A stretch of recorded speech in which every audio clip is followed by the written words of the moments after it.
माननीय सदस्यगण, जिन्हें आज नियम 377 के अधीन मामले उठाने की अनुमति दी गई है, वे व्यक्तिगत रूप से तत्काल मामले का अनुमोदित पाठ सभा पटल पर प्रस्तुत करें।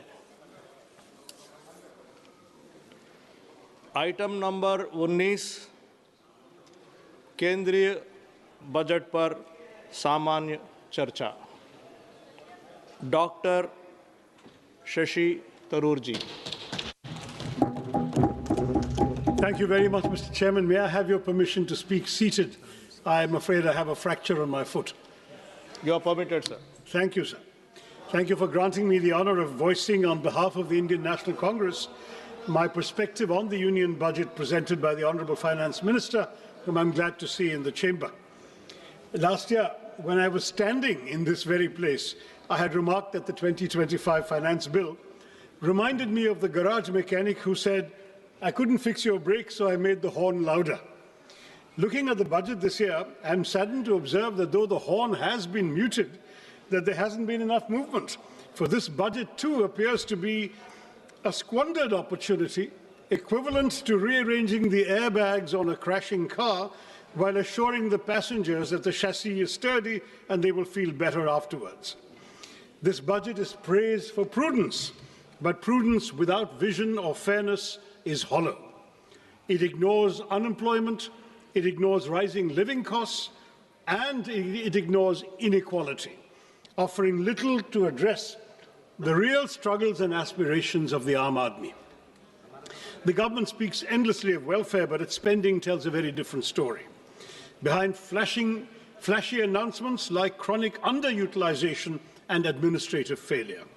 Media reports show that of over 5 lakh crore budgeted for 53 major welfare and infrastructure schemes last year, barely 41% was spent in the first 9 months of the fiscal year. Take the Jal Jeevan Mission, allotted 67,000 crores, it managed to spend an astonishingly low 31 crores in 9 months. The much-touted PM Schools for Rising India scheme spent only 473 crores out of 7,500. More shocking of all, the Pradhan Mantri Anusuchit Jati Abhyudaya Yojana, meant for the socio-economic upliftment of scheduled castes, utilized out of 2,140 crores, merely 40 crores. This is not governance, Mr. Chairman. This is headline management. Where promises are loud, like that horn, budgets are grand, but delivery is conspicuously absent. The budget this year has landed with a thud, not because of what it contains, but because of what it omits. Behind claims of fiscal prudence lie a more uncomfortable reality. The Indian state is shrinking, not by design, but by compulsion. Government expenditure as a share of GDP has declined over the past decade, briefly rising during the pandemic before reverting close to the 2016 levels, driven by stagnant revenue mobilization. Tax receipts have remained flat relative to GDP.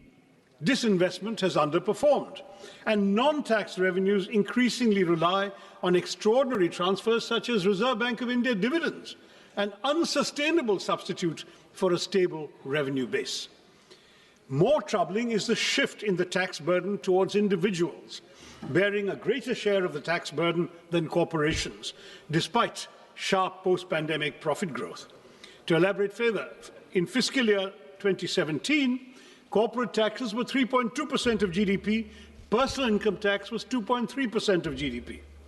In fiscal year 27, that is 10 years later, they are projected to be 3.1% for corporates and 3.7% for personal income tax of individuals. So your revenue is coming disproportionately from the individual taxpayers. Fiscal consolidation since COVID has been achieved largely through expenditure compression, presenting necessity as virtue and compulsion as choice. Within these constraints, the government has relied on low-cost measures such as tax simplification and targeted incentives, but the budget offers no credible medium-term framework linking spending to employment and productivity. Capital expenditure is emphasized, yet weak demand, stagnant wages, high youth unemployment, compressed welfare spending, and inadequate devolution to states all persist, leaving India fiscally disciplined but developmentally constrained, without the revenue capacity or strategic clarity to deliver real economic security for the Aam Aadmi. This is why, Mr. Chairman, this is what I call an underwhelming budget. Now, let me look at specific sectors. M.S. Swaminathan had famously said, if agriculture goes wrong, nothing else would have a chance to go right. And this, I believe, is as good a starting point as any. Mr. Chairman, it's high time we stop treating agriculture as some issue that will sort itself out, because 46.1% of India's workforce and 60% of our population depend on agriculture and allied activities. Despite agriculture contributing 16 to 17% of GDP, it receives only 3% of this union budget, 1.62 lakh crore, which is a 5.1% cut from last year's 1.71 lakh crore. Now, this underinvestment is all the more alarming, Mr. Chairman, given the existential threats facing Indian agriculture today. This sector, vital as it is increasingly threatened by climate change and misaligned farming practices.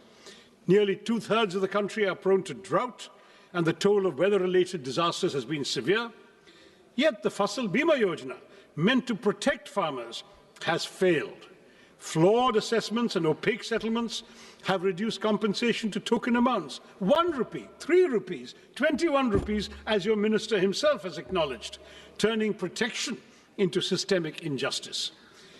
Matters are worsened by cuts that leave the scheme at its lowest budget allocation in 8 years, fueling fears that new initiatives will repeat a familiar cycle of announcement without commitment, as seen last year when Gradley announced missions on cotton technology, pulses, vegetables, fruits, and hybrid seeds, all quietly faded with zero funding in the revised estimates. These announcements are like modern courtships, promises without commitment. That's what this government does to us. At a time when farm distress is deepening, the budget silence on revising the PM Kisan Nidhi disbursement speaks louder than any promise made elsewhere. हमारे किसानों की आय दोगुनी करने का वादा तो आपसे पूरा हो नहीं पाया। कम से कम उनकी सम्मान निधि ही बढ़ा दीजिए। पिछले 6 सालों से ये सिर्फ 6,000 रुपए पर ही अटकी हुई है। While there is an imperative need for breakthroughs in research and development and AI-driven agricultural technologies, paradoxically, funding allocations for agricultural research and education have dipped by 4.8% from the previous year's 10,466 crore, that's now to 9,967 crore, decreasing precisely when the finance minister is announcing new AI schemes.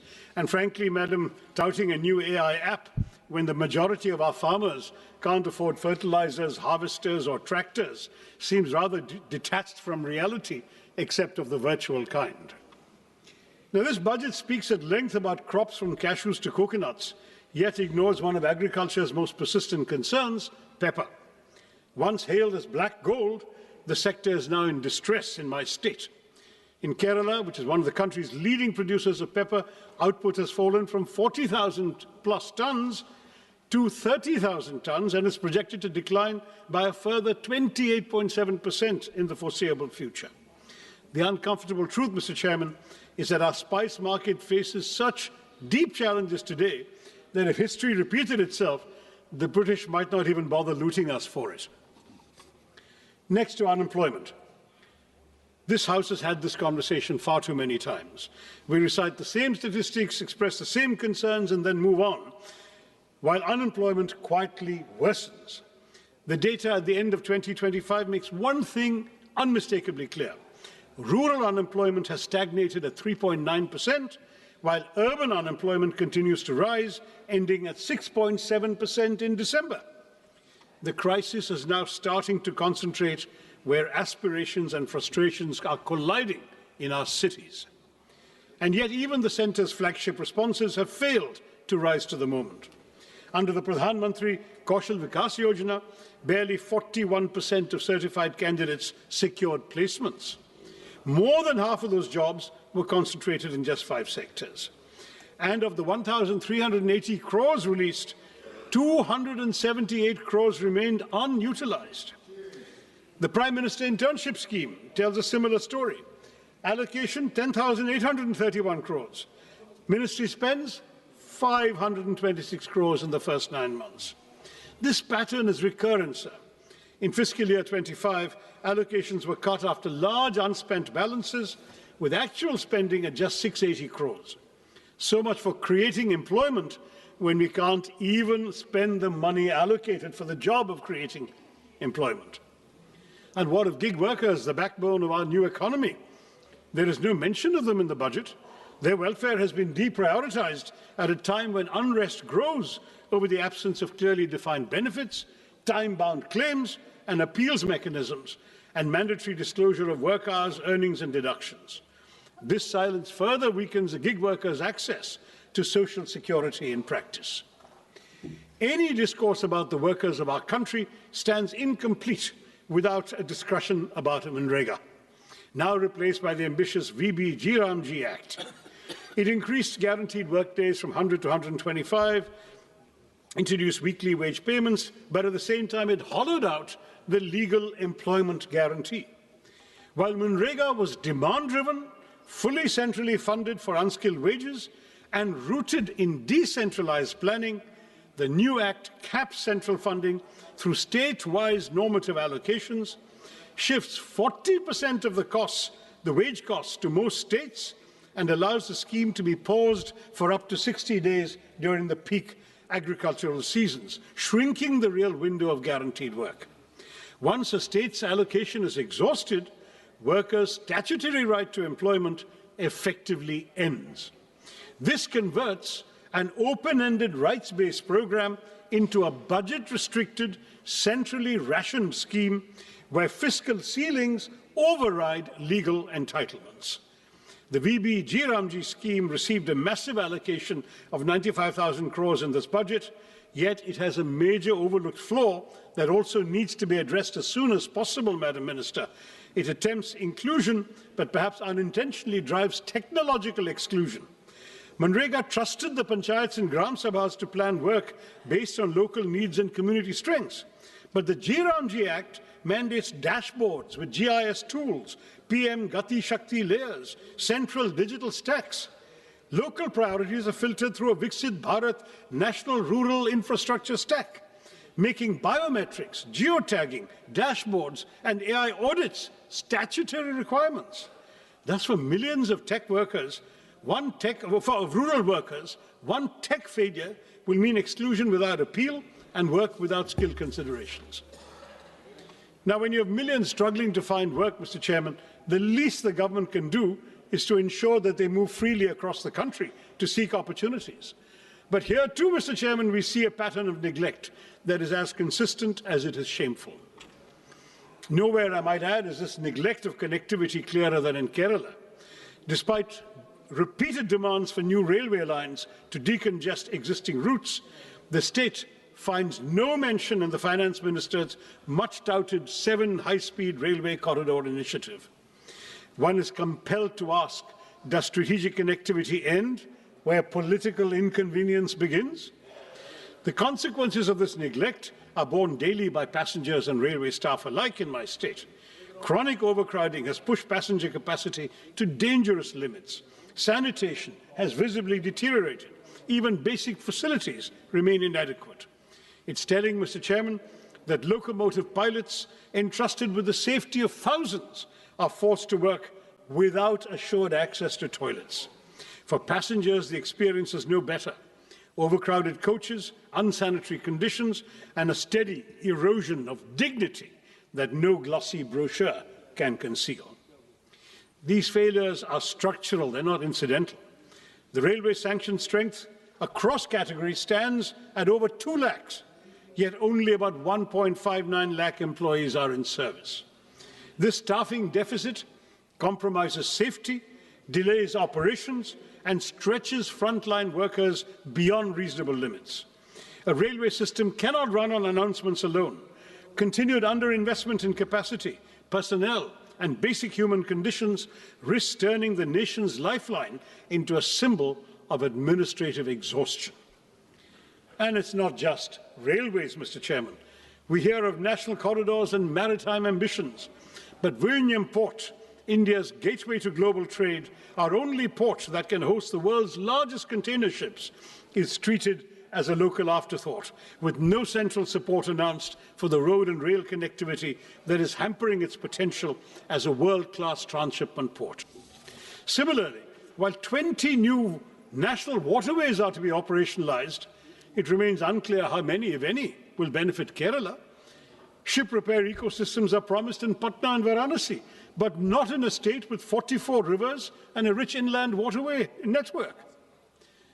Our coastal communities, Mr. Chairman, face the deadly peril of sea erosion that has already leached so much of our territory into the sea. But there is no money for the sea walls and groins so essential for coastal protection. I have been raising this repeatedly in the House over the last 15 years. The centre tells me it's the state's problem. The state says it has no money. So we continue losing our territory, our seafront, to the marauding ocean.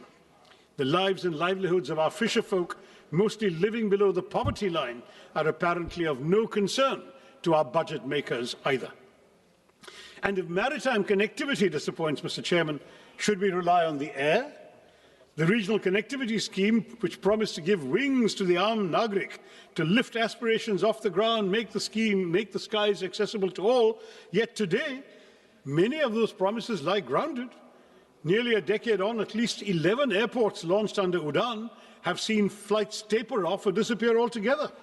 Runways without aircraft, terminals without passengers, skies conspicuously empty. Last year, we were promised a modified UDAN with 120 new destinations and 4 crore passengers. But in this budget, Mr. Chairman, UDAN does not even earn a mention. Not just that, but for fiscal year 24-25, a total of 81 airports owned and operated by the Airports Authority have incurred financial losses. Duopolies have led to declining service quality, with the Indigo fiasco exposing the vulnerabilities of our airline industry. When aviation policies cannot stay airborne beyond announcements, one must ask whether this government is still committed to democratizing the skies, as it claims, or rather, as the minister claimed last year. Mr. Chairman, if connectivity cannot move people physically, one would hope education might lift them socially and economically. But here too, we see a betrayal of promises. India speaks of global excellence while presiding over domestic neglect. The national education policy promised 6% of GDP for education. Years later, spending remains at barely 4%, with the union government contributing only 0.4% and leaving states to shoulder an unsustainable burden. The consequences are visible and damaging. Over 1.5 lakh schools lack electricity, thousands lack toilets, ramps, or basic facilities for children with disabilities, and the foundations of learning continue to crumble, even as we advertise world-class universities. This neglect hits the most vulnerable the hardest. For scheduled castes, enrollment falls from 99% at the preparatory stage to 70% at the secondary level. For scheduled tribes, from 99% to just 67%. These numbers reveal a system where poverty pushes students out of classrooms and into premature work. We are told artificial intelligence will shape our future, yet only 52% of government schools have functional computers, just 58% have internet access. Where is artificial intelligence going to come to these schools? Technology without access is not transformation, Madam Minister. It is exclusion by design.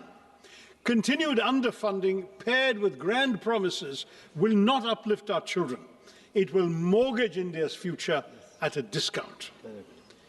Mr. Chairman, if education is one pillar of development the government should care about, health is surely the other. Budgets may speak in numbers, but nations are built in flesh and blood.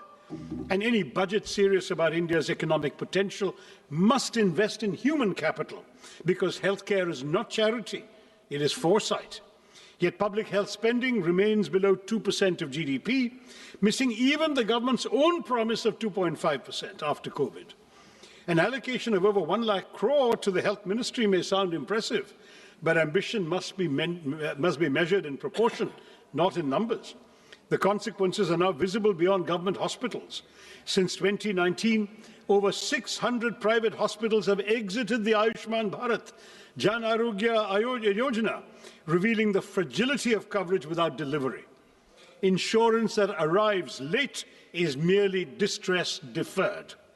Meanwhile, the fundamental determinants of health, clean air, safe water, nutritious food, and mental well-being continue to deteriorate even as disputes rise and mental health indicators worsen. A nation that seeks economic greatness cannot afford to economize on the health of its people. While you propose, Madam, exempting 7 additional rare disease drugs from import duties, your centres of excellence for rare diseases are few, unevenly distributed, and unable to utilize even the insufficient funds allocated, leaving thousands of patients to die every year for lack of treatment. And nowhere is this pattern of neglect more glaring than in the case of the long-promised AIMS in Kerala. First year of the NDA government, the promise was announced. The promise still remains unrealized. A state with one of the strongest public health records in the country continues to wait, while this budget, like its predecessors, offers neither clarity, nor timelines, nor urgency. 22 AIMS have been sanctioned across India, Mr. Chairman, but when it comes to Kerala, the silence is deafening. And AIMS that is not even a dot on a map is not institution building, it is institutional disregard. Kerala does not lack need, capacity, or credibility. What it lacks, it seems, is visibility in this government's priorities. Why, Mr. Chairman, is Kerala invisible to this government? I'd like to know. Equally telling is the silence on air pollution. After months of public outrage and choking headlines, the Finance Minister's speech found space for everything except the air we breathe. The National Clean Air Programme still runs on 2009 standards, weaker than the WHO's PM 2.5 norms, even as pollution control funding has been cut from 1,300 crores to 1,091 crores this year. A budget that saves on rupees but ignores the air its citizens breathe reduces development to bad arithmetic, not good progress. Mr. Chairman, the announcement of 3 new National Institutes of Pharmaceutical Education and Research, or NIPA, raises a troubling question of balance and intent once again. I'm sorry to return to my state, but Kerala, despite one of the country's strongest public health ecosystems and a proven record in healthcare delivery, once again went unaddressed. Even as NIPAs are concentrated and clustered in northern and eastern India, and a single institute in Hyderabad is expected to serve the entire south. This imbalance is not new. I flagged it 2 years ago when I was chairman of the Standing Committee on Chemicals and Fertilizers. At a time when over 60% of India's 8,500 MSME drug units lack support to adopt even good manufacturing practices, such skewed institutional allocation risks shrinking rather than strengthening our manufacturing base. It also does little to reduce our dependence on China for nearly 2/3 of key active pharmaceutical ingredients, or to correct India's anemic R&D investment of just 0.64% of GDP, with even large pharma firms spending under 1% of net sales on their research. The result is predictable: limited innovation, continued reliance on low-cost biosimilars, and life-saving biologics priced far beyond the reach of most Indians, where public health spending remains so much below the GDP target of 2.5%. Without correcting regional imbalance and backing institutions with serious R&D support, this NIPA initiative risks sounding visionary while delivering exclusion. Now, all of these shortcomings in the sectors I've surveyed, in infrastructure, education, healthcare, might have been bearable if at least the economic burden were distributed equitably. But as per the UNDP Inequality-Adjusted Human Development Index, India ranks the lowest of all BRICS countries at 130. The silent shock absorbers of this economy are the middle class. They are now cracking under the strain.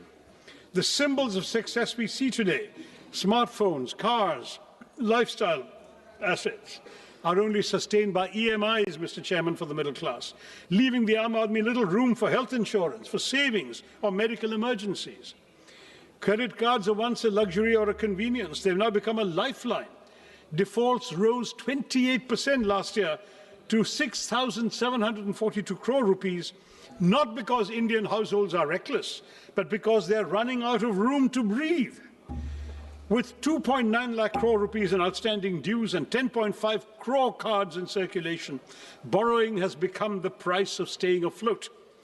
Even as households struggle, the tax burden has quietly shifted onto them. Personal income tax now contributes over half of all direct taxes, while the corporate share declines, as I mentioned earlier. And while last year's budget at least acknowledged middle-class housing stress through the Swami Fund, this budget offers only silence. Inflation may look subdued on paper, but for citizens, the cost of living has merely been shifted. When the state fails to provide clean air, safe water, and uncontaminated food, households are forced to buy privately what should be public goods: air purifiers, water filters, basic safeguards. This burden is unequal, Mr. Chairman. The privileged can protect themselves, while the poor remain exposed. A nation cannot grow by exhausting the very people who sustain it. The Aam Aadmi who are financing this government are being sent deeply troubling signals on taxation. A one-time concession allowing special economic zone manufacturing units to sell domestically at reduced duties is little more than tokenism when the SEZ ecosystem itself is collapsing, with hundreds of zones shut and employment in free fall. More disturbing still is the withdrawal of income tax exemption on disability pensions for defence personnel. This move weakens social protection for disabled veterans who've risked their lives for our country and draws an indefensible line between service-related disabilities and abdication of the state's moral duty to those who have made such sacrifices for the nation. Now, I'd like to acknowledge that amid this disaster and disorder, there has been some measure of fiscal discipline. The fiscal deficit has edged down from 4.5% to 4.4%.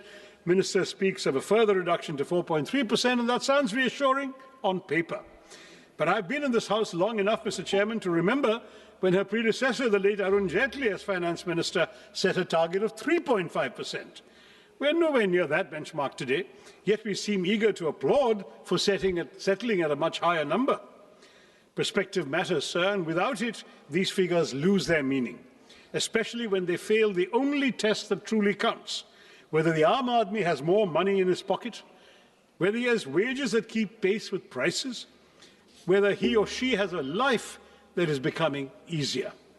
Fiscal prudence cannot be celebrated in isolation when household budgets remain under strain and economic security is elusive for millions.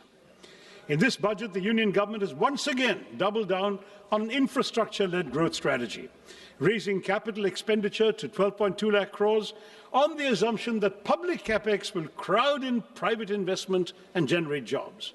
But this promise has yet to materialize. In fact, it hasn't materialized at all during this government's tenure. Private investment has throughout remained sluggish. Labour-intensive sectors are crowded out by capital-heavy projects.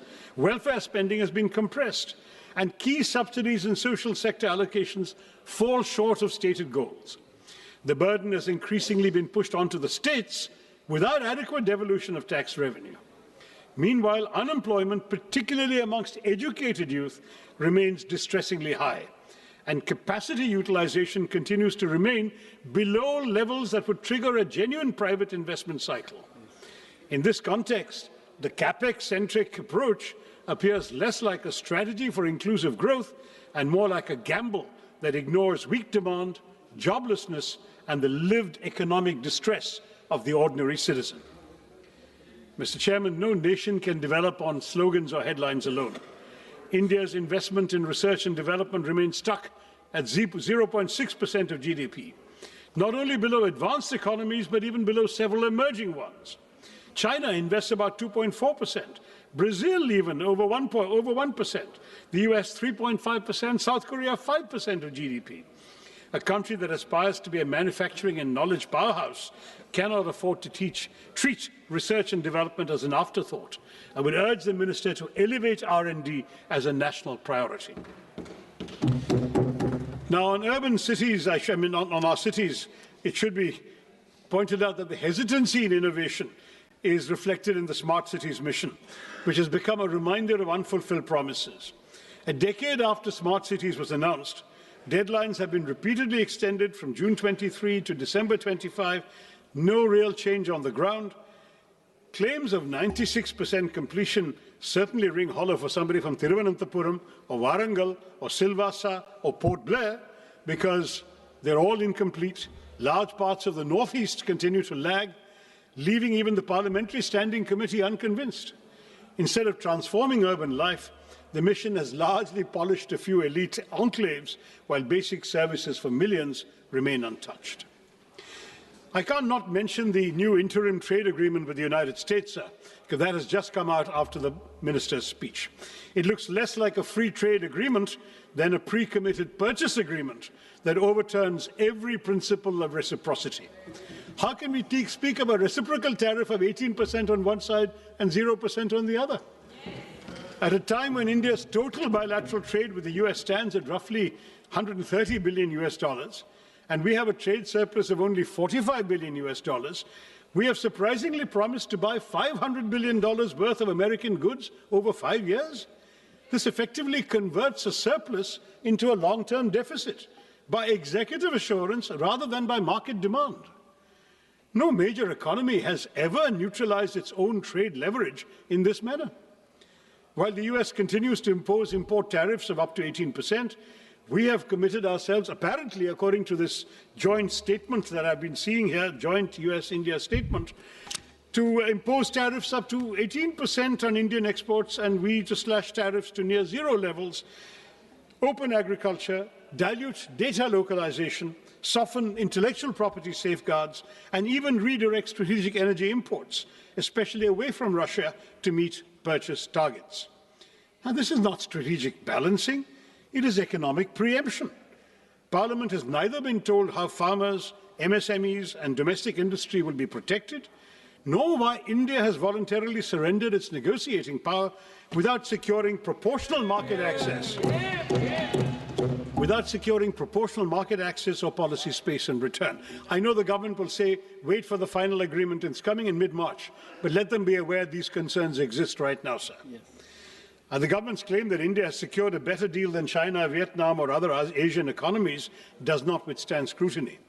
While India has obtained a tariff reduction of 1 or 2 percentage points from them, no East Asian economy has agreed to deliberately dilute its trade surplus with the US through guaranteed purchase commitments. On the contrary, China, Vietnam, and several ASEAN countries have actually expanded their trade surpluses with the US, even amid heightened trade tensions. And this ambiguity, Mr. Chairman, has a direct bearing on the credibility of the budget itself. When both the Minister of Commerce and Industry and the Minister of External Affairs were questioned on these commitments, they were really offered no clear explanation of their scale, timeline, or fiscal implications. Now, the reason I mention this in the context of the budget is that key budgetary assumptions on trade balances, external financing needs, and overall macroeconomic stability rest on information that the Parliament does not possess and has not been given. A budget framed amid such uncertainty is not just incomplete, it asks this House to approve numbers without knowing the obligations that may soon overtake them from this trade agreement. Now, I do want to say that when the two ministers play ping-pong with each other, saying it's not in their mandate to answer the question, each one attributes it to the other, then that looks like a rather disappointing game, because when no minister claims ownership of something like this, accountability disappears, and Parliament is left staring at a budget that conceals obligations that the government seems to lack the courage to admit openly. In short, Mr. Chairman, the real weakness of this government's budget lies in its implementation, where rhetoric is not matched by reality. Let me quote that famous verse once again by Mirza Ghalib, which I think perfectly captures our reality today as reflected in this budget and its aspirations. हमको मालूम है जन्नत की हकीकत, हमें मालूम है जन्नत की हकीकत, लेकिन दिल बहलाने के लिए गालिब ये ख्याल अच्छा है. That seems to be what we have had inflicted upon us. We know the reality behind these claims, these tall promises, these narratives of model governance, but they're not policies grounded in outcomes. They're carefully curated illusions.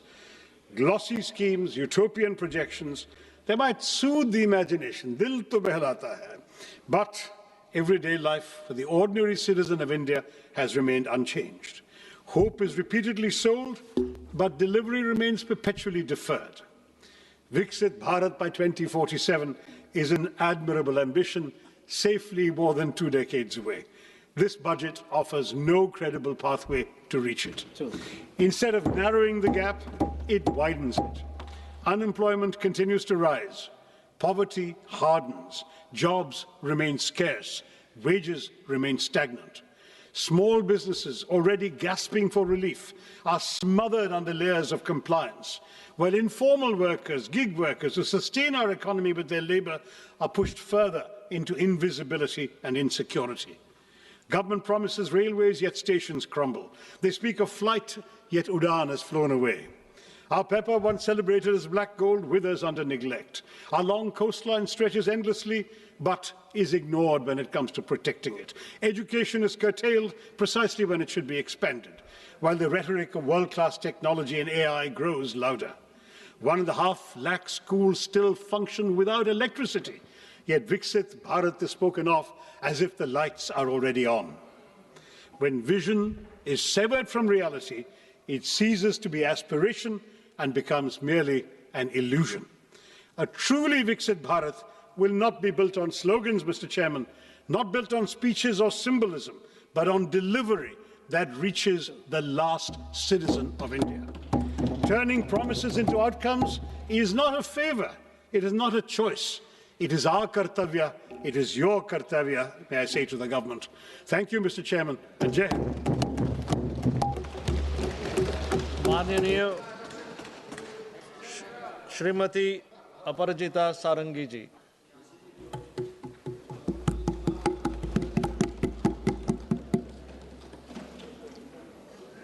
It is my pleasure and privilege to talk about the Union Budget for the financial year 26-27. Thank you, Chairman, sir, for giving me this opportunity.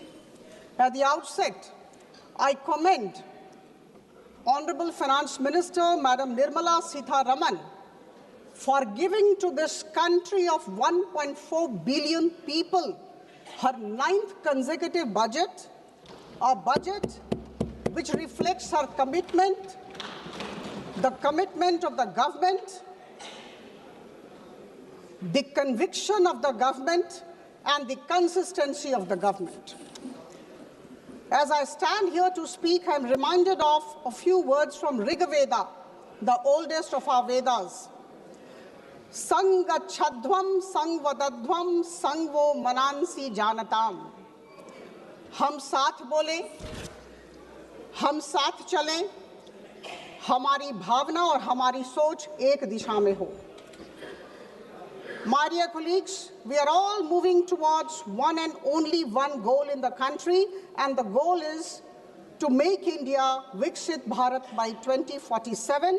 And I can say with all conviction at my command that this particular budget of the financial year 26-27 is definitely a very strong step in our common journey.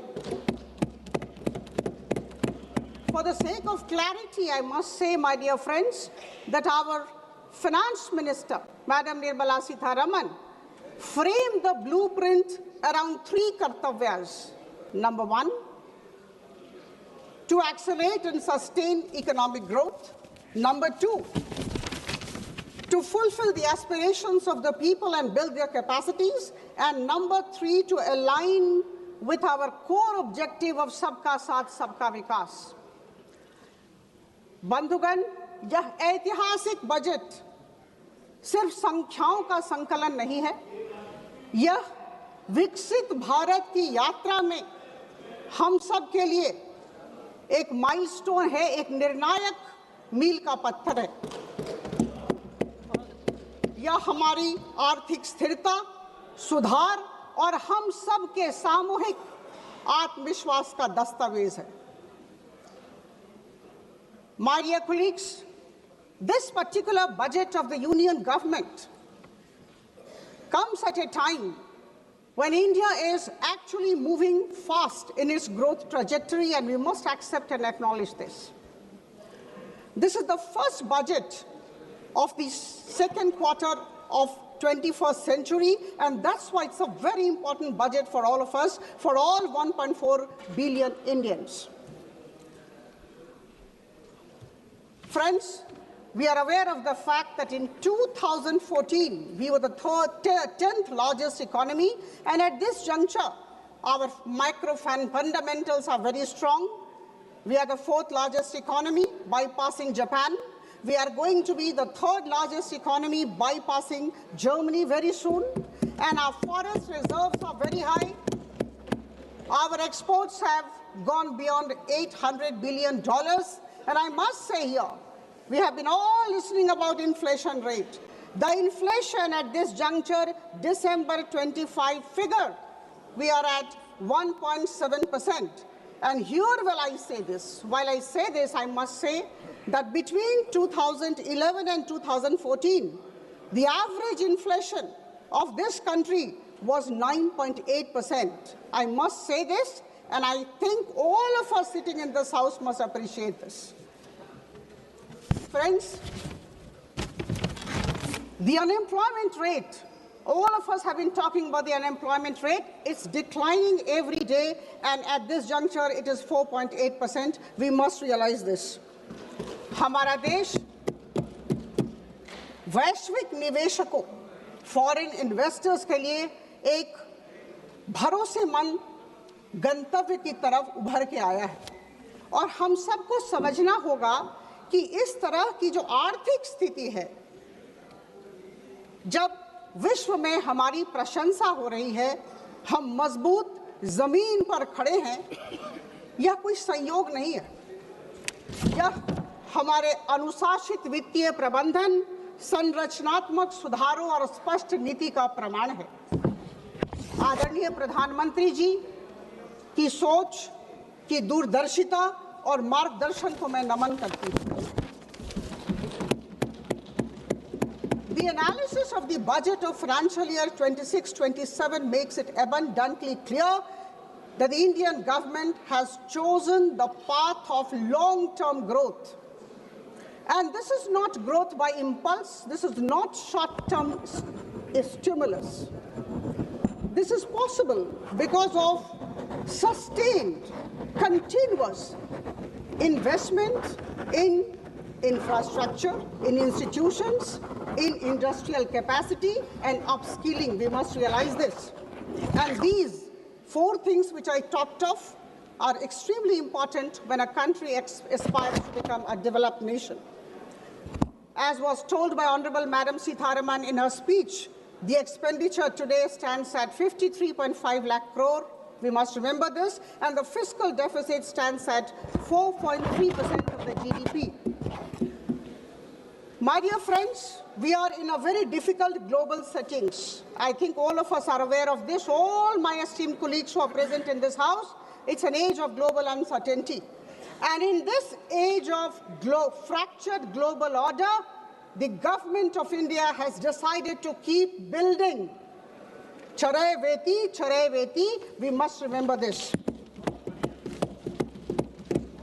There is a massive scale-up in public capital expenditure. I remember in 2014, it was just 2 lakh crore. We must appreciate this.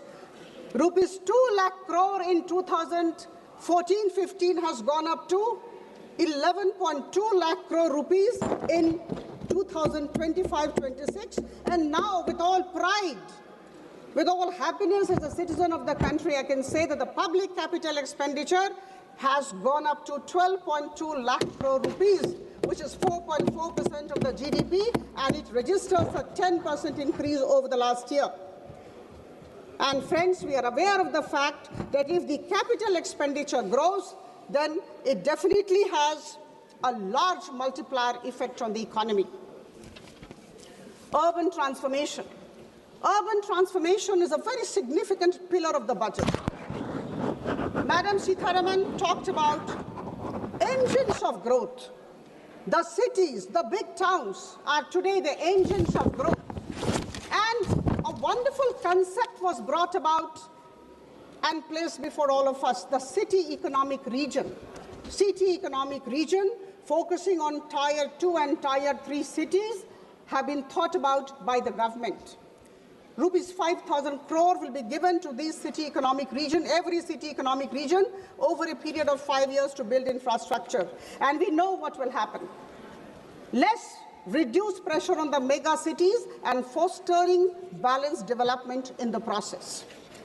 All of us know that no country ever can actually become a developed nation without having manufacturing competitiveness, and our government has tried to give a substantial push to the manufacturing competitiveness idea. This will not only create jobs, but also in the long run help promote our exporting community. The allocation of rupees 10,000 crore to the biopharma sector will not only help our people take care of their healthcare needs, but also lead to huge exports.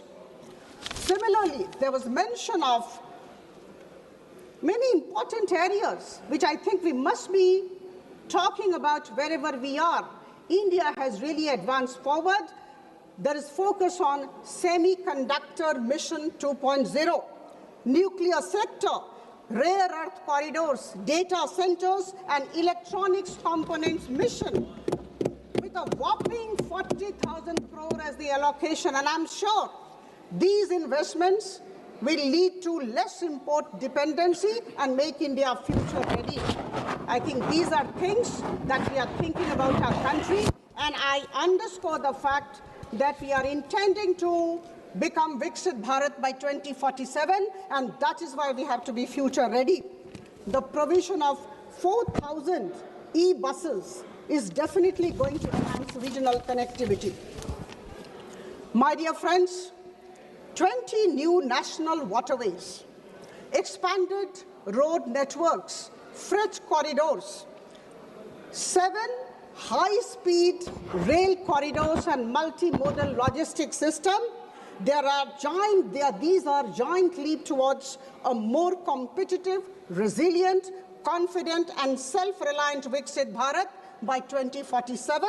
We may like it, we may not like it, but we need to accept it. My dear friends, I take this opportunity to convey our immense gratefulness to our Honorable Prime Minister for going for almost 9 free trade agreements and trade deal with a couple of countries in the last couple of years. Again, there would be critics, there would be naysayers, but I know to every action of Prime Minister Modi, there is an equal and opposite negative reaction from my right side. Free trade agreements and trade deal have been signed with New Zealand, UK, Oman, Australia, European Union, consisting of 27 nations, and very recently with the US. And this is an indication of a particular thing which I think we need to appreciate. This is an indication of the fact that the government of India, under the leadership of our Prime Minister, knows how to navigate in a difficult world order. I talked about difficult global settings. We are aware of that. And in this difficult world order, the government of India for the past couple of years, about 10, 12 years, have acquired the ability, the capability, the talent to navigate successfully. In this budget, a number of customs duties and import duties have been withdrawn, and this is for good. This is to help the exporting community. Friends, I would like to give certain examples which I think all of us need to appreciate. We have allowed duty-free import of ingredients by seafood exporters, allowing 3% of freight on board value of exports to be imported duty-free by textile and leather goods. and allowing SEZ units to sell in domestic tariff area at concessional duty, and these are extremely progressive and pragmatic ways of strengthening our exporting community.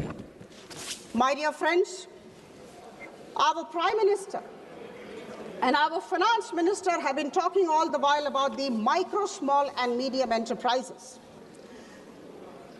I would say they are the backbone of Indian economy, extremely important, and they contribute 35.4% of the manufacturing output, about 49% of India's total exports, and around 31% of the national GDP. Now, with 7.47 crore MSMEs in the country, employing around 33 crore people, MSME has emerged as the second largest employer after agriculture. And our government, under the visionary leadership of our Honorable Prime Minister, recognizes this. And that is why rupees 10,000 crore have been allocated as SME Growth Fund. And there is a great concept, and the concept is nurturing the champion MSMEs. I think this is something very interesting, very innovative, and we all need to stand together and appreciate. Friends, a healthy India is a prosperous India. And here I must like to inform all of you, or rather help you recall, that Madam Nirmala Sitharaman allocated rupees 1.06 lakh crore for the Ministry of Health and Family Welfare in this budget. And this is a staggering 194% increase over the 2014-15 levels. In order to make our healthcare affordable and even accessible to many people, you know, the customs duties, the import duties have been withdrawn from 17 cancer drugs and drugs of many diseases which are rare by nature. I think this is something for which our government, Prime Minister Modi's government, needs to be commended and complimented. Now, my dear friends, could anybody think about AVGC, animation, visual effects, gaming and comics? This government is planning to raise about 2 million professionals by 2030 in AVGC sector. Absolutely out of the box idea, you may like it or not, but this is highly innovative and an out of the box idea of our government. Now here, the government will be supporting the Institute of Creative Technologies Mumbai to raise these professionals and to actually establish content creator labs in about 15,000 secondary schools and 500 colleges. It is very easy for me to read out, as my dear friend just did.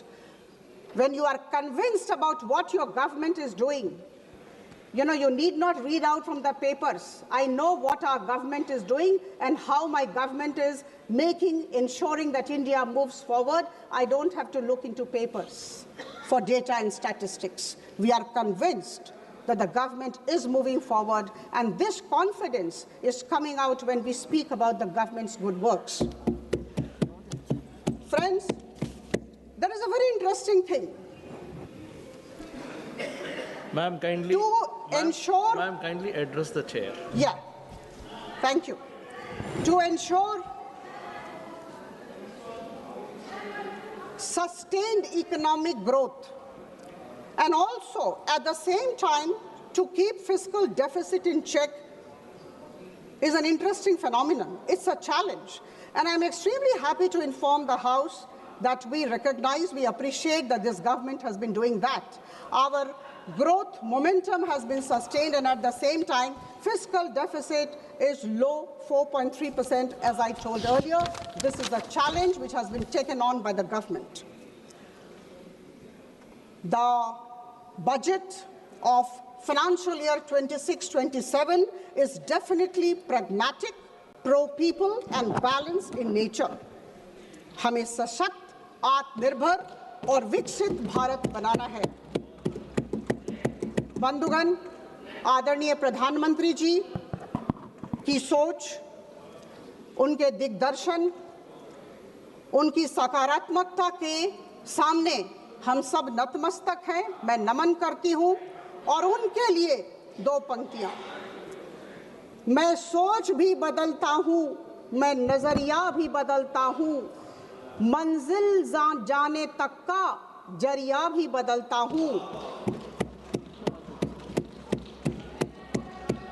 और अगर बदलता नहीं कुछ तो सिर्फ अपना लक्ष्य नहीं बदलता हूं, अपना पक्ष नहीं बदलता हूं। आप सबको बहुत बहुत धन्यवाद। कहना आसान है, करना कठिन, लेकिन हमारी सरकार आदरणीय प्रधानमंत्री जी के बलिष्ठ नेतृत्व में आगे बढ़ती जा रही है। आइए हम सब संग गच्छध्वं संग वदध्वं संग वो मनांसी जानताम, हम साथ चले, हम साथ बोले और हम सब की सोच और भावना एक दिशा में हो। बहुत बहुत धन्यवाद। माननीय श्री अखिलेश यादव जी।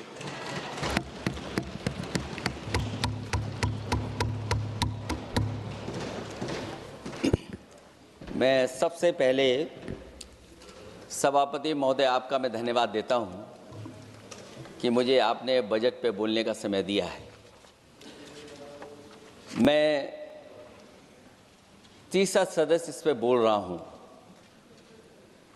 मैं अभी में से पूर्व कांग्रेस पार्टी के नेता माननीय शशि थरूर जी जो बात कह रहे थे, उन्होंने बहुत सारे आंकड़े दिए हैं। सभापति महोदय, वही मिलते जुलते आंकड़े हमारे पास भी हैं। जब कभी जवाब आए तो शायद उन आंकड़ों का जवाब भी आए। और जब वो अपनी बातों को ख़त्म कर रहे थे तो वो एक शेर पढ़ के गए हैं। मिर्ज़ा गालिब का एक शेर पढ़ के गए हैं सभापति महोदय। सभापति महोदय, यही शेर अगर बीजेपी को पढ़ना होता तो बीजेपी कैसे पढ़ती? अगर यही शेर बीजेपी को पढ़ना पड़ता तो वो पढ़ते कि हमको मालूम है स्वर्ग की सच्चाई, लेकिन दिल को बहलाने के का गालिब ये ख्याल की जगह सोच अच्छा है। सभापति महोदय, यही फर्क है। सबका साथ, सबका विकास। सभापति महोदय, बोलने से पहले मैं जब बजट को देख रहा था और अक्सर सरकार को पिछले कई सालों से चलता हुआ मैं देख रहा हूं, मैं कहना चाहता हूं, क्यों झूठे ख्यालों में दिन रात करें, जो बनाते हैं हवा में बातों के महल, आओ उनसे कुछ जमीनी बात करें। सभापति महोदय, बजट आने से पहले और बजट आने के बाद पूरा देश और पूरे देश में ये बहस चल रही थी कि अमेरिका को लेकर के डील होने जा रही है। सभापति महोदय, मुझसे पहले अभी जो भारतीय जनता पार्टी की माननीय सदस्य बोल रही थी, और भारतीय जनता पार्टी का ये पक्ष है कि हम लोगों ने दुनिया में बहुत सारे देशों से फ्री ट्रेड एग्रीमेंट कर लिया है। सभापति महोदय, मैं भारतीय जनता पार्टी की सरकार से जानना चाहूँगा, अभी कितने देश और बचे हैं जिससे आप फ्री ट्रेड एग्रीमेंट नहीं कर पाए हैं?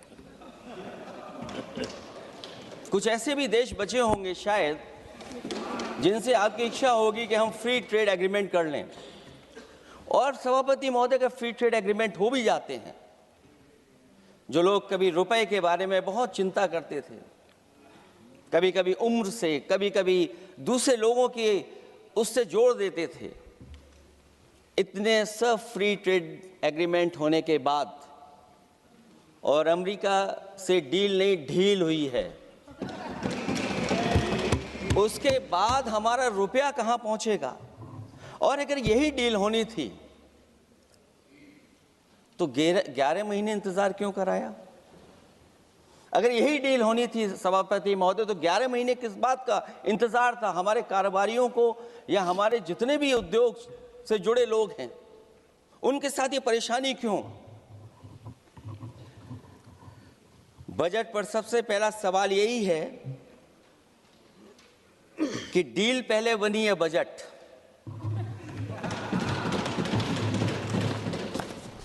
और बजट का हलवा यहां ज्यादा बटा के वहां। सभापति महोदय, स्वदेशी, आत्मनिर्भर, ये शब्द तो बहुत अच्छे लगते हैं, लेकिन जब डील हो गई है तो क्या इस बजट को लाने से पहले आत्मनिर्भरता और स्वदेशी को अपने अपने शब्दकोश से हटा दिया है, या इसको उल्टे अर्थ में विलोम शब्दकोश में डाल दिया है? और ये डील नहीं है जो हम आप सब समझ पा रहे हैं, शायद 70 वर्ष के लोग ये नहीं समझ पा रहे होंगे, लेकिन पूरा देश समझ रहा है कि हमने अपना बाजार एक बार और खोल दिया है। $500 बिलियन का व्यापार एक तरफा। हमारे आत्मनिर्भरता कहां जाएगी? स्वदेशी नारा हमारा कहां जाएगा? हमारे देश की जनता भाजपा से कह रही है कि जहां तक हमें मालूम है डील एक तरफा नहीं होती है। क्या ये बनी वहां पहुंची यहां जहां जैसे कोई एक पक्ष मान रहा हो? जनता भाजपा से यह भी जानना चाहती है कि 0 बड़ा के 18।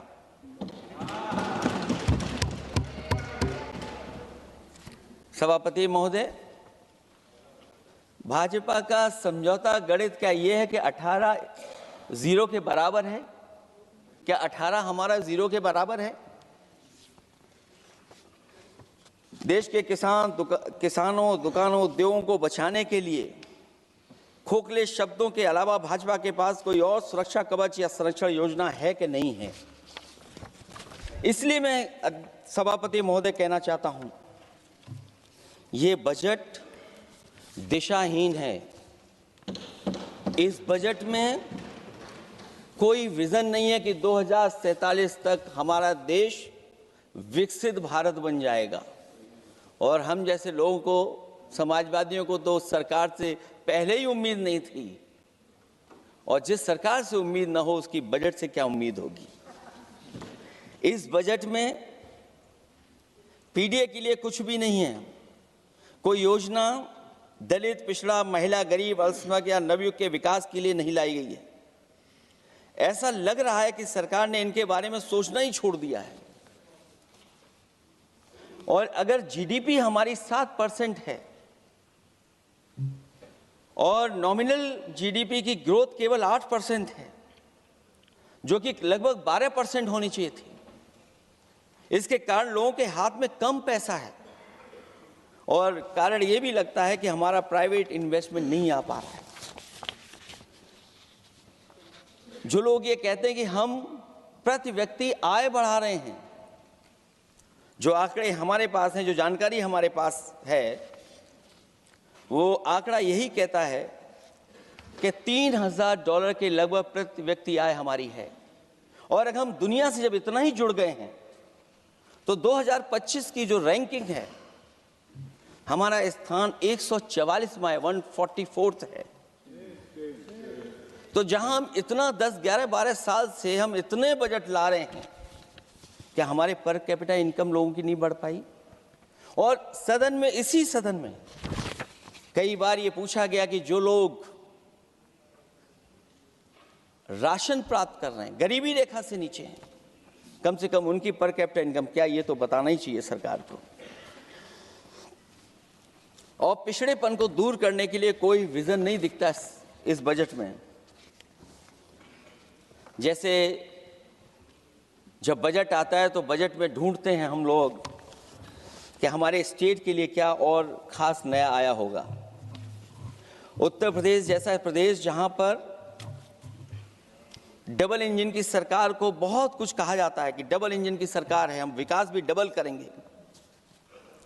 लेकिन मैं देखता हूं उत्तर प्रदेश के लिए कोई खास योजना ऐसी नहीं आई है जिससे उत्तर प्रदेश के 25 करोड़ लोगों को कुछ मुख्य धारा से जोड़ा जाए। वैसे तो बड़ी बड़ी योजनाएं बताई जा रही हैं कि हमारे कई फ्रेट कॉरिडोर्स बन रहे हैं, वाटरवेज बन रहे हैं, एक्सप्रेसवेज बन रहे हैं, लेकिन उत्तर प्रदेश जहां से प्रधानमंत्री जी आते हैं, भविष्य में जो बनेंगे एक्सप्रेसवे, लेकिन भारत सरकार के बजट से कोई भी अभी एक्सप्रेसवे वहां पर नहीं बना।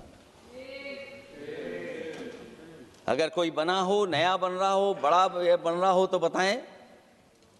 और जो बने भी हैं वो उस मानक, उस क्वालिटी के नहीं हैं जिस क्वालिटी के आज विकसित भारत के एक्सप्रेसवे होने चाहिए। जो लोग भ्रष्टाचार पे बड़े बड़े सवाल उठाते हैं वो कम से कम अपनी सड़कों को देखें, अपने एक्सप्रेसवेज को देखें कि उन्होंने क्या बना करके खड़ा इतने हजारों करोड़ रुपए खर्च करने के बाद। इनके सबसे पहले प्रधानमंत्री अटल बिहारी वाजपेयी जी, उनके नाम से कोई एक्सप्रेसवे बन रहा था।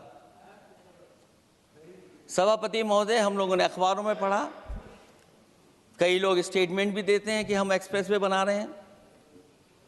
उनके नाम से बनने के साथ साथ उनका नाम भी बदल दिया। पहले वो चंबल एक्सप्रेसवे बन रहा था, फिर अटल जी के नाम से एक्सप्रेसवे बन रहा था। लगता है वो जमीन पर नहीं उतरा है, वो केवल कागजों पे बन रहा था। तो ये तो एक्सप्रेसवे की बात हुई। सबसे बड़ा सवाल ये है कि किसान को लेकर के इन्होंने कहा कि किसान की हम आय दोगुनी कर देंगे। आज हमारा किसान इस उदारीकरण में कहां खड़ा है? जिस किसान को लेकर के पूरे देश के सभी राजनीतिक दल चिंतित रहते हैं, इस डील के बाद हमारे किसानों का हाल क्या होगा? और जब सब कुछ विदेश से ही आएगा तो हमारा किसान भारत में क्या उगाएगा, जमीन पर क्या होगा और क्या बेच पाएगा? सभापति महोदय, सरकार ने बड़ा बड़ा बजट पेश किया, कहा कि हम एग्रीकल्चर इंफ्रास्ट्रक्चर तैयार करेंगे, एग्रीकल्चर इंफ्रास्ट्रक्चर से हम मंडियां तैयार करेंगे, बाजार तैयार करेंगे, एमएसपी लागू करेंगे। हमारे किसान जब काले कानून के खिलाफ लड़ रहे थे, बड़ी संख्या में जान चली गई, उसके बाद सरकार कहीं पीछे हटी और उन्होंने काले कानून वापस लिए। लेकिन आज भी किसानों को जो कानूनी गारंटी मिलनी चाहिए वो अभी तक एमएसपी की कानूनी गारंटी सरकार नहीं दे पाई है। और जो 23 क्रॉप और हॉर्टिकल्चर क्रॉप और दूध को लेकर के सरकार दावा करती है कि हम सब्जियां इतना, हॉर्टिकल्चर क्रॉप्स हमारी इतनी ग्रो कर गई हैं, हम दुनिया में इतना पैदा कर रहे हैं। दूध के जब आंकड़े बताते हैं कि दुनिया में हम दूध का उत्पादन इतना कर रहे हैं, और अगर आपका बजट ही विकसित भारत का बजट है तो हमारे हॉर्टिकल्चर क्रॉप्स और जो हमारा किसान दूध का उत्पादन कर रहा है, दूध का उत्पादन हो रहा है, उसके लिए एमएसपी की गारंटी कब देंगे आप लोग? और गारंटी हम लोग इसलिए मांग रहे हैं क्योंकि उसको घर कैसे बनाएगा, घर कैसे चलाएगा, अगर उसको लाभ नहीं मिलेगा, बच्चों को कैसे पढ़ाएगा, अपनी बेटियों को हंसी खुशी विदा कैसे कर पाएगा? और इधर तो जहां फसल की कीमत नहीं मिल पा रही है, सभापति महोदय, सोने के भाव कहां पहुंच गए हैं? पहले गरीब सोचता था जब हम अपनी बेटी की विदा करेंगे तो कुछ सोने का एक सामान खरीद करके दे देंगे उसको। जैसे जैसे बीजेपी की सरकार चली और आगे बढ़ती गई, 12 साल ऐसे हैं आ गए कि अब तो चांदी तो दूर, अगर यही सरकार चलती रही तो लोहे पर पीतल चढ़ाकर भी गरीब अपनी बेटी की विदाई नहीं करा पाएगा। कैसे अपने भविष्य के लिए 2 पैसे जमा कर पाएगा? मतलब आज क्या खाएगा, कल के लिए क्या बचा पाएगा? ये किसानों के बड़े सवाल हैं। भाजपाई किसानों को लाभ नहीं पहुंचाना चाहते हैं, ये किसी और को लाभ पहुंचाना चाहते हैं। कुछ अदृश्य लोग हैं जिनको लाभ पहुंचाना चाहते हैं, क्योंकि इनका बजट जो बजट बनाते हैं वो आम जनता का ना उसमें जिक्र है ना फिक्र रहती है।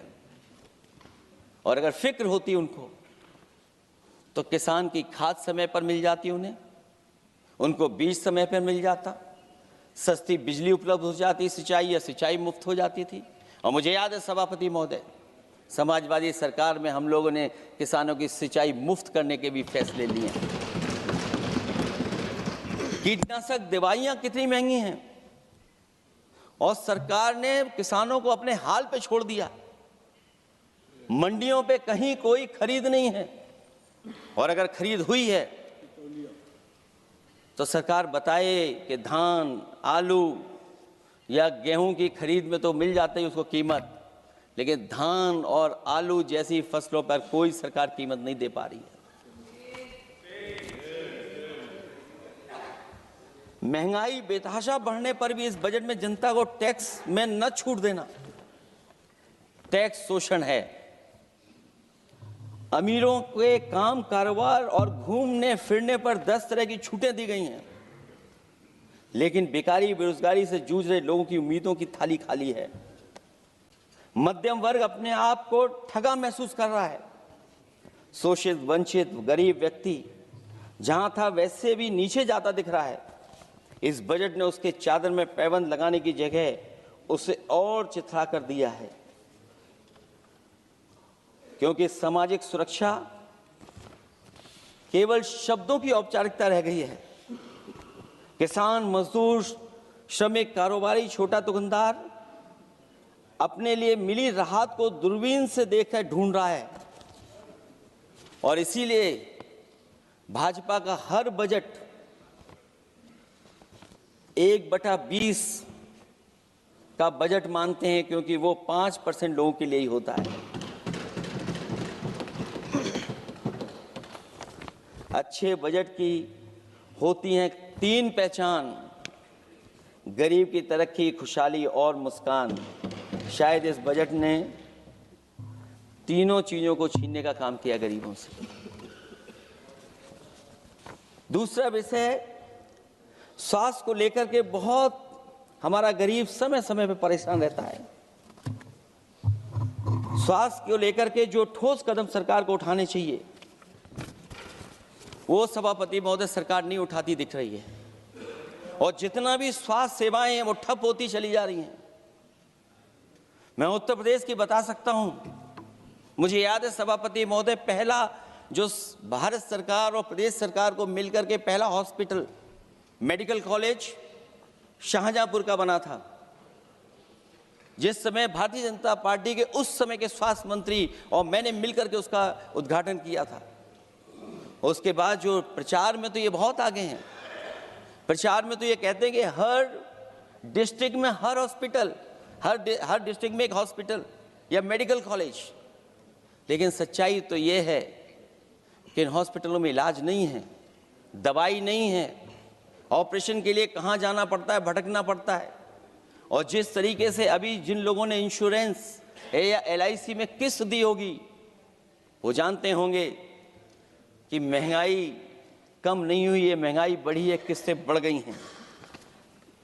उदाहरण के लिए दिल्ली के एम्स के लिए 5,600 करोड़ रुपए और आयुष्मान भारत के लिए पूरे देश के लिए सरकार ने जो बजट रखा है वो 4,700 करोड़ रुपए है।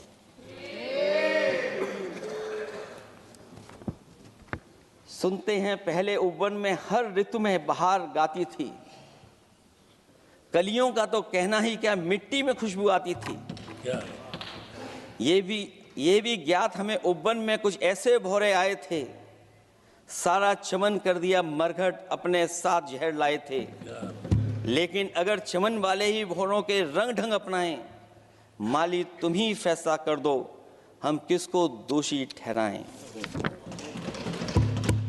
सभापति महोदय, मैं उत्तर प्रदेश से आता हूं, जहां पर प्रधान संसदीय क्षेत्र है। राजमाता पूजनीय अहिल्याबाई होलकर जी, उनकी मूर्ति थी, उसको बुलडोजर से तोड़वा दिया। सभापति महोदय, कोई कल्पना कर सकता है एक मणिकर्णिका घाट जो हमारी पौराणिक पहचान रही, सदियों से हमारी विरासत की पहचान रही, सनातनी काशी की विरासत रही, वहां पे इनकी सरकार ने प्रधान संसदीय क्षेत्र में बुलडोजर चला करके हमारी पूजनीय अहिल्याबाई होलकर की मूर्ति को इन्होंने तोड़ने का काम किया। और सभापति महोदय, केवल एक मूर्ति नहीं, वहां पर अगर हम गिनती करेंगे, 1 नहीं, 2 नहीं, 3 नहीं, 4 नहीं, 5 नहीं, 6 नहीं, 7 नहीं, लगभग 100 मंदिरों को तोड़ने का काम इसी सरकार में हुआ है। केवल मंदिर नहीं तोड़े गए सभापति महोदय, एक antique bell donated by Nepal नरेश, जो घंटा बजता था, सभापति महोदय, जो घंटा बजता था, नेपाल नरेश जिन्होंने गिफ्ट किया था, वो घंटा भी लापता है।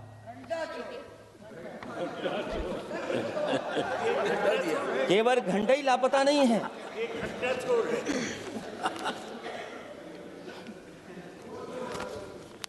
सभापति महोदय, नमामि गंगा को लेकर के हमारे कानों में अभी भी वो बातें गूंजती हैं कि माँ गंगा ने मुझे बुलाया है। क्या बात है कि पिछले 11 साल से माँ गंगा ने बुलाया ही नहीं किसी को। माँ गंगा बह रही हैं, जो उसके पैरामीटर्स हैं, जिस पैरामीटर्स को हर दिन नापा जाता है, उसमें डिसॉल्व ऑक्सीजन, सीओडी, बीओडी और तमाम पैरामीटर्स आज किस हालत में है माँ गंगा। कोई कह रहा था कि अब गंगा बह करके दूर तक जाएंगी, लेकिन शायद वो ये नहीं जानते होंगे कभी कभी उल्टी गंगा भी बहती है। जब उल्टी बहेगी तो यूपी के आते आते आप बाहर हो जाएंगे। सभापति महोदय, नमामि गंगा, मां गंगा में जुड़ने वाली नदियां, वरना नदी को एक संरक्षण कैसे हो, ब्यूटिफिकेशन कैसे हो, रिवर फ्रंट कैसे बने, उसकी शुरुआत की थी। लेकिन सभापति महोदय, इनकी बुलडोजर सरकार ने उसका काम रोक दिया। काली नदी किस हालत में है। यमुना के बारे में दिल्ली की सरकार जब बनानी थी तो कहा कि हम दुनिया का सबसे बेहतर रिवर फ्रंट बनाएंगे यमुना पर।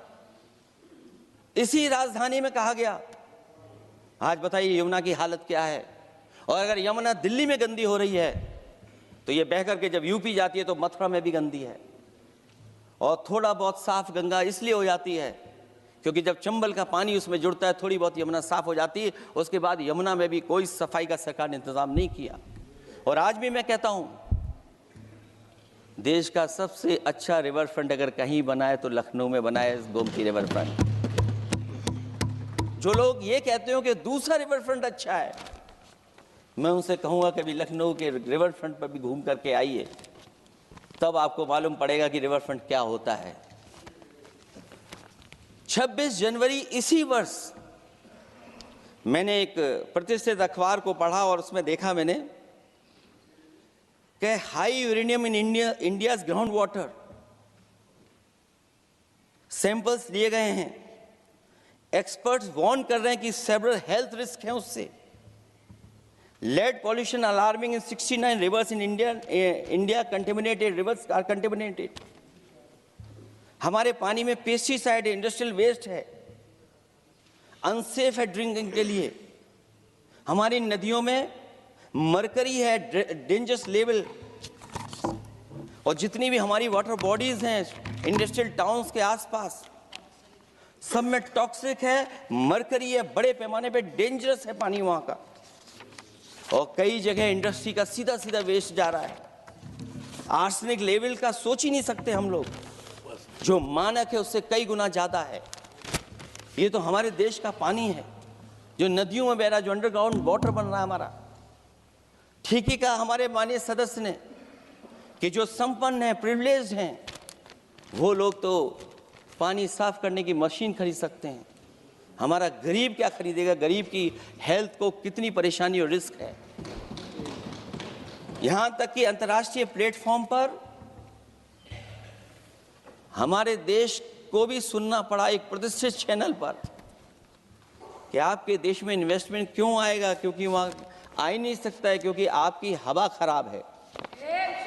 सोचिए, देश का पानी खराब हो, और ये मैं नहीं कह रहा हूं, पानी खराब सरकार को मालूम है, नहीं मालूम है, लेकिन जो प्राइवेट कंपनियां हैं जिनको अपना पानी बेचना है, तो वो बता रही हैं कि आपके भारत के पानी में क्या क्या है। और अगर ये बात गलत है तो सरकार ऐसी कंपनियों पर प्रतिबंध क्यों नहीं लगाते हैं कि इस तरह अपनी कंपनियों का सामान बेचने के लिए झूठा प्रचार कर रही हैं। जो चर्चा होने लगती है हवा खराब है, हालांकि उत्तर प्रदेश आते आते सरकार की भी हवा खराब हो जाती है। सरकार सबको डराती है, लेकिन सरकार को कोई नमस्कार न करे उसको नहीं डरा सकते। हमने तो कहा कि तुम लखनऊ से गए हो, लखनऊ का जो अदब है, लखनऊ का जो हमारी पहचान है, कम से कम अगर नमस्कार नहीं कर सकते तो आदाब तो कर ही देते वहां जाकर। जो लोग पिछड़े पीडीए उनके पक्षधर बनते हैं, आरक्षण को लेकर के कहते हैं कि हम आरक्षण देंगे, उनकी सरकारों में क्या अपॉइंटमेंट हो रहे हैं। मुझे याद है इससे पहले जब बहस हुई थी सदन में, वहां से बात निकली थी कि किस तरीके से अपॉइंटमेंट हो रहे हैं यूनिवर्सिटीज और कॉलेजेस में। मैं उसी पे कुछ कहना चाहता हूं। ये अपनी अपनी किस्मत है, कुछ कलियां खिलती हैं ऊपर और दूसरी मुरझा जाती हैं झुके झुके जीवन भर भूं पर। माना बदकिस्मत है, लेकिन क्या वे महक नहीं सकती हैं? अगर मिले अवसर अंगारे सी क्या दहक नहीं सकती हैं? जिस तरीके से आरक्षण पर खिलवाड़ हो रही है उसकी कोई कल्पना नहीं कर सकता था। विकसित भारत तभी विकसित भारत माना जाएगा जब हमारे पिछड़े, दलित, आदिवासी, अल्पसंख्यक मुसलमान भाई को बराबर का हक मिलेगा। और जब तक हक नहीं मिल रहा उनको, तब तक शायद विकसित भारत का देखने का सपना आधा अधूरा है। अभी अभी सुप्रीम कोर्ट ने कहा है माइग्रेशन को लेकर के,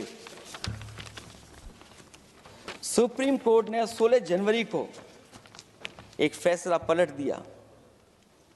हाई कोर्ट के फैसले को पलटते हुए फैसला सुनाया कि यदि आरक्षित वर्ग का कोई उम्मीदवार बिना किसी छूट का लाभ लिए अगर अनारक्षित वर्ग से ज्यादा नंबर प्राप्त करे तो उसे अनारक्षित वर्ग में सेलेक्ट किया जाएगा। क्या सुप्रीम कोर्ट भी कह रहा है? हमारे सरकार की भी नियत है कि सबको आरक्षण मिलना चाहिए जिनका हक हो। हमारे प्रधानमंत्री जी भी कहते हैं हम पिछड़े हैं। हमारे दूसरे नंबर के नेता, क्योंकि उन्हें सनातनी बनना था, अपना धर्म बदल के दूसरा धर्म लिख लिया उन्होंने। तो कम से कम पिछड़ों का तो ख्याल करिए आप। जब पिछड़ों का ख्याल करोगे तभी आपका देश विकसित बनेगा, भारत विकसित बनेगा। अगर आप पिछड़ों को छोड़ देंगे, दलितों को छोड़ देंगे, आदिवासियों को छोड़ देंगे, अल्पसंख्यक भाइयों को छोड़ देंगे, तो आप कैसे विकसित भारत बनाएंगे? एक आर्थिक बराबरी है, दूसरी सामाजिक बराबरी है। और मुझे लगता है बजट से ना आर्थिक गैर बराबरी दूर हो रही है, ना सामाजिक गैर बराबरी दूर हो रही है। और इनकी सरकार में कितना भेदभाव है। सभापति महोदय, केवल चुनाव जीतने के लिए सोचिए, एक 72 साल के बुजुर्ग पर मोहित खान साहब, आप जानते होंगे आपके क्षेत्र में बदलसा टाउन एरिया। सभापति महोदय, बीजेपी का लक्ष्य केवल है चुनाव जीतना। इन आंकड़ों से क्या मतलब? और आंकड़ों के अगर ये ठीक आंकड़े होते सभापति महोदय, तो इन्होंने कहा था कि बुलेट ट्रेन हम 1 लाख करोड़ की बनाएंगे। आज बुलेट ट्रेन 2 लाख करोड़ की कैसे हो गई? सभापति महोदय कहा कि हम 1 लाख करोड़ में बनाएंगे बुलेट ट्रेन। और बुलेट ट्रेन केवल संपन्न स्टेटों में क्यों? हमारे बंगाल, बिहार और यूपी में क्यों नहीं? और अगर आप हाई स्पीड बुलेट ट्रेन लाना चाहते हैं तो 1 लाख करोड़ का बजट दिया था, 2 लाख करोड़ बजट हो गया। यूपी में जब बनेगा तो पता नहीं कब बनेगा, कौन जानता है कब बनेगा। चुनाव जीतने के लिए इनकी सरकार के लोगों ने झूठा फंसाया, ये सब जुमला है, जुमला। झूठा फंसाया, और इसलिए फंसाया कि वो मुस्लिम है, इसलिए फंसाया। 72 वर्ष के बुजुर्ग को 19 महीने जेल में रखा गया। समाजवादी पार्टी को बदनाम किया गया, और केवल इसलिए कि चुनाव जीत जाए आप, अयोध्या का चुनाव जीत जाए, क्योंकि अयोध्या का चुनाव हारे थे आप लोग। मैं अयोध्या की महान जनता का धन्यवाद देता हूं कि उन्होंने कम्युनल पॉलिटिक्स का समापन किया है। वो विकास के रास्ते पे जाना चाहते हो। मैंने पहले भी कहा, फिर कहता हूं, आपका विकास अयोध्या का तो मैं जानता हूं कैसा है, क्योंकि लोगों ने काशी को क्यूटिव बनते नहीं देख पाए। अगर हम सब सदस्य हैं और हमारे प्रधान सांसद के संसदीय क्षेत्र को अगर हम क्यूटिव न बना पाए, आप विरासत मिटा रहे हैं। वहां पर कई सौ पुरानी दाल मंडी, जिसमें केवल वोट नहीं मिलता, इसलिए दाल मंडी को आप डिमोलिश कर देंगे आप। अल्पसंख्यक बनारस, और इसको अयोध्या को जीतने के लिए 72 वर्ष के एक व्यक्ति को झूठा केस लगाया, झूठा फंसाया, जेल भेज दिया। और न केवल उसको जेल भेजा, बल्कि उसकी दुकानें और उसकी बेकरी पर भी बुलडोजर चला दिया आपने। क्या डेमोक्रेसी में हमारे बुलडोजर का कोई स्थान है क्या? हाई कोर्ट कहता है कि आप फैसला सुना सकते हैं क्या? कोर्ट कहता है कि आप कौन हो गए फैसला सुनाने वाले लोग? और फिर आप लोग कहते हैं कि हर घर जल और नल। सभापति महोदय, इन्हीं के विधायक ने मंत्री जी को घेर लिया, इन्हीं के विधायक ने मंत्री जी का अपहरण कर लिया,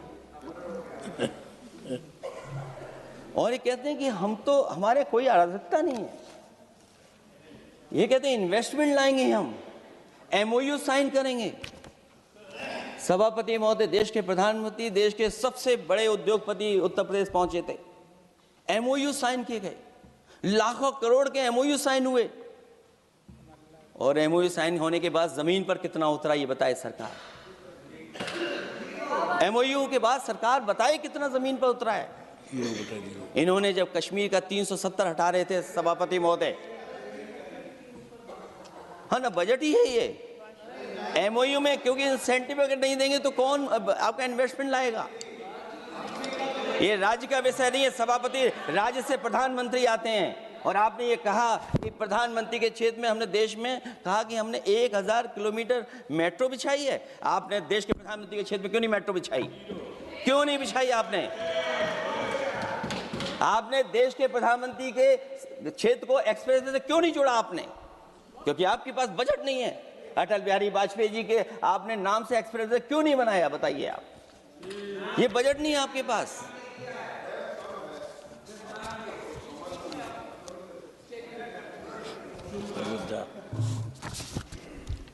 अयोध्या एयरपोर्ट घोटाला, एयरपोर्ट बनते ही पानी टपकने लगा। एयरपोर्ट तो दिल्ली का है, बजट तो दिल्ली ने दिया होगा। अयोध्या रेलवे स्टेशन, हमारे कन्नौज का रेलवे स्टेशन बनते ही गिर गया, और गिरने के बाद अभी तक नहीं बन पाया। तो ये बजट का हिस्सा नहीं है क्या? आप वाटरवेज बात कर रहे हैं, गंगा साफ नहीं है, आप पानी का जहाज कहां ले जाएंगे? बिहार में जाकर के रुक जाएगा। पिछली बार भी एक पानी का जहाज चला था, बनारस से जाते ही बिहार में रुक गया, जाकर के पटना भी नहीं पहुंच पाया। Rampath, sewer line smart city का हिस्सा है। आपका स्मार्ट सिटी कैसा है? इंदौर में पानी पीने से कितने लोगों की जान चलेगी सभापति महोदय? और कोई शहर बता दीजिए जहां कूड़ों का ढेर ना हो। जब देश के प्रधानमंत्री जी ने झाड़ू उठाया हो और उसके बाद भी कहीं कूड़ा ना हटे सभापति महोदय।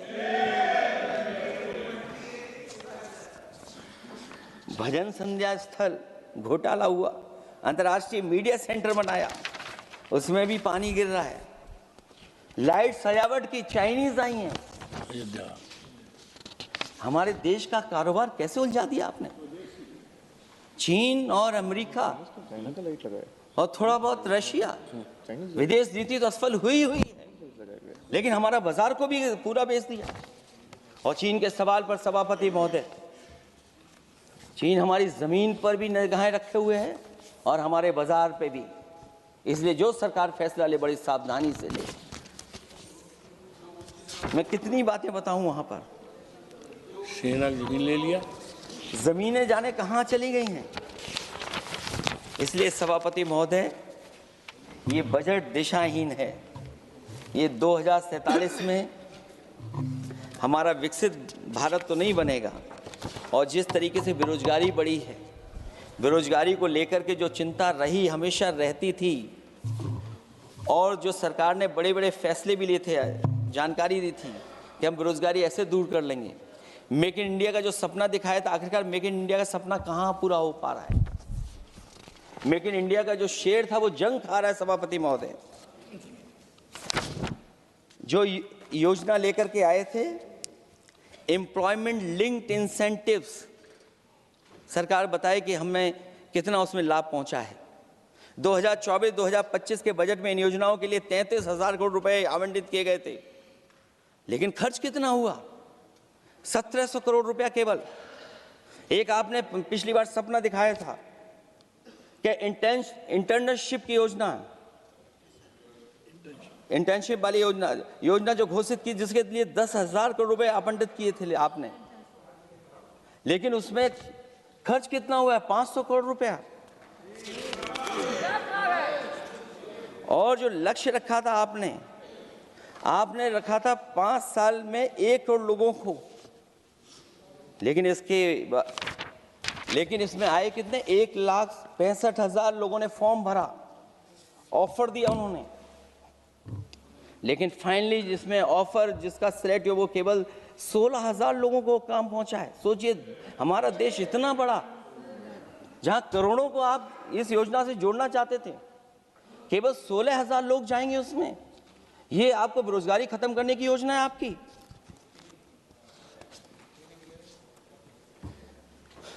माननीय वित्त मंत्री जी के सदन के सामने स्थिति स्पष्ट करनी चाहिए कि मनरेगा एक महत्वपूर्ण योजना थी जिसमें गरीबों को ग्राम स्तर पर रोजगार मिलता था, राइट टू वर्क के अनुसार थी। इस योजना को समाप्त करते हुए आपने क्या नाम रखा है? बीबी राम जी। और हमारे राम जी कहाँ बैठे हैं? कहाँ है हमारे राम जी?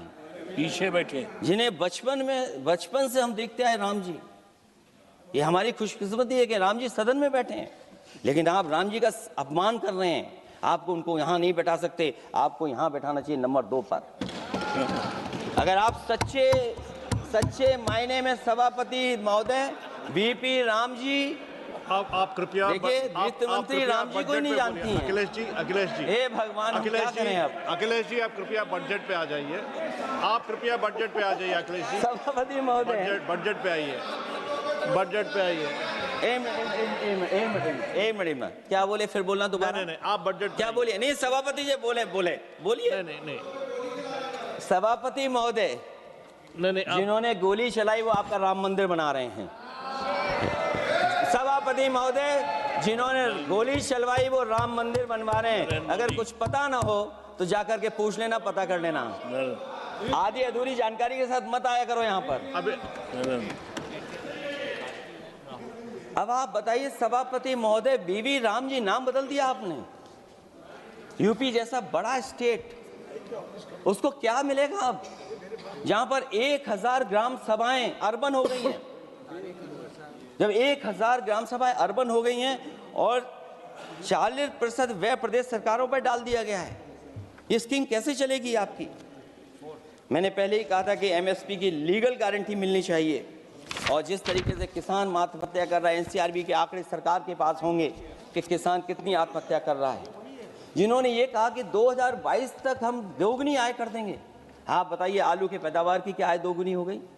धान की पैदावार करने वाले की आय दोगुनी हो गई। आपको गाय से बहुत प्रेम है। हमारे क्षेत्र में खुद एक काऊ मिल्क प्लांट बना, यूपी का पहला काऊ मिल्क प्लांट। आपकी सरकार ने उसको बंद कर दिया।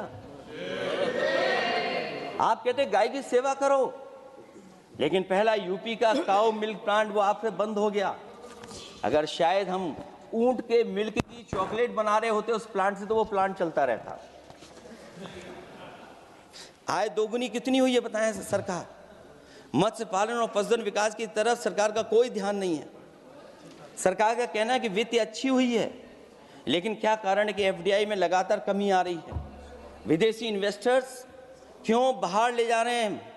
भारत में इन्वेस्ट करने के लिए क्यों नहीं इच्छुक हैं? और शेयर मार्केट क्यों इतनी जल्दी गिर जाता है? रुपए के मूल्य में डॉलर के विरुद्ध निरंतर गिरावट आ रही है।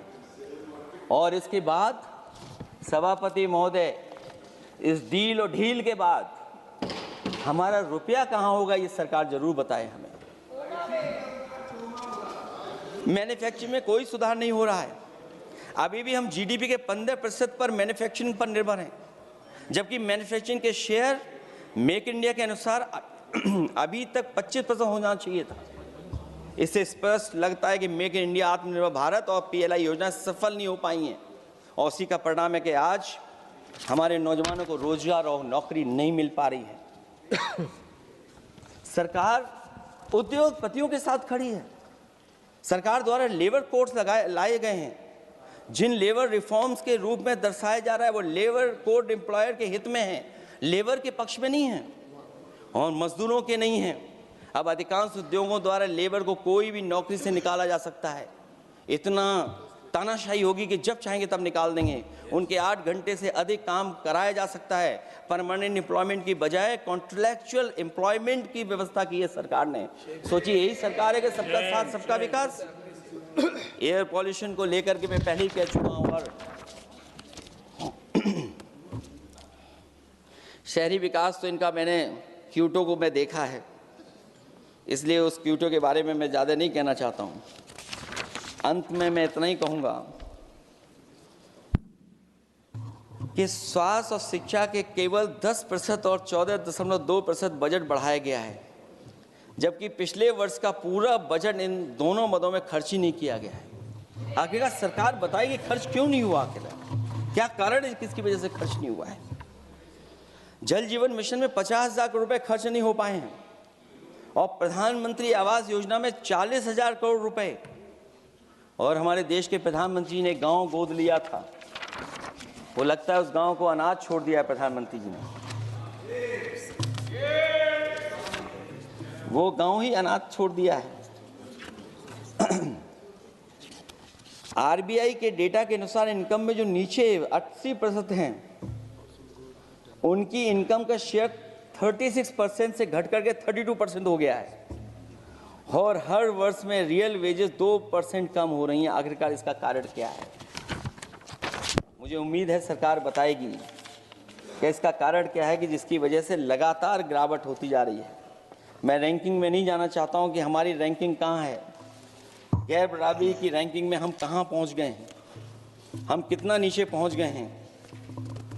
जो तरह तरह की रैंकिंग समय समय पर आती हैं, उन रैंकिंग के बारे में सरकार को ज़रूर पता होगा कि हम एजुकेशन इंडेक्स में कहाँ हैं दुनिया में, हम हेल्थ इंडेक्स में कहाँ हैं दुनिया में, और जो एयर क्वालिटी के इंडेक्स है उसमें हम दुनिया में कहाँ हैं। इसलिए सभापति महोदय, मैं अंत में इतना ही कहना चाहता हूँ कि ये बजट दिशाहीन है। 2047 तक विकसित भारत तो नहीं बनेगा, लेकिन हमारे गरीबों के साथ बहुत अन्याय होगा।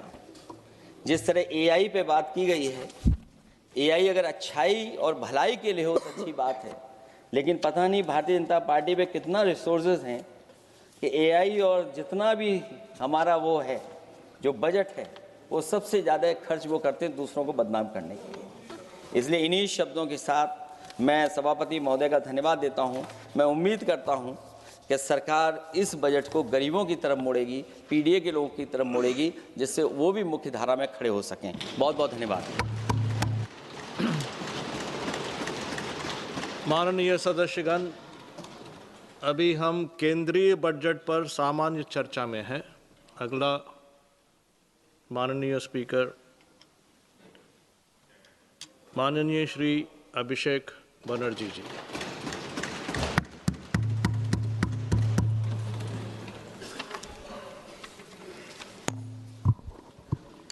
Thank you, sir, for giving me the opportunity to speak on the general budget. Sir, I rise here today not merely just a member of the opposition, but as a voice of billion Indians who were promised Achhe Din and who today struggle to survive under the weight of soaring costs. So this union budget was presented on Maghi Purnima, a day which is ideally meant for clarity, renewal of purpose, and moral responsibility. Yet, sir, this budget offers none of these. It does not heal the economy. Rather, this budget curates headlines. It speaks loudly in slogans, but softly in solutions. So this is a budget that rewards those who can avoid taxes through privilege and punishes those who pay them honestly through compulsion. With all due respect to the Honorable Finance Minister, I think the Honorable Finance Minister is appearing to practice the Robin Hood model in reverse. She drains the poor through taxation and inflation while rewarding the rich with concessions and privileges. Sir, even a cup of tea today comes with GST, but relief for the common man comes with condition, clauses, terms, and regulation. This is not a simple tax regime. It's a maze where only the powerful knows the exit and the honest taxpayer keeps paying the entry fee. Sir, Akhilesh ji was speaking before me. He was saying, UP के लिए क्या मिला है, मैं इस budget में देखना चाह रहा था. Sir, 85 minutes का finance minister का speech था. Bengal was not even mentioned once. Even the freight corridor from Dankuni, referenced in this very budget, was originally announced by the then railway minister in 2009, which was Mamata Banerjee, who is now the chief minister of West Bengal. The constitution promises equality among states, but this government practices preference. Allies are funded while opponents are starved. So this is not a model of cooperative federalism. This is a model of subscription-based federalism.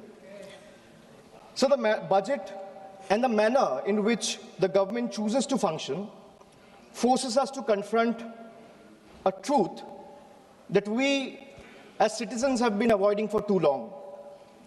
So in November 2021, on a stage thousands of miles away at the Kennedy Center, Veer Das, a young stand-up comedian from India, spoke of two Indias.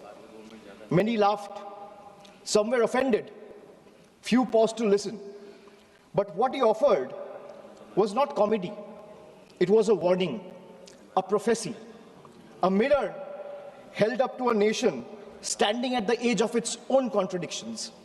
Because I too, sir, come from two India. And I come from an India which proclaims Ek Bharat, Shresth Bharat.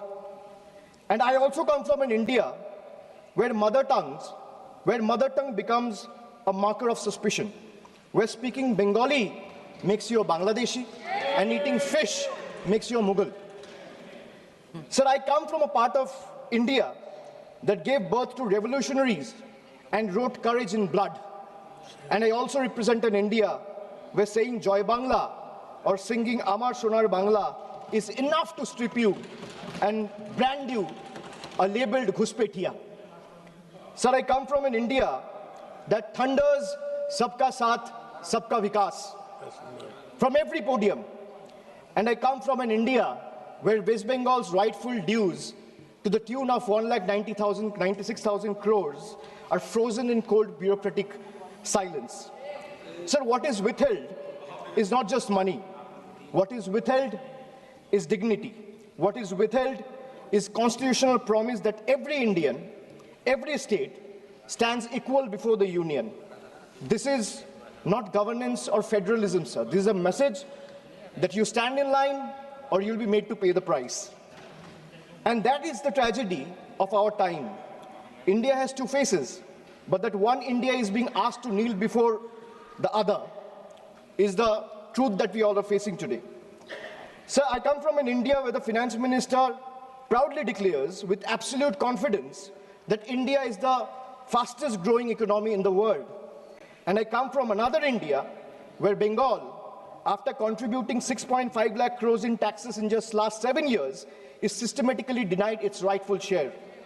So despite repeated requests and appeals, we have been denied employment under Manrega, housing under PM Awas Yojana, road connectivity under Gram Sadak Yojana, even basic drinking water under Jal Jeevan Mission is being stopped.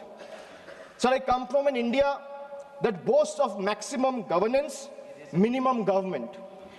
And I also come from an India where governance means abandonment, where the poorest are forced to fight for roti kapda makan, where wages are held hostage, where houses are sanctioned on paper but erased in practice, where even drinking water becomes a bargaining chip in a political vendetta. I come from an India where farmers are stopped at the national capital with nail embedded in the roads with concrete barricades. And I also come from an India where terrorists can enter the national capital and carry out blasts killing 15 innocent people. I come from an India where we are told, and I quote, India's borders are safe and they cannot be violated. A promise that is made from the highest office. And I also come from an India where that promise lies in ruins. Terrorists crosses our border, infiltrated heavily guarded militarized zones like Pahalgam, and gunned down 26 innocent civilians under broad daylight. And Honorable Sir, all of these, the abandonment, the broken promises, the selective cruelty, it's not random, it's not accidental. It flows from a single, unmistakable principle of this budget. So this budget is built on a single unmistakable principle, that is triple, teen. A writer once said, there are three kinds of lies. Lies, damned lies, and statistics. Modern India lives with three certainties: pressure that mounts, taxes that multiply, and trust that is betrayed. So today, India lives under triple pressure, triple taxation, and triple betrayal, triple. So let me place before this August House my 10 principles of triple. Sir पहले है triple tax trap. एक आम इंसान को लगता है मैं एक बार इनकम टैक्स दे रहा हूं, but I will explain to the chair and share with this august house that how a common man is being taxed 3 times over, not once, twice, but thrice. So the first blow is the income tax. The salaried citizen pay tax even before the salary reaches his bank account. There is no escape, no negotiation, no adjustment made for inflation. In today's India, honesty doesn't pay, it costs. So number 2 is GST. From the first biscuit with the morning tea to a school notebook, from sugar and spices in the kitchen to the electricity bills, from hospital expenses to medical expenses, from soap in the bathroom to the software at work, indirect taxes follows everywhere. Sir, जहां सरकार की welfare schemes नहीं पहुंचती है, वहां भी GST पहुंच जाती है.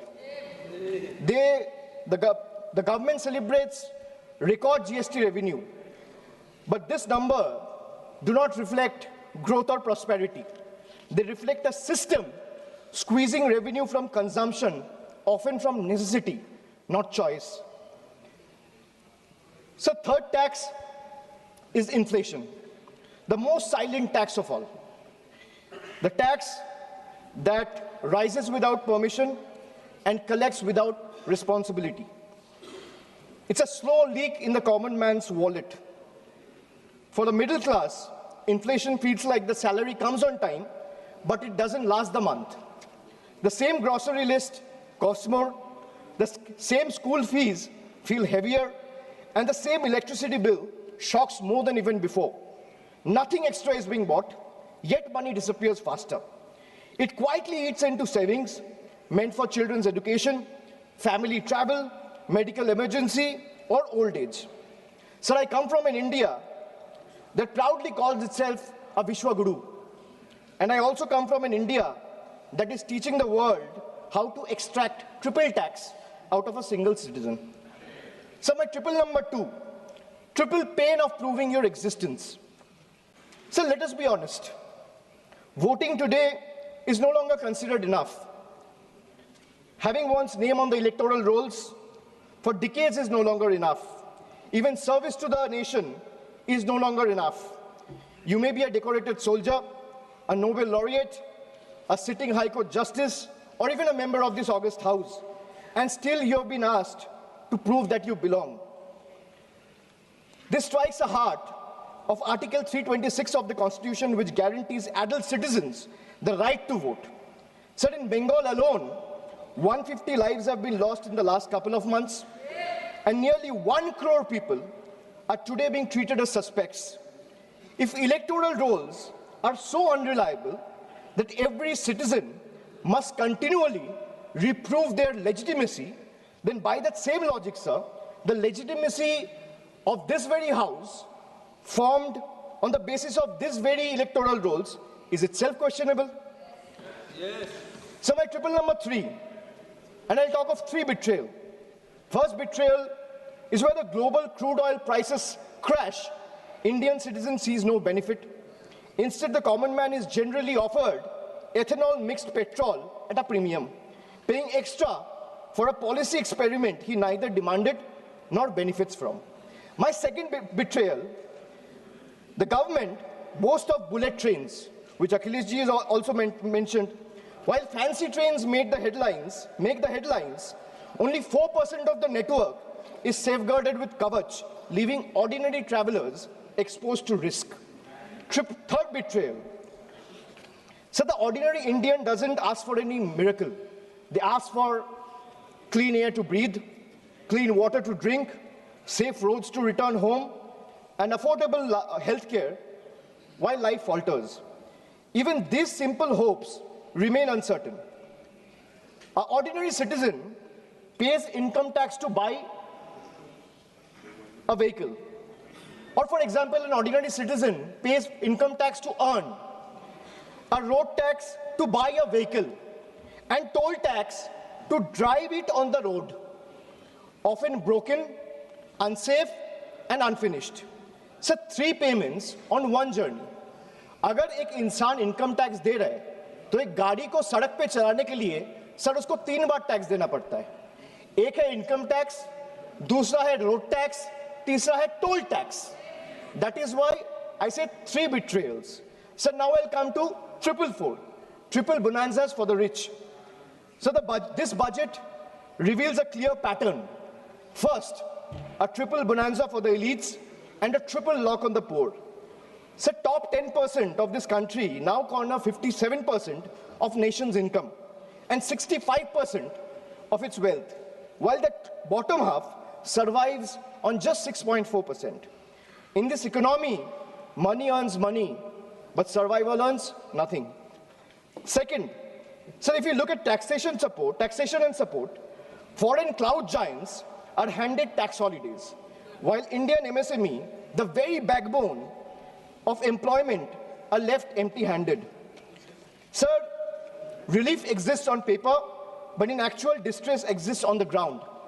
Third, corporate India gets red carpet, easier property rules, wider equity access for NRIs and massive infrastructure promises, but the result of these government policies is not competition, it is concentration.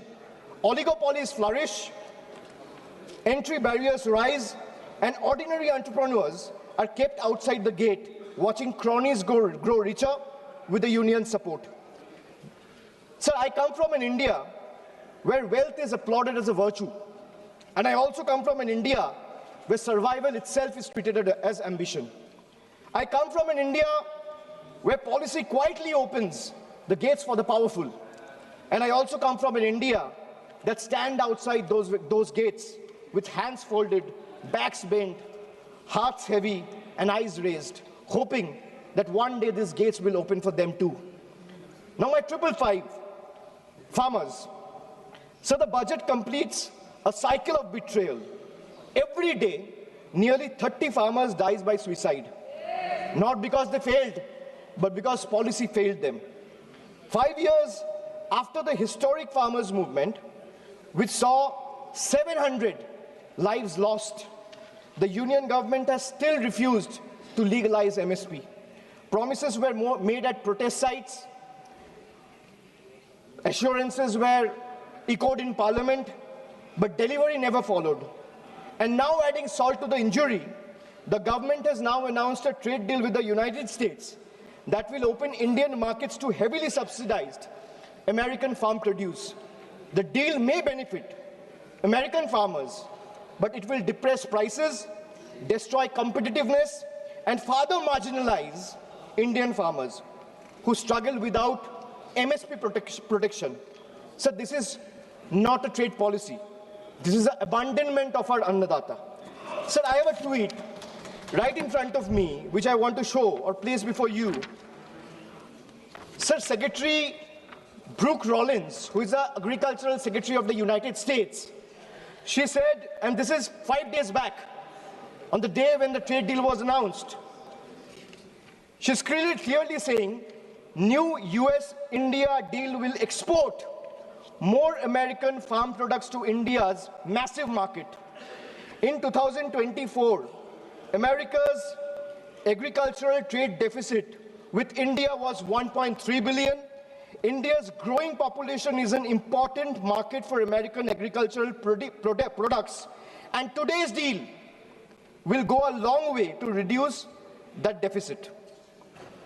So this is not my tweet. She clearly says, thank you, President of the United States, for once again delivering for our American farmers. If the government doesn't agree with a tweet, so where is the disapproval letter, or where is the communication that the government has sent in protest to the tweet that has been sent out 5 days back? Sir, America का agriculture secretary कह रहा है इस deal से America का किसानों का फायदा है, इसीलिए हम अमेरिका का सभापति का धन्यवाद करता है. And the Indian government or the union has not written a line in protest of what the agriculture secretary has tweeted. So now I come to youth. So the much publicized PM internship scheme was allocated over 10,800 crores. Less than 5% of the amount has been utilized. Similarly, the PM Young Achiever Scholarship, which was meant to uplift the talented students from marginalized backgrounds, saw 31% of its fund go unused in financial year 25-26. Sir, if I speak of women, more than 86 women are raped every day in this country. A number that reflects systematic collapse, not isolated crime. Sir, Bengal exercised its constitutional authority and passed the Aparajita Bill, a stringent anti-rape law providing the strongest deterrence against crime against women. So the bill was duly sent to the union through the governor about 18 to 19 months ago. For a year and a half, it has remained pending without any decision. So when a democratically passed law maintained to strengthen protection is left in a limbo, it expresses a lack of intent. This reminds me that I come from an India that promises to double farmers' income. And I come from an India where 1,11,174 farmers and agricultural laborers, brothers and sisters, have been forced to commit suicide. I come from an India which launched Beti Bachao, Beti Padhao, and I come from another India where every 16 minutes a rape or a crime against women is being reported. So now I come to 3 cracks in the Constitution. Number 1, it's a hatred has now been normalized. It has moved from margin to the mainstream. Sir, if I talk about cases registered for promoting enmity between religious and social groups, the number of cases has doubled between 2021 and 2023. And this rise didn't happen in silence. It happened alongside political speeches, public rallies, and calculated dog whistles. When hate goes unpunished, it spreads. When it spreads, minorities pay the price. Second, hate is no longer whispered. It has become a broadcast. So our country has documented more than 1,300 hate speeches in a single year. When such volume of hate fills public space, the government refuses to act decisively, swiftly, then the message is clear, sir. Intimidation is tolerated and silence is the union's policy. Third, sir, the education empowerment scheme under the Ministry of Minority Affairs has just used 8% of its total funds, while the 35% of the ministry's allocation, 27% under tribal affairs, and 28% under scheduled tribes remain unutilized. Sir, even schemes like or scholarship like Maulana Azad National Fellowship, pre-metric scholarship, and Paro Pradesh have been hollowed out. So now I come to 777, which is the triple power grab. Over the last decade, the government has treated institutions as the government's own personal property. So the parliament is silenced, debates are curtailed, scrutiny is abundant, and even the deputy speaker's post is kept vacant because dissent is inconvenient. Sir, investigating agencies no longer investigate, they intimidate, chasing the opposition with raids and arrests. While convictions become negligible, as independent institutions weaken, public institutions are put on the auction block. Air India, BPCL, the shipping corporation, built by generation with public money, are being sold like distressed assets, hastily, without any sort of accountability. So this is described as reform, but it is actually a managed handover. When institutions are bent to serve power and national assets are reduced to headlines and handover, the constitution is not broken in protest, it's torn apart. Sir, I come from an India where the Honorable Prime Minister says, na khaunga, na khane dunga. And I also come from an India where questioning the washing machine that gave reprieve to 23 of the 25 leaders who joined the BJP makes you the most corrupt one.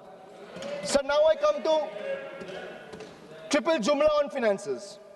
Agriculture. So the budget waxes eloquent about coconut, cocoa, cashew, sandalwood, fisheries and AI advisories, but remains silent on MSP assurances, procurement expansion. There is no price stabilization fund, no diesel support, no fertilizer relief, and no electrical subsidy.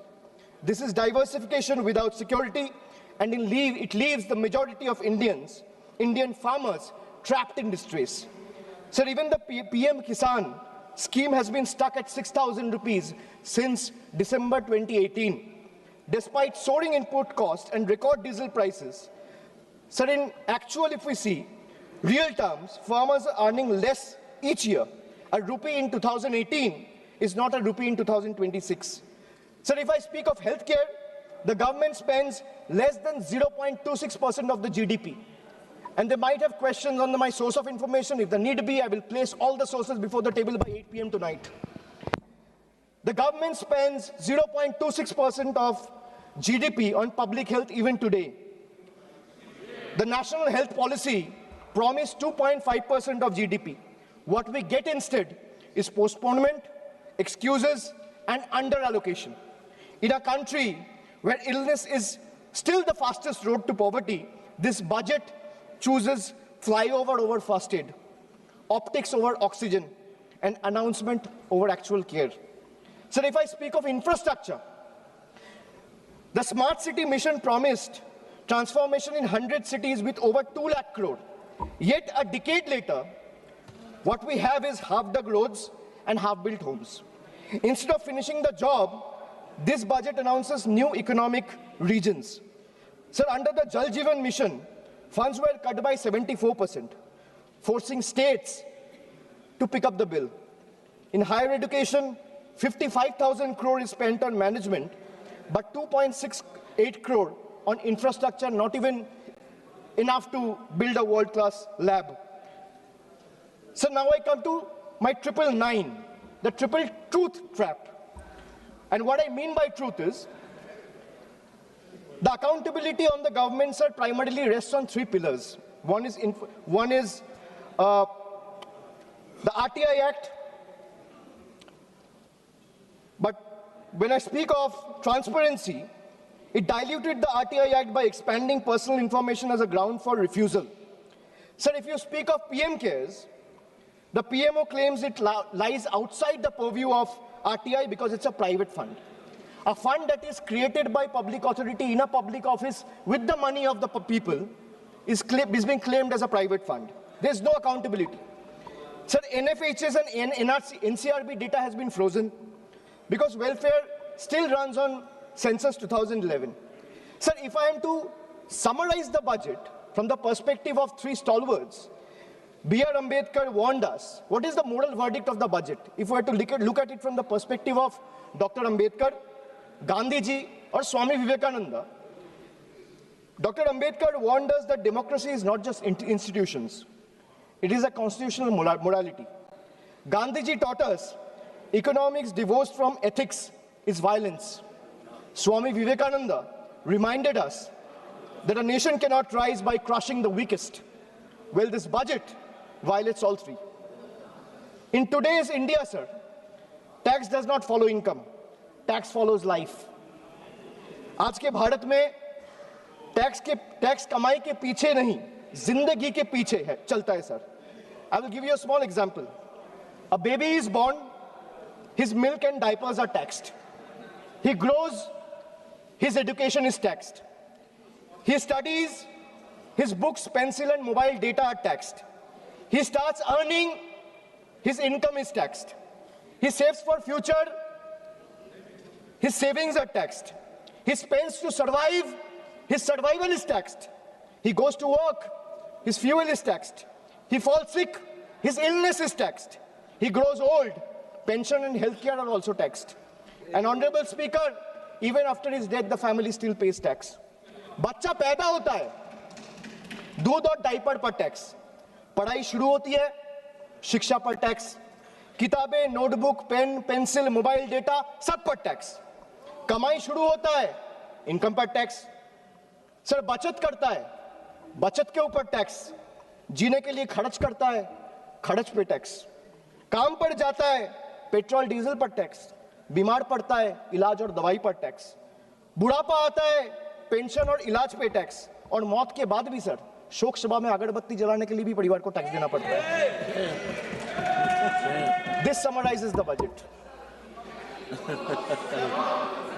Sir, I am addressing the chair.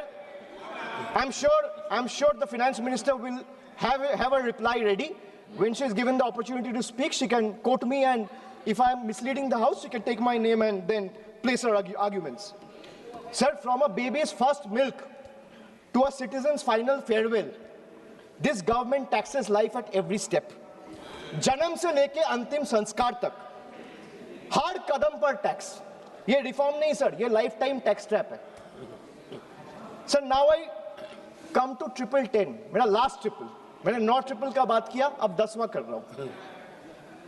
Sir, I will and with 3 dates, 3 moments of history: 2016, 2021 and 2024. 3 elections, 3 verdicts, 3 decisive defeats for the BJP in West Bengal. And after this triple defeat, a 4th one is no longer a warning. It is approaching.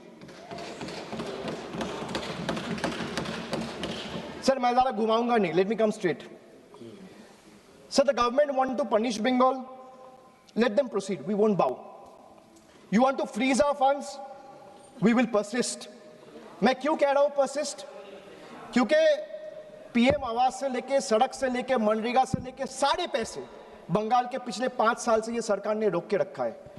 प्रधानमंत्री ने आत्मनिर्भर भारत की बात किया है, हम स्वनिर्भर बंगाल क्या होता है काम करके दिखाया है। So you want to punish Bengal? Proceed, we won't bow. You want to freeze our funds? We will persist. You want to profile and persecute our youth? We will protect them. You want to starve our schemes? We will sustain our people. Bengal's spine was not ever bent by surrender, nor softened by sermons of hate. It is forged in struggle, tempered in sacrifice, and is not for sale. Go ahead, send your audits. We will answer them. Unleash your agencies. We will confront them. Delay our clearances. We will chronicle every day stolen, every stolen day. But remember this, files can be frozen, funds can be stalled, voices can be suppressed, but memories can't be erased. And when the people rise and the ballot breaks the silence, we will settle the final account. You will wear the mask of the union, we will raise the mirror of the people. And when truth looks back, power will bend and we'll have to blink first. So this reminds me again that I come from an India that celebrates labor as a backbone of the economy, the hands that build our highways, factories, ports, cities, this parliament. But I also represent an India where that very labor, when it travels from Bengal, is no longer seen as a labor, he's seen as a suspect. Punished for the language he speaks. I come from an India where Northeast is proudly called Ashtalakshmi. And I also come from an India where Manipur bled for 864 days and the Prime Minister found no time to visit. I come from an India that derives its vocabulary from Ishwar Chandra Vidyasagar. And I also come from an India where Vidyasagar's bust was vandalized by ruling party at the center. I come from an India where we worship Ma Durga as Supreme Shakti. And I also come from an India where Ma Durga's ancestry is questioned by BJP leaders. Sir, I really come from two India. And honestly, I'm tired of explaining this house which India I belong to. Because the truth are, they both exist. And until and unless we acknowledge the second one exists, we will never be able to be the first one we claim to be. So budgets can divide, politics can polarize, power can pretend, but there's something deeper than budgets, older than governments, and stronger than fear, which is the moral imagination of the people. When institutions weaken and language loses its faith, it is our literature, our culture, our shared memory that rises to remind the nation of who it is and who it must never cease to be. So I finally return to the Constitution. When you open the Constitution, it opens with the words, "We, the people of India." It's not a ceremonial phrase. It's a declaration of sovereignty. It's a reminder that power flows upward from the people, not the other way down. That governments may rule, but people remain the supreme. That sentence is not meant to be recited, it is meant to be lived. And as long as people remember it, no fear can last, no injustice can endure, and no republic can ever truly be taken away. And thus today, I do not end with slogans. I end with conscience, and I end with voice of Bengal. এই মৃত্যু উপত্যকা আমার দেশ না, এই জল্লাদের উল্লাস মঞ্চ আমার দেশ না, এই বিস্তীর্ণ শ্মশান আমার দেশ না, এই রক্তস্নাত কসাইখানা আমার দেশ না। আমি আমার দেশকে ফিরে কেড়ে নেব। জয় হিন্দ, জয় Bangla. Thank you. Next speaker, Sri T.R. Baluji. Honorable Chairman, sir, thank you for giving me this opportunity to discuss on the subject matter of budget estimate 26-27. First of all, I would like to congratulate Madam Nirmala Sitharaman ji for having brought the budget estimates for the consecutive 9th time. Next to Mr. Chidambaram, who has also done the same thing in the same parliament. Sir, Finance Minister claims she aims at developed India by 2047.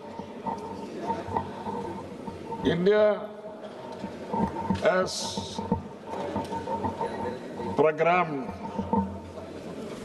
like artificial intelligence, biopharma, semiconductors, critical minerals, and they are given a lot of priority and importance. But the question is, how efficiently Madam Nirmala ji is going to implement them with a sustained push. So strategy of the government is said to be reducing revenue expenditure and increasing capital expenditure.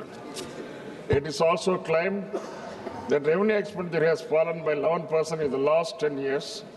That is from 88% in 2014-15 to 77% 26-27.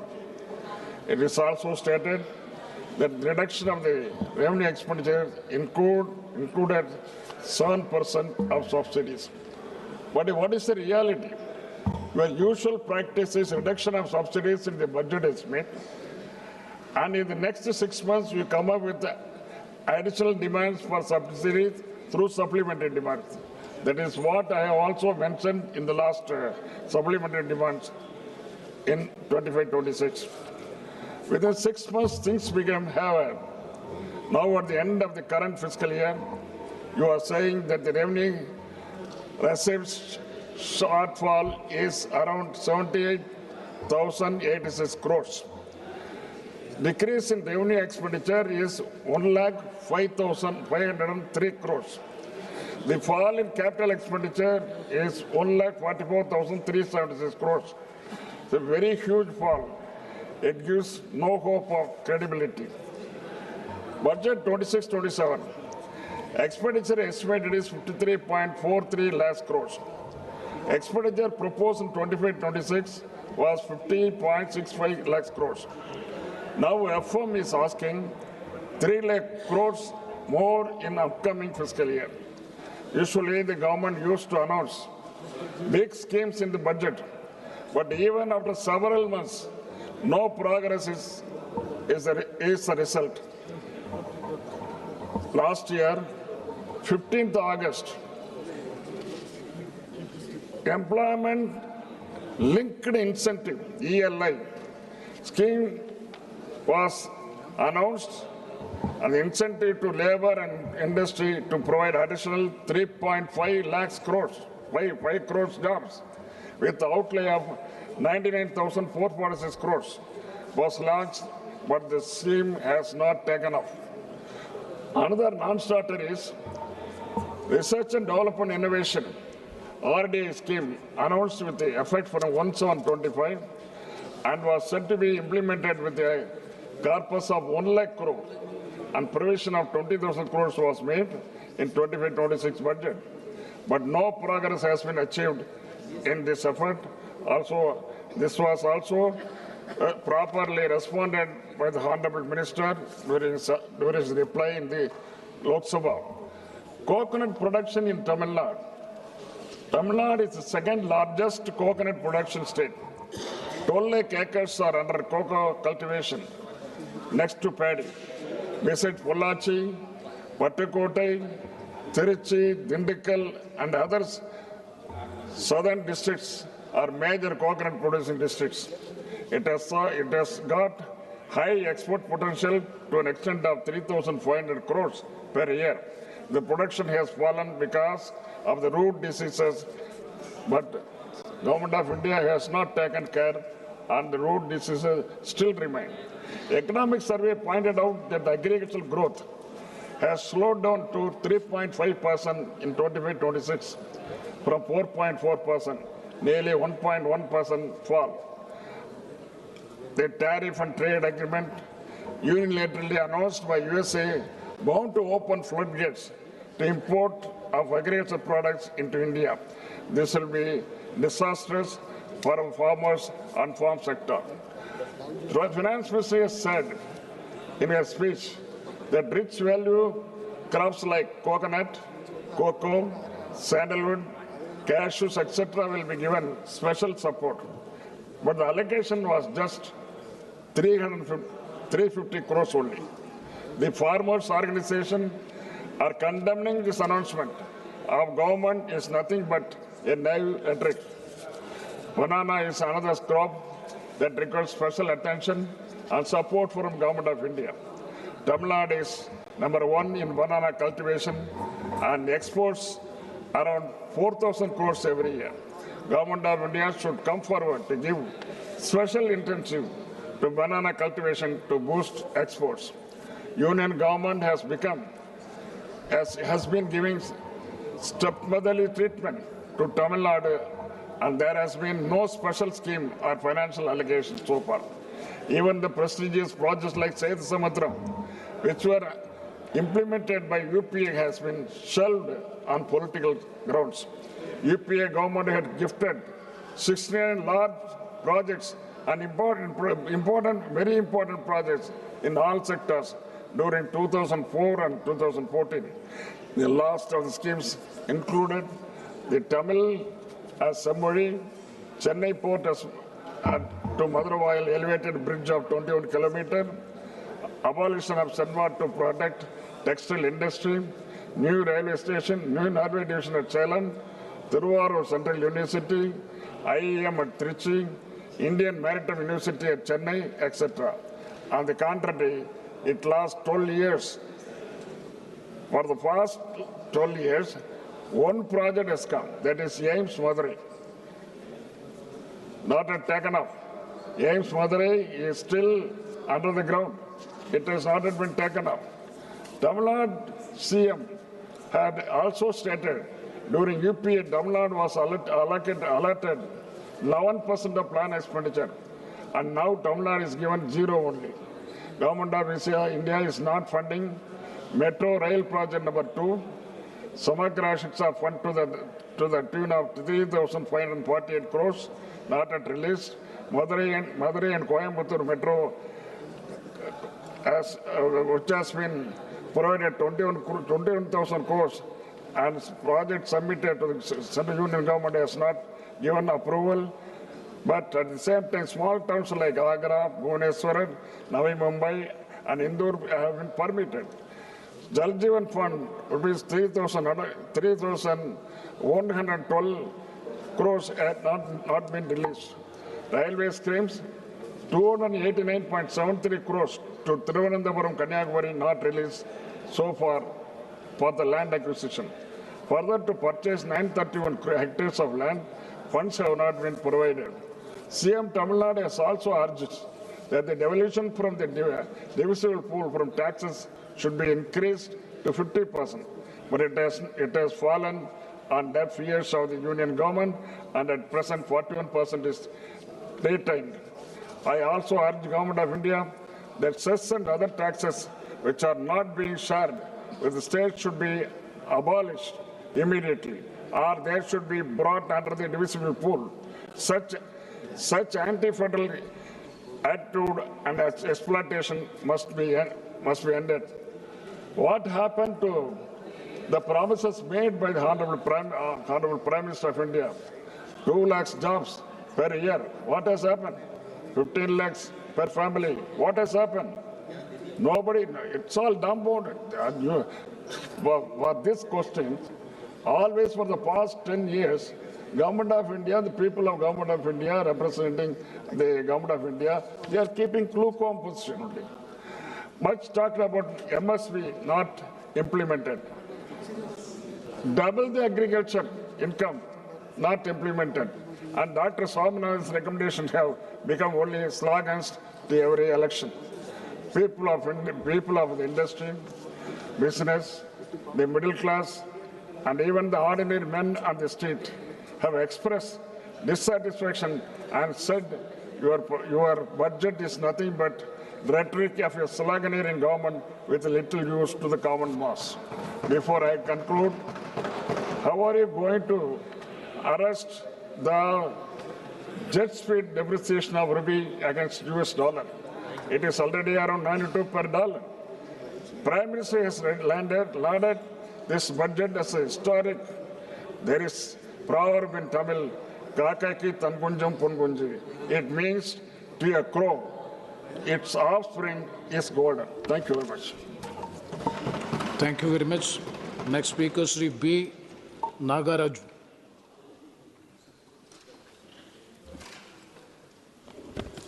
Respected Speaker, sir, మన గౌరవనీయ ప్రధానమంత్రి నరేంద్ర మోడీ గారి యొక్క దూరదృష్టి నాయకత్వాన్ని ప్రశంసిస్తూ 2026-2027 ఆర్థిక సంవత్సరానికి ముందు చూపుతో మరియు ఆర్థిక క్రమశిక్షణతో కూడినటువంటి కేంద్ర బడ్జెట్ను సమర్పించినటువంటి గౌరవనీయులైన ఆర్థిక మంత్రి నిర్మలా సీతారామన్ గారిని అభినందిస్తూ వికసిత్ భారత్ లక్ష్యంగా ఈ ఆర్థిక సంవత్సరపు బడ్జెట్ను 3 కర్తవ్యాల ఆధారంగా రూపుదిద్దుకుంది అధ్యక్ష.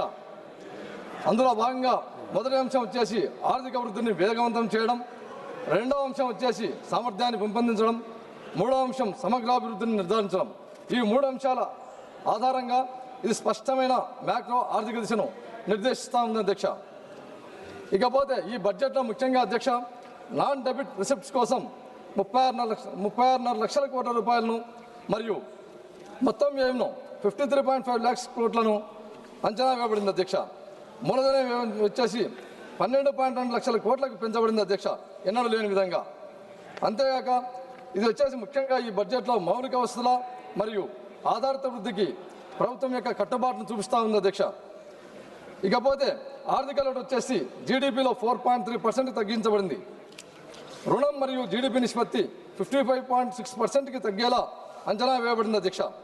ఈ సంఖ్యలన్నవి అభివృద్ధి మరియు ఆర్థిక క్రమశిక్షణ మధ్య సమతుల్యతను ప్రతిబింబిస్తూ ఉన్నాయి అధ్యక్ష.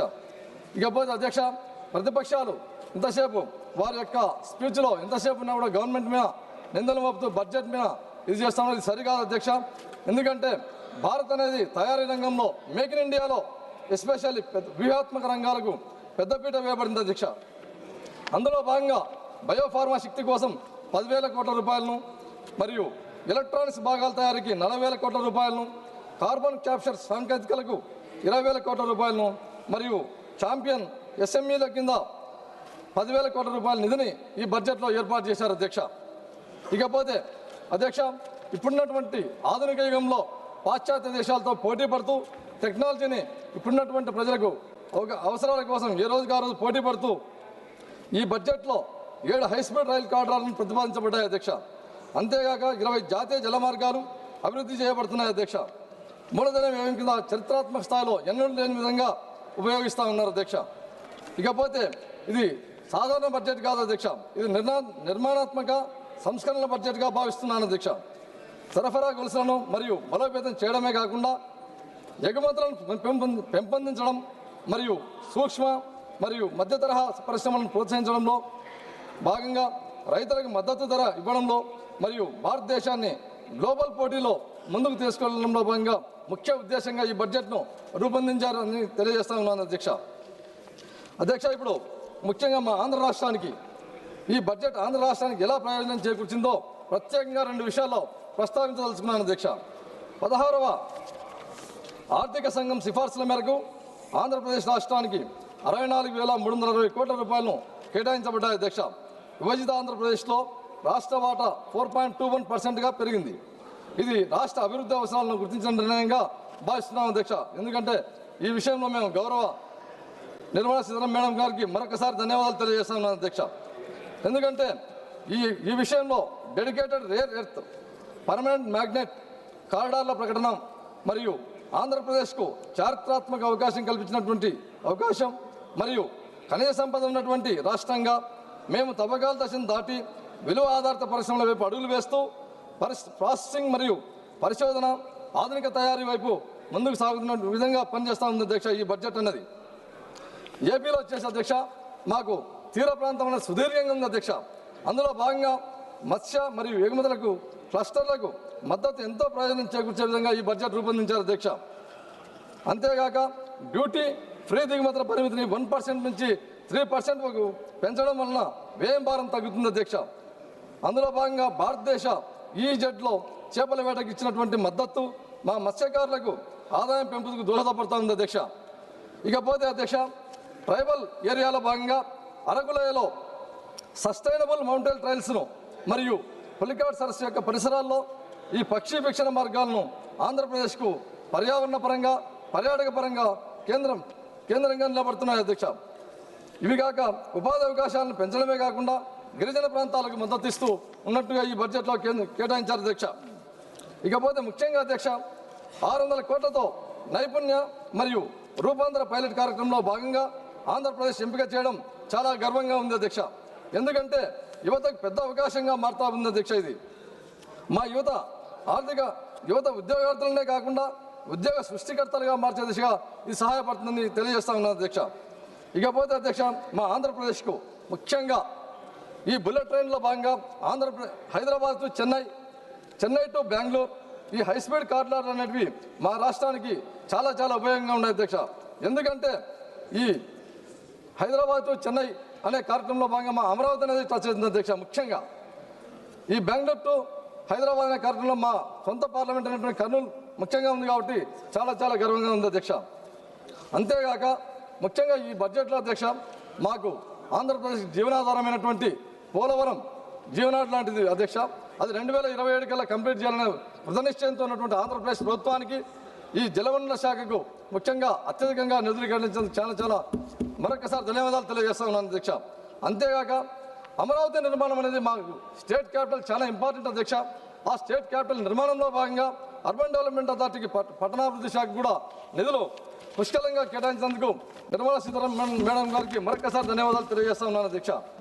అంతేగాక ఈ బడ్జెట్ అనేది ఆంధ్రప్రదేశ్ను భారతదేశ అభివృద్ధి ప్రయాణంలో వ్యూహాత్మక భాగస్వామిగా గుర్తించింది అధ్యక్ష మా స్టేట్ను. ఇకపోతే అధ్యక్ష, మా ఆంధ్రప్రదేశ్ ముఖ్యమంత్రి వర్యులైనటువంటి గౌరవనీయ నారా చంద్రబాబు నాయుడు గారి యొక్క దూరదృష్టి నాయకత్వంలో ఆంధ్రప్రదేశ్కు ఈ కేటాయింపులు అన్నటివి వేగవంతమైన అభివృద్ధిగా మార్చగలవు. ఈ పెట్టుబడులను ముఖ్యంగా పరిశ్రమలకు మరియు ఏపీ యొక్క భవిష్యత్తును మార్చగలని చెప్పేసి భావిస్తున్నాము అధ్యక్ష. ఇకపోతే అధ్యక్ష, ఫైనల్గా ఇప్పుడు నా నియోజకవర్గం కర్నూలు పార్లమెంట్ గురించి 2 విషయాలు తెలియజేయాలని తెలుసు అధ్యక్ష. ముఖ్యంగా ఈ బడ్జెట్లో నా కర్నూలు పార్లమెంటుకు హైదరాబాద్ టు బెంగళూరు కారిడార్లో భాగంగా కర్నూలు పార్లమెంట్ అనేది మధ్య ప్రాంతంలో వస్తుంది అధ్యక్ష. మాకు చాలా సునాయాసంగా 2 రాష్ట్రాల మధ్యన 2 మెట్రోపాలిటన్ సిటీస్ మధ్యన మా కర్నూలు పార్లమెంటుకు ఈ బుల్లెట్ ట్రైన్ వస్తున్నందుకు చాలా చాలా గర్వంగా ఉంది అధ్యక్ష. అంతేగాక ఈ రోడ్ మినిస్ట్రీలో భాగంగా ఈ రోడ్ మినిస్ట్రీకి అత్యధికంగా డబ్బులు కేటాయింపులు జరిగినాయి అధ్యక్ష ఈ బడ్జెట్లో. అందులో భాగంగా మా కర్నూలు బళ్ళారి నేషనల్ హైవే వేయాలని చెప్పేసి కోరుకుంటున్నాను అధ్యక్ష. అంతేగాక ముఖ్యంగా అధ్యక్ష, గత బడ్జెట్లో మా కర్నూలు ప్రాంతంలో ఓర్వకల్కు ఇండస్ట్రియల్ నోడ్ ఇచ్చినటువంటి గంట కూడా ఎన్డీఏ కూటమి అధ్యక్ష. అందులో భాగంగా మాకు పూర్వోదయ స్కీమ్ కింద ఆ ఓర్వకల్ హబ్లో ఇంటిగ్రేటెడ్ స్టీల్ హబ్స్ ఏర్పాటు చేయాలని చెప్పేసి కోరుకుంటున్నాం అధ్యక్ష. ఎందుకంటే మా అంతా వెనకబడిన ప్రాంతం అధ్యక్ష. ఈ పూర్వోదయ స్కీమ్లో భాగంగా మంత్రాలయం రైల్వే కనెక్టివిటీ కూడా వేయాలని చెప్పేసి ఆశిస్తున్నాం అధ్యక్ష. అంతేగాక ముఖ్యంగా అధ్యక్ష, అటల్ భుజన్ యోజన కింద, ఎందుకంటే మా రాయలసీమ ప్రాంతం అంతా చాలా డ్రాట్ ఏరియా, ఆ ప్రాంతంలో గ్రౌండ్ వాటర్ డెవలప్ చేయాలంటే అటల్ భుజన్ యోజన పథకం కింద సెలెక్టెడ్ కాబట్టి మా జిల్లాకు ప్రత్యేకంగా నిధులు కేటాయించాలని చెప్పేసి కోరుకుంటున్నాను అధ్యక్ష. రెస్పెక్టెడ్ స్పీకర్ సార్, చివరిగా ముఖ్యంగా మా గౌరవనీయ చంద్రబాబు నాయుడు గారు ఆంధ్రప్రదేశ్ ముఖ్యమంత్రి వర్యుల యొక్క నాయకత్వంలో ఆంధ్రప్రదేశ్ రాష్ట్రం పరిపాలనా సామర్థ్యం మరియు సాంకేతిక దృష్టి మరియు సంస్కరణాత్మక పాలనలో నిరంతరం ముందంజలో నిలిచి ఉంది అధ్యక్ష.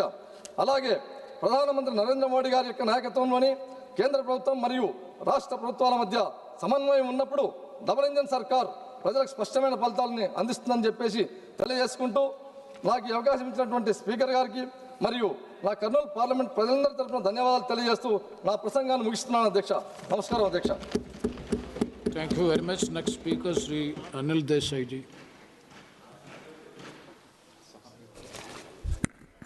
Thank you, Deputy Chair, sir.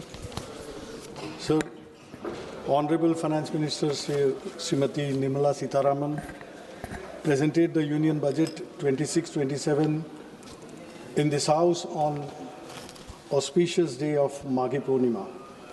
Lot of expectations were there from the Indian population, common people, and all alike. The total expenditure estimate of 53.47 lakh crore, that is 7.7% higher than revised estimates of 25-26 that was presented. In this, interest payments account for 26% of the total expenditure, and which is 40% of the revenue receipts. Whereas the total receipts other than borrowings are estimated to be 36.51 lakh crores, which is 7.2 higher than the revised estimates of 25-26. Revenue deficit in 26-27 is targeted at 1.5% of the GDP, which is the same like revised estimate of 25-26. It is unchanged. Fiscal deficit of 26-27 is targeted at 4.3% of the GDP, which is lower than the revised estimates of 4.4 of GDP of 25-26. So as far as debt is concerned, government aims to reduce its outstanding liabilities to around 50% of the GDP by 2031, that is in 5 years. In 26-27, outstanding liabilities are estimated to be around 55.6 of the GDP, 55.6% of the GDP. This budget 26-27 emphasizes the need for fiscal consolidation, targeting a reduction of debt to GDP ratio to 50% plus or minus 1% by year 2030, that is in 5 years, which is now 55.6% of the GDP. So fiscal consolidation is being pursued by cutting total expenditure by 5%, but no significant growth momentum is expected, with only 10.9% of the growth in capital expenditure in terms of GDP. There is no corresponding increase in capital expenditure. So there is marginal increase in union government revenue expenditure, which shows at 39.44 lakh from 25-26 revised estimate to 41.25 lakh crores in 26-27. That is a growth of around 4.5%. There is only a marginal increase in transfer towards centrally sponsored schemes, rising from 5.42 lakh crore in 25-26 to 5.49 lakh crore in 26-27. That is just an increase of 1.28%. So it is to be noted that Finance Commission grants have declined from 1.32 lakh crore in 25-26 budget estimates to 1.29 lakh crore in 26-27 budget estimates. So as far as revenue receipts are concerned, only marginal increase is there in revenue receipts from 34.30 lakh crore in 25-26 to 35.33 lakh crores in 26-27. That is rise of around 2.90%. There is no estimate of GST compensation cess collection, and budget is silent about the future of GST compensation cess. I think I would request Honorable Finance Minister to shed some light on this aspect, because we would like to know how the compensation cess stands and what is the future course of it. The share of the states has fallen from 14.22 lakh crore in 25-26 to 14.22 lakh crore in 25-26 to 13.93 in 25-26 RA, which is decline of minus 2.07 for year 26-27. The estimated tax share to states in rupees 15.26 lakhs crore, which is only 7.3 higher than the previous year. Even after considering the 16th Finance Commission tax devolution, the centre's tax share to states amounts to 34.65 instead of, which is mandated, of 41%. 16th Finance Commission recommended state share in divisible pool at its present level of 41%. For horizontal devolution, there is a change in the criteria and weights from 15th Finance Commission. The major change is the criteria inclusion of contribution to GDP, that is 10% weightage is given, and demographic performance by each state. With regard to revenue deficit grants, the 16th Finance Commission has not recommended that the same be granted to the states. When states fall of revenue deficit, they try to get revenue deficit from the something from the center to carry on with their projects like development or wherever it is needed. But this time around, Finance Commission has regretted, it has negatived the recommendation, which will put the stress on the states, because states are not able to generate any kind of significant revenue, as GST has already subsumed all taxes and there are hardly any avenues left for the center to generate revenue of its kind. My state of Maharashtra contributes the maximum to the central exchequer. In recent years, we've seen, sir, that we've been contributing more than 5 lakh crore, 5 to 5.5 lakh crore to the central exchequer, but what we get in return is hardly around 3 lakh crore. Though Maharashtra CM, Sri Fadnavis, has said, and he has praised the entire budget, substantiating the facts that around 1 lakh crore will come to the state of Maharashtra, out of which 98,000 crores will be in the form of devolution or the tax returns what we'll be getting by it, and 12,000 crores for various projects which are there in Maharashtra, which have come up, that 26, 27 allocations have been made for different projects. Now, Maharashtra is expected to receive close to ₹1 lakh, but the basic thing, if we go by the budget, whatever has been stated by the CM and whatever has been praised, I mean, the reality is far from what the picture exists on the ground. The projects which have been funded or projects which have been allocated, good amount of, as far as infrastructure is concerned or urban projects are urban development projects are concerned, the projects which have been there in the pipeline, projects which have been initiated and which are in progress, they have been exorbitantly cost escalation has taken place. The overvaluation is being done, and it is favoring the contractors, which comes from to the government, and it gives suspicion for a lie or for suspicion to raise our doubts as far as corruption is concerned in Maharashtra. So whatever projects which are there, Mumbai-Aurangabad high-speed rail, that is 6,103 crore has been provided for that corridor. Mumbai metro projects, 1,702 crore has been provided for that. Mumbai urban transport project, MUTP 3, 462 crores have been allocated. Now, green mobility projects in MMR region, that is Mumbai metropolitan region, 155 crores have been allocated. Intelligent transport system ITS on Samriddhi Mahamarga, that is 680 crores. Now these are, and Pune Metro Rail project, that is 517 crores. These projects which ought to have been completed by long, but it is not yet completed, that escalation is on, overvaluation is being done, and this non-completion is not only proving inconvenient to the people, but it comes as a hindrance in the progress of Maharashtra. And who is benefiting out of it? Only contractors are benefiting out of it, and that is in connivance with the government officials or the politicians who are there and the treasury benches of Maharashtra. So these are the things, I mean, not leveling the charges, but this is what is seen by the people, felt by the people, and people feel that progressive state like Maharashtra, why it is taken backseat. Now, sir, finance and economy is concerned, as far as this budget is concerned, high-level committee on banking for Vikasit Bharat is been proposed. Now, banking sector, that is the backbone of Indian economy. Now, this public sector, which had the strength, yesterday only or today only in the papers it has come, that State Bank of India has registered a 31,000 crore profit in the last quarter. So that is the strength and that is the capacity potential what our public sector banks, insurance or whatever public sector units are there. Instead of strengthening them, government steps are going in the direction of weakening them. Why are we going for disinvestment? Why are we coming with the disinvestment plan every year we present a budget?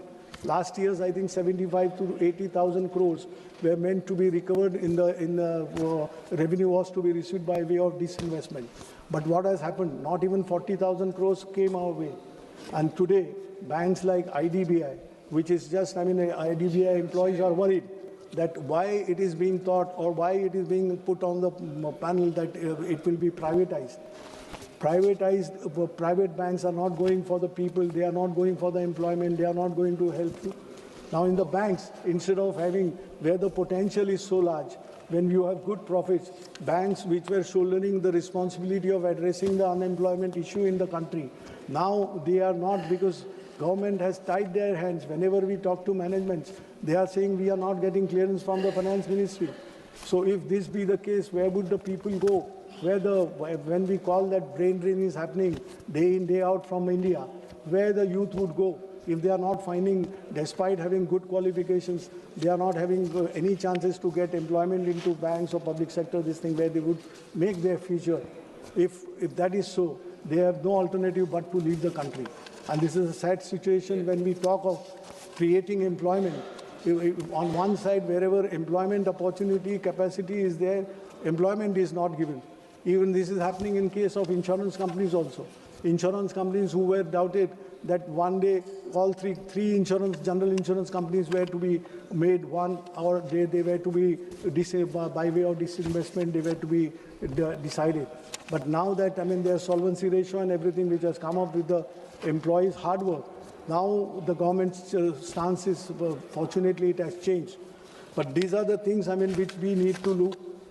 Labor and employment, what has happened to the labor code? Labor code has given, enough of opportunity, or it is one lopsided labor code has been developed, which is benefiting the employers, and there is absolutely no say for the employee, no say for the labor.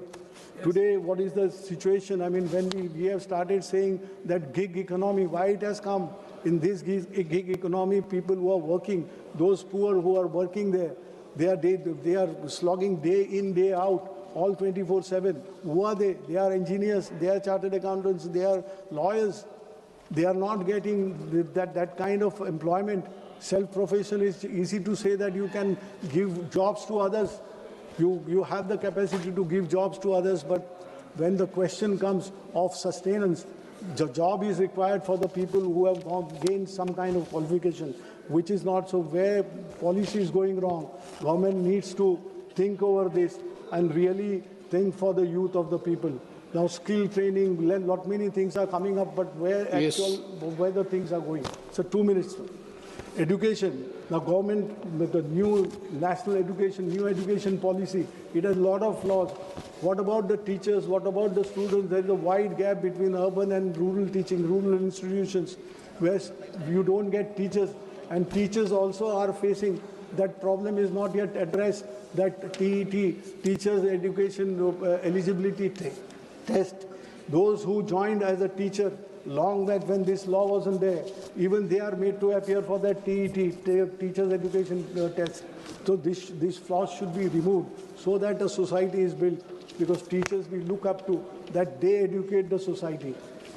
So as far as health is concerned, whatever provisions and allocations are there, they're not up to 2.5% as declared by the government, not provision of 2.5% to the GDP.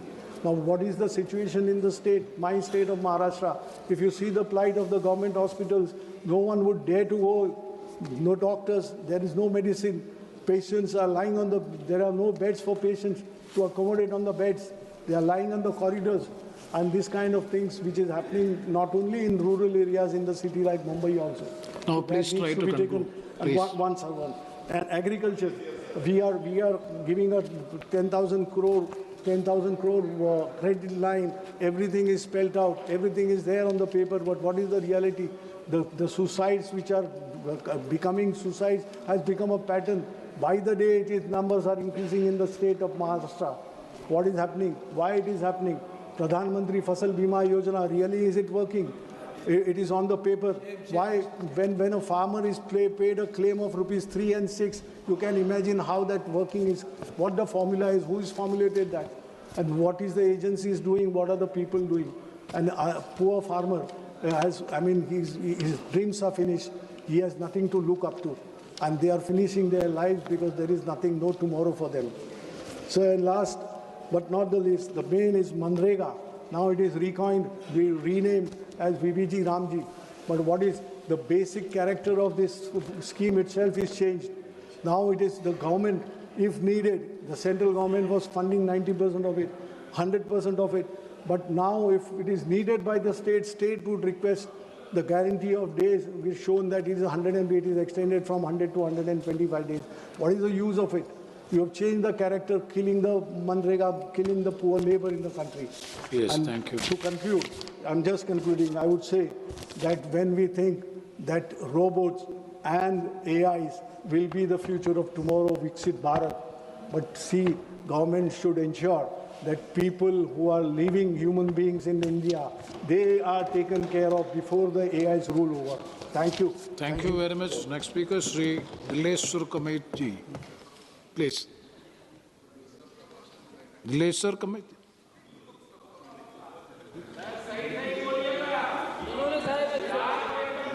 ये वर्ष 2026-27 के आम budget पर चर्चा में भाग लेने का अवसर दिया, इसके लिए आपका बड़ा आभार प्रकट करता हूं।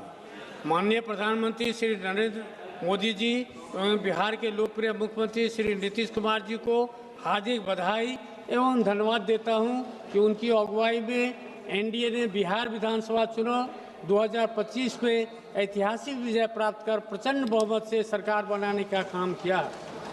महोदय, समावेशी विकास का यह आम बजट वाकई में राष्ट्रहित और जनहित के लिए अमृत एवं संजीवनी के रूप में कार्य करेगी। महोदय, भारत के यशस्वी प्रधानमंत्री आदरणीय श्री नरेंद्र मोदी जी के दूरदर्शी एवं प्रगतिशील आर्थिक नीतियां एवं योजनाओं जो समाज के अंतिम व्यक्ति के साथ सभी वर्गों को समानांतर एवं सार्थक लाभान्वित करती है।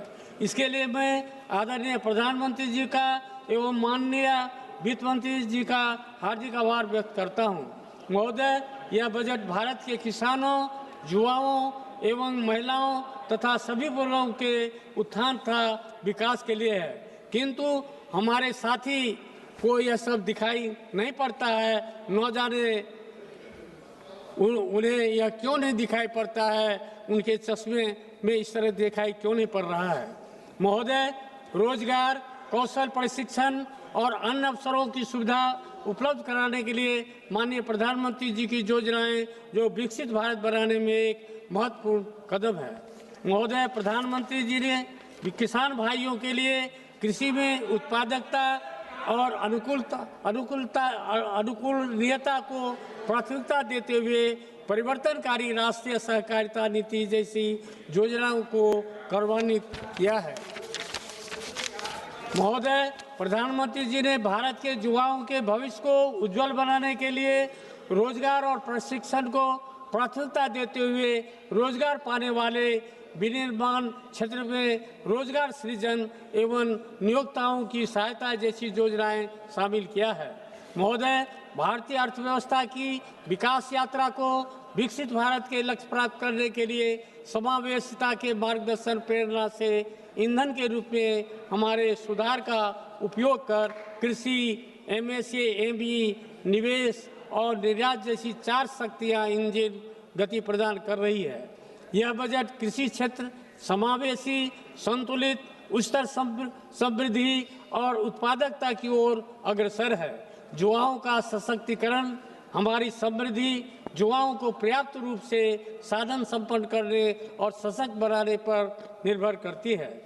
एनडीए की सरकार ने विकास के प्रति मानवोचित और समावेशी दृष्टिकोण अपनाया, जो पिछले 11 वर्षों में इन विकास कार्यक्रमों ने रिकॉर्ड समय में सभी के लिए आवास, हर घर जल, सभी के लिए बिजली, सभी के लिए रसोई गैस, सभी के लिए बैंक खाते और वित्तीय सेवाओं के माध्यम से प्रत्येक परिवार और व्यक्ति के लिए सेवाएं सुलभ कराई है।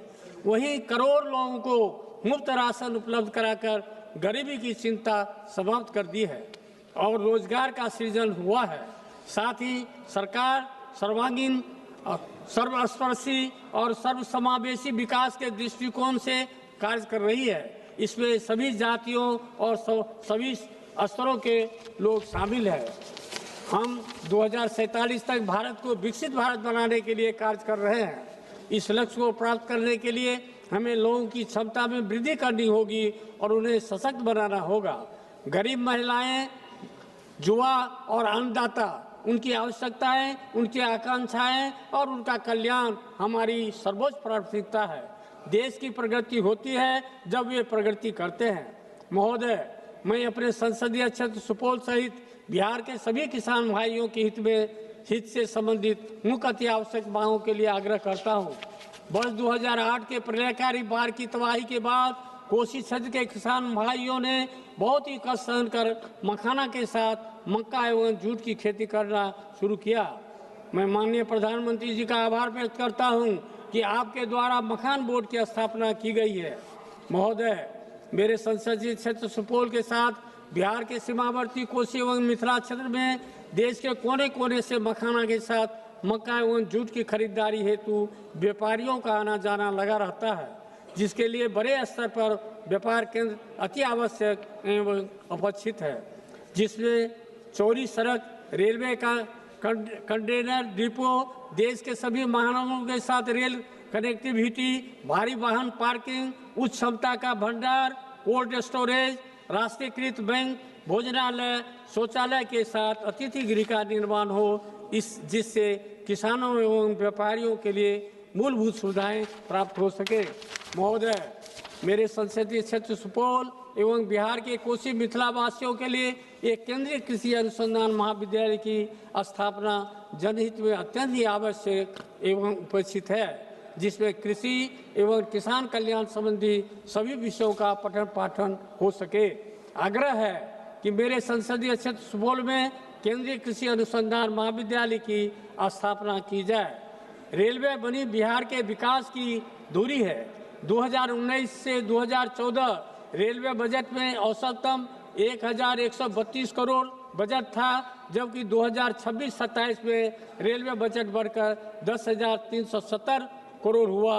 बढ़ा हुआ बजट सीधे सीधे परियोजनाओं, रोजगार और बेहतर सेवाओं में तब्दील होता दिख रहा है, जिसका सीधे लाभ बिहार को मिल रहा है। महोदय, अपने संसदीय क्षेत्र सुपौल में रेलवे संबंधी मुख्य अति आवश्यक समस्याओं का समाधान के लिए माननीय प्रधानमंत्री जी एवं माननीय रेल मंत्री से आग्रह करता हूं कि पूर्व मध्य रेलवे अंतर्गत सीतामढ़ी जयनगर भाया निर्मली तथा ललितग्राम वीरपुर नई रेल लाइन परियोजना का शिलान्यास कर यथाशीघ्र निर्माण कार्य शुभारंभ कर तथा रेल परिचालन करने की कृपा की जाए। गाड़ी संख्या 15949 और 15950 डिब्रूगढ़ गोमती नगर अमृत भारत एक्सप्रेस का परिचालन गलगलिया अररिया रेलखंड होकर फारबिसगंज सरायगढ़ दरभंगा के रास्ते करने की कृपा की जाए। डिब्रूगढ़ से नई दिल्ली भाया कटिहार, बरौनी एवं भाया कटिहार हाजीपुर होकर 3 राजधानी ट्रेन का परिचालन किया जाता है। उन तीनों में से किसी एक राजधानी ट्रेन को नवनिर्मित गलगलिया अररिया रेलखंड होते हुए फारबिसगंज राघोपुर तथा दरभंगा के रूट से परिचालन करने की कृपा की जाए, जिससे बंगाल, बिहार तथा उत्तर प्रदेश के सीमावर्ती क्षेत्रों की जनता को इसका लाभ मिल सके तथा समय एवं दूरी भी कम होगी। छात्रों, युवाओं, किसानों, व्यापारियों तथा शिक्षा, स्वास्थ्य, बाजार, कोर्ट कचहरी की सुविधा के लिए पूर्व मध्य रेलवे के त्रिवेणीगंज से पटना भाया सरायगढ़ दरभंगा होते एक मेल एक्सप्रेस ट्रेन का परिचालन रात्रि में दोनों तरफ से किया जाए। साथ ही सुपौल से सियालदह कलकत्ता के लिए एक नई ट्रेन चलाई जाए, जिसे क्षेत्र के व्यापारियों तथा उस क्षेत्र के सीमावर्ती क्षेत्र के जनता को इसका लाभ मिल सके। बिहार राज्य के सुपौल जिला अंतर्गत NH 327 सुपौल से बरिया मंच होते हुए भाया मरौना एवं मधेपुर होते हुए दरभंगा तक सड़क एवं उक्त सड़क के मध्य कोसी नदी में पुल का निर्माण करने की कृपा की जाए। अध्यक्ष महोदय, विकसित भारत के निर्माण के लिए देश के गरीब, युवा, नारी शक्ति और किसान सशक्त होंगे। सरकार इसके प्रति वचनबद्ध है। इन्हीं शुभकामनाओं के साथ मैं 2026-27 के आम बजट का समर्थन करते हुए बिहार के समस्त जनता एवं जनता दल यूनाइटेड के तरफ से धन्यवाद एवं आभार प्रकट करता हूं। धन्यवाद। धन्यवाद। श्री बजरंग सोनेवानी जी। मुझे आपने बोलने का मौका दे दिया। मैं एनसीपी शरद पवार पार्टी से हूँ। आदरणीय शरद पवार साहब से कृपा से मैं ये सभागृह में हूँ। मुझे बहुत खेदजनक बात ये बजट पे बात करते टाइम पे बोलना है कि महाराष्ट्र के वित्त मंत्री जो डेप्यूटी सीएम थे उनका निधन 14 दिन पहले हो गया। इस सभागृह में सदस्य थे। पहले मैं उनको भावपूर्ण श्रद्धांजलि अर्पण करता हूं। और माननीय अध्यक्ष जी, मैं सन 2026-27 या अर्थसंकल्पावर बोलण्याची संधी दिल्याबद्दल आपले मनपूर्वक आभारी आहे। महोदय, यावेळच्या अर्थसंकल्पामध्ये सरकारचा कोणता स्पष्ट दृष्टिकोन, ठोस धोरण किंवा देशवासियांसाठी काहीतरी करण्याची ठाम इच्छाशक्ती दिसून येत नाही। हा अर्थसंकल्प घाईघाईत कोणताही सखोल विचार न करता जमिनीवरील वास्तव्यानं समजून तयार करण्यात आलेला नाही। नेहमीप्रमाणे यालाही अर्थसंकल्प न म्हणता सरकारचा आणखी एक जुमला बजेट म्हणणे अधिक योग्य होईल। महोदय, मी या सभागृहापूर्वी काही महत्त्वाचे मुद्दे मांडू इच्छितो। मागील अर्थसंकल्पात मांडलेले मुद्दे यावेळेस केवळ रंगरंगटी करून नव्या स्वरूपात पुन्हा सादर करण्यात आलेले आहेत। महोदय, माननीय अर्थमंत्री महोदयांनी सुधार एक्सप्रेस या संकल्पनेची मोठ्या गाजावाजात घोषणा केली आणि सरकारने 350हून अधिक सुधारणा केल्याचे सांगितले। मात्र 350 सुधारणा नेमक्या कोणत्या याचा तपशील देण्यात आलेला नाही। जीएसटी सोडल्यास कोणताही ठोस सुधारणा झाली हे स्पष्ट होत नाही। जीएसटी सारखा विषय गोरगरिबांना लुटण्याचा विषय जीएसटी मध्ये होतो। जीएसटी मध्ये बरेच काही बदल केले, हे बदल सुद्धा चुकीच्या पद्धतीने आहेत असं माझं मत आहे। महोदय, जीएसटी बाबत सांगायचे झाले तर हा कर घाईघाईत रात्री 12 वाजता घंटा नांद करत लागू करण्यात आला। विरोधकांनी वारंवार सूचित केले ही सर्व संबंधित चर्चा करून विचारपूर्वक हा कर लागू करावा, पण सरकारने कोणतीही सूचना मान्य केली नाही।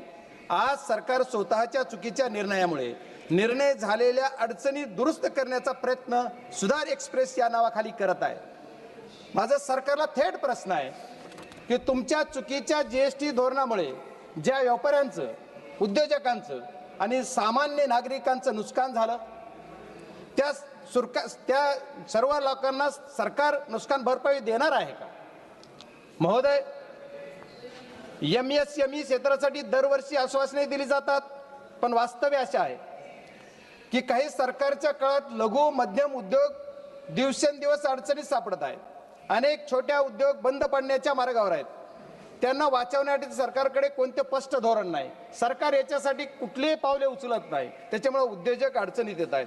आपल्या देशातील उद्योजक सक्षम आहेत, पण सरकारच्या चुकीच्या धोरणामुळे ते आज अडचणीत सापडलेले आहेत।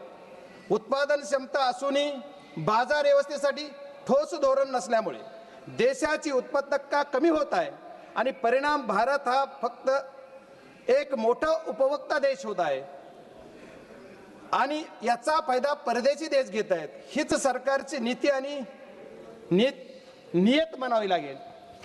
माननीय अध्यक्ष महोदय, सरकारने बरेच काही धोरण राबवले। मागच्या काळामध्ये सरकारने या देशामध्ये साखर उद्योगासाठी इथेनॉल प्रोजेक्ट उभारण्यासाठी इंटरेस्ट सबमिशन स्कीम राबवली आणली। इंटरेस्ट सबमिशन या नावाखाली करोडो रुपयाचे प्रोजेक्ट उद्योजकांनी उभे केले, साखर कारखानदारांनी उभे केले आणि त्याचा परिणाम काय झाला तर मागच्या 2 वर्षापूर्वी 7 डिसेंबर 2023 ला रातोरात एक 2 वळीचं पत्र काढलं आणि सांगितलं इथेनॉल प्रोडक्शन बंद करा। माननीय अध्यक्ष महोदय, आपके माध्यम से मैं अर्थ मंत्री जी के कहना चाहता हूं कि अध्यक्ष अर्थ मंत्री जी ने ये करने से जो उद्योजक है उनका कितना घाटा हो गया, ये कभी सभागृह को बोलना चाहिए, देशवासियों को बोलना चाहिए।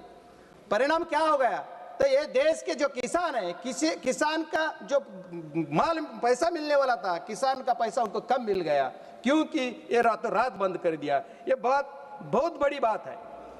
इथेनॉल प्रोजेक्ट 200, 400, 500 करोडचे उभे केले आणि 500 करोडचे इथेनॉल प्रोजेक्ट उभे केले, तर त्याचा इंटरेस्ट सबमिशनची जी स्कीम आहे त्याच्या ती बंद तर झालीच, पण त्यांचं जे इंटरेस्ट सबमिशनचं जे पैसे आहेत जे सरकारनं वाटायची हमी दिली, 2-2, 3-3 वर्ष त्यांचे पैसे मिळत नाहीत, ही सरकारची नियत उद्योजक संपवायची आहे असं माझं मत आहे.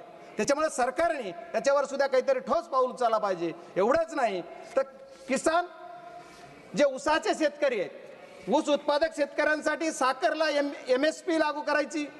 दरवर्षी FRP वाढली जाते पण MSP वाढत नाहीये. जर FRP तुम्ही दरवर्षी वाढवता, खूप आनंदाची गोष्ट की शेतकऱ्याला FRP पण पैसा मिळाला पाहिजे, पण साखरेची MSP कोण वाढवणार? सरकारला आपल्या माध्यमातून मी एवढीच विनंती करणार आहे की तुम्ही MSP पण वाढवा. आज या कृषी प्रधान देशामध्ये ऊसाची शेती असो, आलूची शेती असो, गव्हाची शेती असो, बटाटा असो, सगळ्या शेतकऱ्यांना MSP दिली पाहिजे. ही काळाची गरज आहे, पण हे सरकार MSP देत नाही, ही दुर्दैव आहे. आणि सरकारने सांगितलं कृषी प्रधान देशामध्ये की आम्ही शेतकऱ्यांचं उत्पन्न दुप्पट करू, पण शेतकऱ्याचं उत्पन्न दुप्पट न होता निमपटीवर येतंय. याच्यासाठी सरकारनं ठोस निर्णय घेतला पाहिजे अशी माझी सरकारला विनंती. महोदय, या अर्थसंकल्पात व्यापाऱ्यांना पुन्हा कर्ज घेण्याचा सल्ला देण्यात आला. याचा अर्थ सरकारला प्रत्येक व्यापारी कायम कर्जाच्या ओझ्याखाली राहावा असं वाटतंय. महोदय, बनारस पाटणा येथे जलमार्गावरील जहाज दुरुस्ती कारखान्याची घोषणा करण्यात आली, मात्र नद्यामधील पाण्याची पातळी कमी असल्याने हे जलमार्ग प्रकल्प आधीच अपयशी ठरत असताना अशा घोषणा कितपत व्यावहारिक आहेत, यात हाच प्रश्न मला पडतो. महोदय, आरोग्य क्षेत्रावर बोलताना आरोग्य क्षेत्राबाबत मोठमोठ्या घोषणा केल्या जातात, पण आजही देशातील अनेक रुग्णालयामध्ये पुरेसे डॉक्टर नाहीत, नर्सेस नाहीत, कर्मचारी नाहीत आणि आवश्यक उपकरणाची कमतरता आहे. विद्यमान आरोग्य पायाभूत सुविधाकडे सरकारचे लक्ष आहे असं वाटत नाही. कारण माझ्याच मतदारसंघातील बीड जिल्ह्यातील अंबाजोगाई येथे स्वामी रामानंद तीर्थ ग्रामीण रुग्णालय वैद्यकीय महाविद्यालय हे 5 ते 6 जिल्ह्यामध्ये एकमेव आधार आहे. दररोज जिथं 2,500 ते 3,000 रुग्ण OPD साठी येतात, पण तिथे आजही डॉक्टर, स्टाफ, नर्सर, कर्मचारी यांची आवश्यकता असून व उपकरणे तीव्र कमतरता आहे. त्याच्यामुळे सरकारने नवीन घोषणा करण्याऐवजी आधी उपलब्ध असणाऱ्या पायाभूत सुविधा सक्षम कराव्यात अशी मागणी मी या सभागृहाच्या माध्यमातून माननीय अर्थमंत्र्यांच्या माध्यमातून सरकारला विनंती करतो की माझ्याकडं हे जे माझ्या जिल्ह्यामधलं रुग्णालय आहे, या वैद्यकीय महाविद्यालयामध्ये ज्या पूर्वी 50 विद्यार्थ्यांचा स्टाफ होता त्याची मर्यादा वाढवली, 50चे 100 केले, 100चे 150 झाले, पण स्टाफ मात्र जे नर्सेस डॉक्टर्स जे आहेत ते फक्त 50 प्रमाण आहेत. आज 150 संख्या जर झाली असली विद्यार्थ्यांची आणि OPD पहिली जिथं 500 होती तिथं आता 5,000 OPD झाली, पण तिथला तुमचा जो स्टाफ आहे ते वाढत नाही. त्याच्यामुळे औषधाची कमतरता आहे. त्या समितीचा अध्यक्ष पण मी जिल्ह्यात आहे, पण त्या समितीचा अध्यक्ष असताना सुद्धा मला तिथं सांगितलं जातं की औषधं नाहीत. याच्यासाठी सुद्धा सरकारनं गांभीर्यानं बघितलं पाहिजे असं मी सरकारला विनंती करतो. या अर्थसंकल्पातील सर्वात हास्यास्पद बाब म्हणजे शहरी आर्थिक क्षेत्र क्रमांक 39 तब्बल 11 वर्षांनंतर सरकारला Tier 2 व Tier 3 शहरी देशाच्या प्रगतीत योगदान देऊ शकतात हे कळले. याचा अर्थ गेली 11 वर्षे नागरिकांना शहरी नागरिकांना दुय्यम दर्जाची वागणूक देण्यात आली, हीच सरकारची अप्रत्यक्ष कबुली आहे. महोदय, माझा जिल्हा तसा विचार केला किंवा मी ज्या जिल्ह्यातून येतो तो जिल्हा ग्रामीण भागात आहे. महोदय, माझ्याकडे माझी जी ओळख आहे कि किसान का बेटा बोल के मेरी पहचान है, इसलिए मैं रिक्वेस्ट करता हूं सर की शेतकऱ्यांना न्याय मिळाला पाहिजे. कृषी प्रधान देशामधल्या माझ्या शेतकऱ्यांना न्याय मिळाला पाहिजे ही माझी मागणी. काजू आणि चंदन अशा सर्व चर्चेला उल्लेख अर्थसंकल्पात करण्यात आला. काजू हा सर्वसामान्यांच्या आवाक्याबाहेर आहे आणि चंदन उत्पादक दक्षिण भारतातील शेतकरी आपल्या मालाच्या विक्रीसाठी त्रस्त आहेत. ही किती लाजिरवाणी घटना आहे की आपल्याला जे तुम्ही लावायला सांगताय, प्रोत्साहन देताय आणि परत पुन्हा माल विक्रीला तुम्ही चालना देत नाही किंवा माल घेत नाही, ही अत्यंत खेदजनक बाब आहे. माननीय महोदय, माझा जिल्हा ग्रामीण आहे, माझा मतदारसंघ ग्रामीण भागाचा येतो. ग्रामीण भागाच्या ह्याच्यासाठी आपण जर विचार करायचा झाला तर आमच्याकडे आमचे महाराष्ट्राचे मुख्यमंत्री महोदयांनी 14 ते 19 या काळामध्ये सरकार होतं त्यांचं, त्यावेळेस त्यांनी वॉटर ग्रेड ही योजना मी माझ्या बीड जिल्ह्यासाठी आणेल अशी एक घोषणा केली. पण आज तब्बल 11 वर्ष झालं तरी पण काहीही नाही. माझ्या या जिल्ह्यासाठी वॉटर ग्रेड नाही, पण आहे त्या प्रोजेक्टमधून पाणी द्या, गावोगाव ते पाणी आलं पाहिजे. माझं उजनी धरणातलं पाणी आमच्या मांजरा धरणात आलं पाहिजे, मांजरा धरणाचं पाणी जिल्ह्यात फिरलं पाहिजे. याच्यासाठी लागणारा निधी माननीय अर्थमंत्र्यांनी या बजेटमध्ये माझ्या जिल्ह्याला द्यावा ही माझी विनंती आहे. महाराज अध्यक्ष महोदय, लखपती दीदी योजना केवळ निवडणुकी पुरती केंद्रीय घोषणा ठरली आहे. देशातील महिलांच्या सुरक्षेचा प्रश्न मात्र अजूनही त्यासाठी सरकारचं कोणतंही ठोस पाऊल नाहीये, कुठलं धोरण नाही. महिलांसाठी अन्याय, महिलांसाठी अत्याचार, दर दिवस रेप्स एवढे प्रकार घडतात, सरकार त्यांना कुठं ठोस असा निर्णय घेऊन त्यांना संरक्षण देत नाही. महोदय एवढेच नाही तर सरकारच्या बऱ्याच योजना आहेत. आता अर्थमंत्री गेलेत, मला त्यांना विचारायचं आपल्या माध्यमातून की सरकारची PMGSY म्हणजे ग्रामीण विकास या अर्थसंकल्पात प्रचंड कमतरता आहे. सर 2 मिनिट में कंक्लूड करता हूं प्लीज.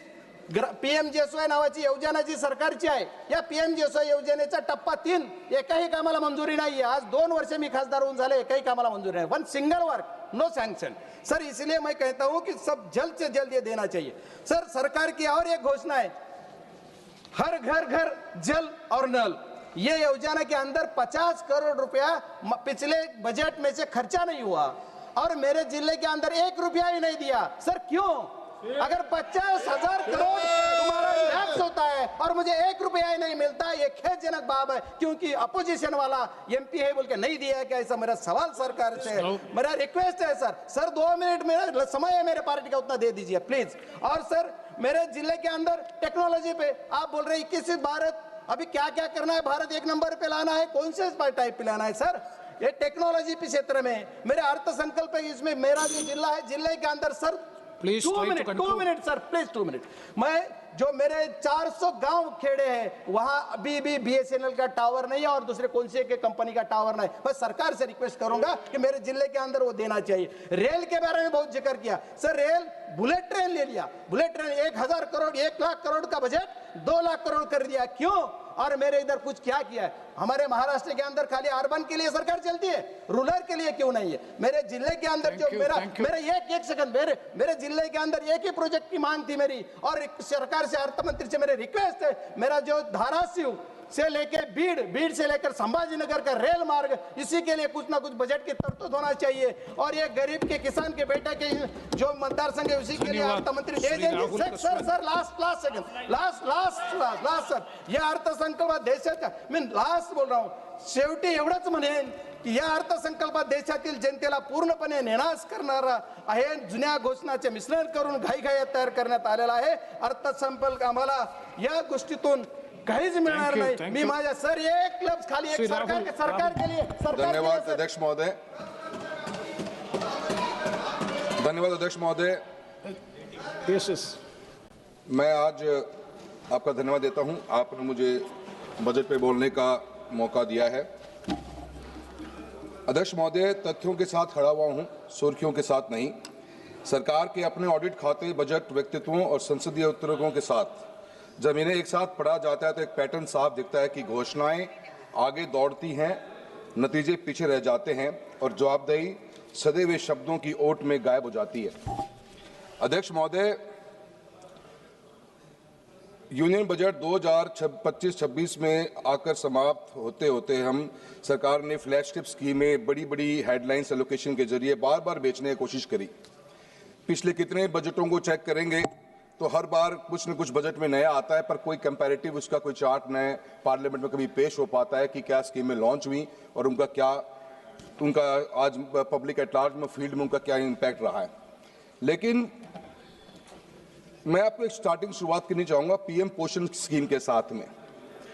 एक भारत सरकार की बेहतरीन प्रोग्राम ना, अच्छा है, पोषण को हम इम्प्रूव करना चाहते हैं और अच्छा एक जिसका गवर्नमेंट ऑफ इंडिया के एक ऑफिशियल अगर आप डैशबोर्ड भी चेक करो तो 21-22 के अंदर इस प्रोजेक्ट के, इस स्कीम के लिए जो बजट एस्टीमेट थे वो 11,500 करोड़ पे थे, जबकि एक्चुअल एक्सपेंडिचर 10,000 करोड़ के आसपास ही हुआ.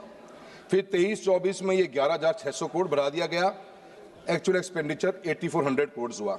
24-25 में 12,500 करोड़ कर दिया गया, एक्चुअल रिलीज 9,900 करोड़ हुआ। और 25-26 में बजट एस्टीमेट 12,500 करोड़ हुआ और एक्चुअल रिलीज 6,170 करोड़ पे हुआ। सर अध्यक्ष महोदय, मैं कहना चाहता हूं कि सरकार स्कीमों के साथ में जब बजट एस्टीमेट अनाउंस करती है, रिवाइज एस्टीमेट होते हैं मिड ऑफ द ईयर के अंदर, वहां आधा दम तोड़ जाता है और जब ये एक्चुअल में लागू होती हैं तो इनकी हालत और भी दयनीय हो जाती है। और ऐसा ये नहीं कि किसी एक स्कीम के साथ है, अनेकों स्कीम के साथ में है। आज की तारीख में भी जो हम डेटा देते हैं NFHSA का जो डेटा देखेंगे तो हमारी कितनी ही बच्चियां आज की तारीख में हम स्कूलों के अंदर आयरन जिंक की टैबलेट्स दे रहे हैं, एनेमिक बच्चियां हैं। और PM पोषण प्रोग्राम की रियलिटी ये है कि गवर्नमेंट ऑफ इंडिया से बजट भी पूरा अपना स्पेंड नहीं हो पा रहा। ऐसे ही आप देखेंगे अनेकों स्कीमें। अभी स्कूल शिक्षा के बारे में बात करते हैं, समग्र शिक्षा एक अभियान चला, उसके अंदर 31,000 करोड़ पे 21-22 में सैंक्शन किए गए, 30,000 भी खर्च नहीं हुए। 23-24 में 37,400 करोड़ सैंक्शन हुए और वो पैसा आज तक खर्च नहीं हुआ। हालत ये है कि राजस्थान के अंदर हाई कोर्ट के ऊपर एक अपना राजस्थान गवर्नमेंट ने अपना वक्तव्य दिया है कि राजस्थान गवर्नमेंट के अंदर 56% ऑफ स्कूल्स के जो रूम्स हैं वो जर्जर हालत में हैं, अनयूजेबल हैं और मेजर रिपेयर्स मांगते हैं। राजस्थान के अंदर एक स्कूल के अंदर बिल्डिंग गिरने से 7 बच्चों की मृत्यु हुई। गवर्नमेंट ऑफ राजस्थान ने आनन फानन के अंदर पूरे स्कूल के राजस्थान के स्कूल्स का डेटा कलेक्ट करवाया और डेटा कलेक्ट करने के बाद मालूम पड़ा कि स्कूल के अंदर 2,83,780 रूम तो ऐसे हैं जो जर्जर हालत में हैं और उनके पास में उनमें कमरों में बैठने की बच्चों की स्थिति नहीं है। और 2,19,000 ऐसे कमरे हैं जिनको मेजर रिपेयर वर्क्स चाहिए। और गवर्नमेंट हाई कोर्ट ने साथ साथ में ये भी कहा और एक रिपोर्ट जो सामने आई कि गर्ल्स राजस्थान के स्कूलों में पानी कम इसलिए पीती हैं क्योंकि राजस्थान में वर्किंग टॉयलेट्स तक नहीं। और समग्र शिक्षा अभियान की हालत यह है कि उसके लिए बजट नहीं। मेरी कॉन्स्टिट्यूंसी अकेले में 1600 से ऊपर कमरों की रिक्वायरमेंट्स है सर, पर गवर्नमेंट के पास में कहीं कोई पैसा नहीं। स्टेट सब्जेक्ट सेंट्रल सब्जेक्ट के ऊपर बात घूमती रह जाती है। ऐसे कितने स्कूल हैं सर, चूरू लोकसभा क्षेत्र से आता हूं, 50 डिग्री का टेम्परेचर टच करता है, आज भी बच्चे बाहर पेड़ के नीचे पढ़ने को मजबूर हैं। पर सरकार के पास में विकसित भारत का विजन के अंदर बच्चों के लिए कोई विजन नजर नहीं आता कि कैसे ये बच्चे पढ़ेंगे, कैसे ये बच्चों के स्कूल की प्रॉपर रूम्स मिलेंगी। ये हालत समग्र शिक्षा अभियान की है। अभी सरकार ने बहुत अच्छा एक नया अनाउंसमेंट किया है, हर बार अनाउंसमेंट होता है। अभी इस बार के बजट में AVGC कंटेंट क्रिएटर लैब्स खोली जाएंगी, animated visual effects gaming and comics की लैब्स खोली जाएंगी, 15,000 लैब्स खोली जाएंगी। बड़ी अच्छी उम्मीद है, पर कहां से इनकी हम ट्रेनर्स कहां से लेके आएंगे, ट्रेनर्स को हम स्किलिंग कैसे देंगे, कैसे इनके इक्विपमेंट्स आएंगे, कौन रख रखाव करेगा। अटल टिंकरिंग लैब्स खुली, आज उनका असेसमेंट कहीं हमारे पास में नहीं है। अनाउंसमेंट के बाद में अनाउंसमेंट है, पर कहीं भी ये चीज समझ में नहीं आता कि कैसे स्कूली शिक्षा के अंदर आगे बढ़े। सर राजस्थान के अंदर हालत तो ये है कि आज की तारीख में मेरी कॉन्स्टिट्यूंसी में 83% स्कूल्स में हम बच्चों को आर्ट्स पढ़ा रहे हैं, मात्र 17% ऑफ स्कूल्स गवर्नमेंट स्कूल्स में सिर्फ साइंस और कॉमर्स है। उन 17% स्कूलों में से 53% स्कूलों के पास में कोई वर्किंग लेबोरेटरीज नहीं है। कौन सा बच्चा, डिजिटल एज की हम बात करते हैं, हम AI टेक्नोलॉजी की बात कर रहे हैं, कैसे बच्चे तैयार होंगे। शिक्षा के प्रति सरकार की इतनी जबरदस्त उदासीनता है जिसके बारे में जितना बोला जाए उतना कम। जवाहरलाल नेहरू जी ने इस देश के अंदर 1960s में एक स्कूल का कॉन्सेप्ट क्रिएट किया, केंद्रीय विद्यालय, नवोदय विद्यालय। इनकी सक्सेस रेट आज भी 95-97% से ऊपर जाती है। पर इस सरकार की उदासीनता के कारण आप देखो कि पिछले अभी ऑफिशियल डेटा के अनुसार केंद्रीय विद्यालय में और नवोदय विद्यालय में 12,000 से अधिक टेक्निकल पोस्ट वैकेंट पड़ी हुई हैं। बच्चों के एडमिशन्स घटते जा रहे हैं, जहां 1,95,000 20-21 के अंदर बच्चे KV में एडमिशन लेके हुए बैठे हुए थे, आज वो फिगर घटते घटते हमारा 1,39,000 के ऊपर आ गया है। यही हालत हमारे नवोदय स्कूल्स की है। मेरा प्रधानमंत्री कौशल विकास योजना के बारे में बात करी, उनकी स्थिति क्या है? बिल्कुल खत्म होने की पोजीशन के ऊपर सेंटर्स आगे हैं। सिर्फ और सिर्फ न तो कोई एक डेटा के अनुसार 41% बच्चों को, ट्रेन बच्चों को गवर्नमेंट प्लेसमेंट दिला पाई, और प्लेसमेंट होने के बाद में इन बच्चों के साथ में आज की तारीख में सिर्फ ये सर्टिफिकेट डिस्ट्रीब्यूशन का एक प्रोग्राम रह गया है। अनेकों ऐसी समस्याएं। अभी PM इंटर्नशिप की बात कर लीजिए, पिछली बार बहुत हा हुल्ला के साथ में स्कीम लॉन्च करी गई। और 10,831 करोड़ रुपए का बजट भी सैंक्शन किया गया। पर रिवाइज एस्टीमेट देखिए 526 करोड़, 10,000 की अनाउंसमेंट के बाद में 526 करोड़ रुपए का ही बजट सैंक्शन हुआ और इस साल 4788 करोड़ रुपए की बात करी गई है। यही हालत एआई मिशन की है। 2000 का budget estimate 800 crore, revise estimate इस बार फिर 1000 करोड़। तो शिक्षा के प्रति सरकार की उदासीनता, और मैं ये मानता हूं कि मैं सरकार से निवेदन भी करना चाहूंगा, वित्त मंत्री महोदय बैठी हुई हैं, मैम, स्कूल एजुकेशन में हमारे कॉन्स्टिट्यूएंसीज राजस्थान जैसे में बहुत समय बाद में एनरोलमेंट्स बहुत बड़े हैं, but we are lacking basic infrastructure and the basic infrastructure needed to be funded by someone. As a मैं पार्लियामेंट्री अपनी कॉन्स्टिट्यूएंसी में घूम रहा हूं तो एक इस डिमांड है स्कूल में रूम्स की। रूम्स लाए कहां से? 1800 रूम्स की रिक्वायरमेंट मेरी कॉन्स्टिट्यूएंसी में है, पर there is no way out. State के पास पैसा नहीं, सेंटर पे आते तो स्कीम नहीं। कुछ अलॉटमेंट्स होती हैं, I can't deny that, but the allotment has to be increase to a substantial number where the students can at least sit in the class. That is my point to you. I would like to address for the education. किसके बारे में? Sir वहां पर भी नहीं बोलने दे रहे थे, यहाँ पे भी नहीं बोलने दे रहे हो, कहीं तो बोलने दो। सर जल जीवन मिशन के बारे में बात चली है। 67,000 करोड़ रुपए का प्रस्ताव बजट एस्टीमेट में था हमारे BE 25-26 के अंदर। रिवाइज एस्टीमेट 17,000 करोड़ रुपए को। इसका मतलब 50,000 करोड़ रुपए का हम जो बजट खर्च नहीं कर पाए या बजट को हमने चेंज करने की कोशिश करी। हालत राजस्थान की यह है कि राजस्थान के अंदर आज भी पीने की पानी की व्यवस्था नहीं। आज मेरी कॉन्स्टिट्यूएंसी के अंदर भी या राजस्थान में ऐसे कितने ही टेंडर्स हैं जो जल जीवन मिशन के ओपन तक नहीं हो पाए हैं। आज की तारीख में अवार्ड हुए वे वर्क 2021 के अंदर और उनका डेविएशन आ गया। 500 करोड़ के प्रोजेक्ट में 70 करोड़ रुपए का डेविएशन आ गया और उस डेविएशन के अंदर आज सरकार के पास 2 साल से फाइल पड़ी हुई है, पर सरकार के पास 70 करोड़ रुपए नहीं है। अभी किसान हमारे रतनपुरा के धरने पे बैठे हुए थे और उनको पीने के पानी की सरकार के पास में कोई सिस्टम नहीं। जल जीवन मिशन को बंद करने का काम कर दिया गया है।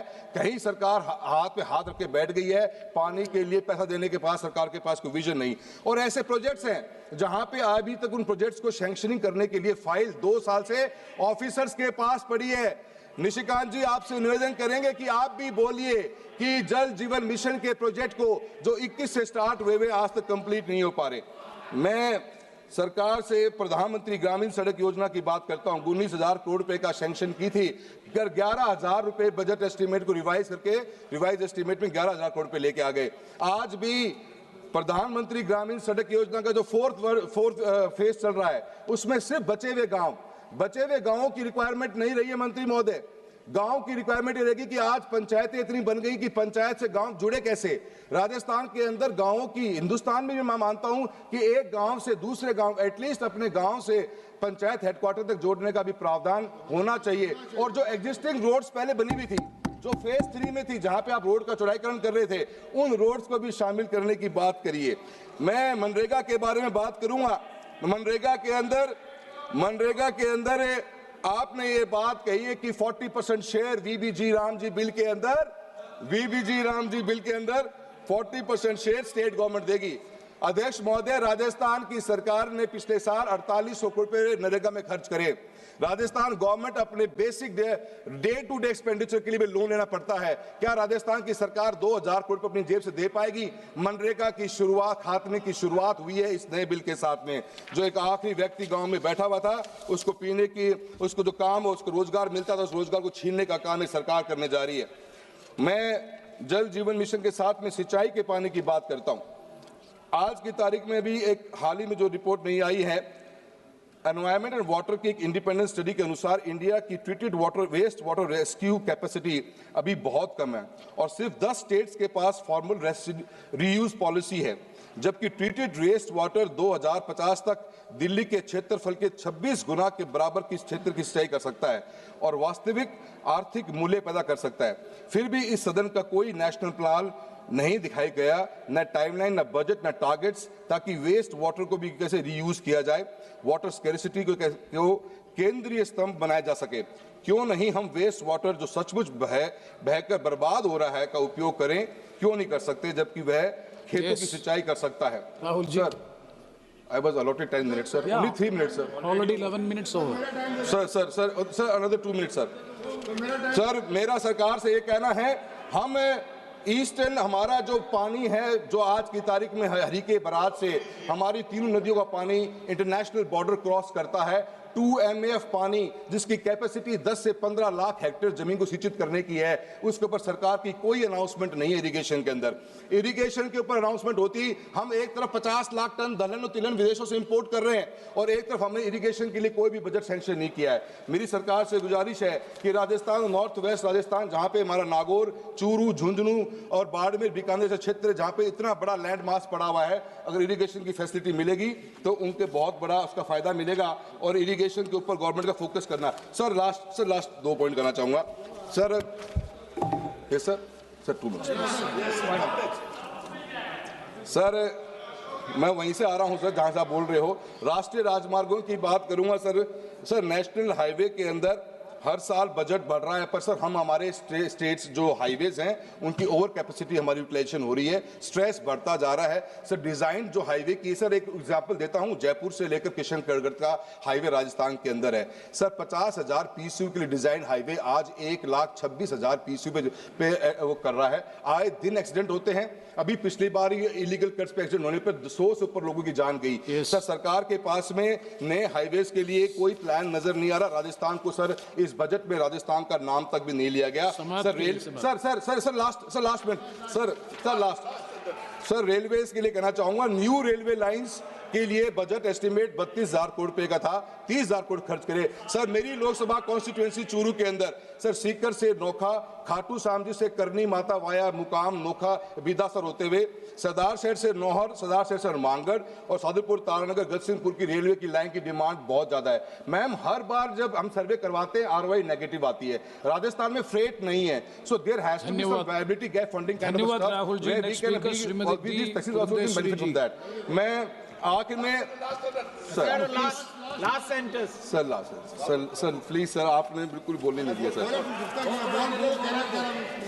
बोल दे भाई, अब बोलिए ना सर। ये सर निशिकांत जी हमेशा डिस्टर्ब करते हैं सर, सभी को करते हैं, आप मुझे भी कर रहे हैं सर। डॉक्टर साहब बैठिए, डॉक्टर साहब बैठिए। सर वादों की दुकान सस्ती रही हर साल, पर गरीब की थाली रही खाली की खाली। कागज पर चमकते हजार, कागज पर सपने चमकते हजार, जमीन पर मगर सिसकता परिवार। पिछले बजट के हिसाब नहीं और इस बजट पर विश्वास नहीं, राजस्थान का हिस्सा नहीं तो विकसित भारत सिर्फ एक नारा है और एक नारा ही रहेगा। धन्यवाद। Madam ji Purandeswari ji.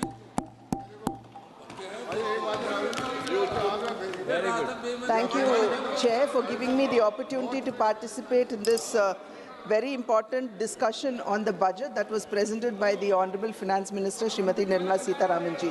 Sir, I would first like to begin by congratulating her on her 9th consecutive budget that she had presented in the Parliament. Sir, the budget gives us a clear message about India's long-term priorities, and it also emphatically states, sir, where India intends to position herself in the unfurling global economic scenario. Sir, it also clearly states that the budget intends to balance growth and macro stability. So the challenge before the Honorable Finance Minister, as she was charting out the budget, was that she had to ensure momentum alongside building resilience. Sir, we had a growth of around a GDP of around 7%, inflation being low, and a fiscal deficit in the right direction. This was the momentum that was there in the country, sir, but we needed to build our resilience against the global trade, which was in a flux. Sir, the fiscal deficit of 4.3%, which is marginally lower than the 4.4%, only emphasizes that the focus of the finance minister has been on continuity rather than ambition. Sir, since the pandemic, the slow rate of fiscal deficit reduction, sir, it only highlights that the focus has been on stability rather than dramatic consolidation. With the global uncertainty looming large and also the rupee under pressure, the budget, sir, that was presented is nothing short of prudent economics. Sir, above all of this, the real story is in the increase of allocation for capex at 12.2 lakh crores as against the 11.2 lakh crore, which is about 4.4% of the GDP. And this clearly underlines, sir, that the focus is on investments rather than consumption subsidies. This is what we would call fiscal prudence over populism. Sir, the EU trade or the European Union Free Trade Agreement would most probably come into operation by 2027, and we also have the US tariff uncertainties looming large. Sir, under these circumstances, we need to build our domestic capacities to protect our country from from supply chain disruptions. Sir, against this backdrop, the industrial strategy that has been spelled out in the budget, sir, reveals a resolve to move up the value chain. It could be the 10,000 crore allocation for the Biopharma Shakti initiative, or the 40,000 crore allocation for the electronic component manufacturing, or this India's semiconductor mission 2.0, they together emphasize, sir, that India would want to become Atmanirbhar or self-reliant in these strategic sectors on which India was until now import dependent. Sir, there is also renewed emphasis on service sector, and we know that the contribution of service sector to our GDP is around 55%, and it dominates our exports as well. So common safe harbor margins of 15.5% and the threshold enhancement from 300 to 2,000 crores only emphasizes that India's software, they still remain our reliable foreign exchange earners. So the proposed Education to Employment and Enterprise Standing Committee aiming at 10% of the global service market underscores this, and the expansion of Ayush and Khelo India mission only reveal the intent of extending or diversifying service exports beyond technology. Sir, there has also been emphasis on rare earth mineral corridors. Today, sir, we are faced with an external environment in which trade as well as multilateralism is in danger, and access to supply chains are being disrupted. Hence, sir, we need to strengthen, if not protect ourselves against these external shocks. Therefore, the manufacturing of rare earth permanent magnets, or REPM, is vital to meet our upstream industries, growing demands of the upstream industries like electronics, electric vehicles, aerospace, defense, and the likes. So the need for securing our supply chain arose when China, the world's largest, if not the only supplier of REPM, curbed its exports, giving rise to global shortage and disrupting industries. So this shock not only emphasized the need for indigenization. And today, by indigenizing REPM, India could position herself as a global hub of sustainable manufacturing. So the proposed scrapping of custom duty on monazite from the present 2.5% is a welcome measure, because this would only attract more investments in REPM and also improve the employment opportunities for our own children. So the states in which monazite is largely found is Kerala, Tamil Nadu, Andhra Pradesh, Orissa, Jharkhand, Maharashtra, Gujarat, and West Bengal, with Andhra Pradesh, Kerala, Tamil Nadu, and Orissa contributing 89% of the 12.73 million ton monazite reserves in our country. Sir, I would only request the Honorable Finance Minister here, sir, that we would need to work closely with the states for the single window clearances as well as land subsidies, because this is largely in the control of the states, and this would also hasten and quicken investments into our country in REPM. Alongside, sir, I would also request the Honorable Finance Minister to consider applying PLI or performance-linked incentives for the mining of rare earth minerals, because as the very name states, sir, they are rare earth minerals, and we need our efficacy to improve in mining of rare earth minerals, and also apply PLI to REPMs too. Sir, the budget further, sir, it simplifies customs tariff by rationalizing exemptions and focusing on effective rates. Sir, the ripple effect of this would be that our domestic manufacturing sector would be strengthened and our exports would improve. Sir, customs today are moving towards trust-based, digitally AI-assisted framework, marking a significant stride towards ease of doing business. So the targeted exemptions, sir, and process reforms, they aim at reducing the input costs that would improve certainty for long gestation and capital incentive projects.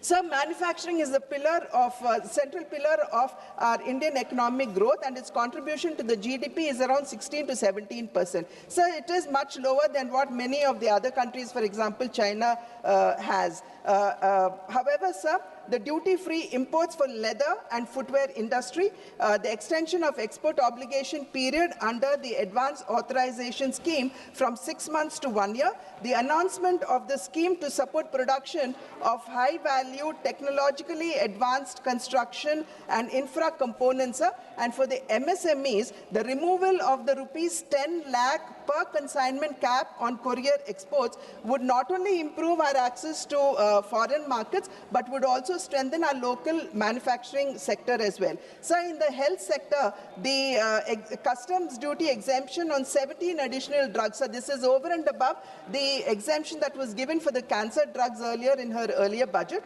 and medicines as well as on key diagnostic components, it only indicates the commitment of the NDA government to the well-being of its citizens. So this reduction in customs duty would provide immediate relief to patients who are suffering with cancer and rare diseases, signaling a policy towards affordable health care. So this is alongside the Ayushman Bharat, the Jan Aushadhi Kendras, which are already in place in our country. So the PLI allocation for the auto sector has been increased, sir, which is a very welcome measure.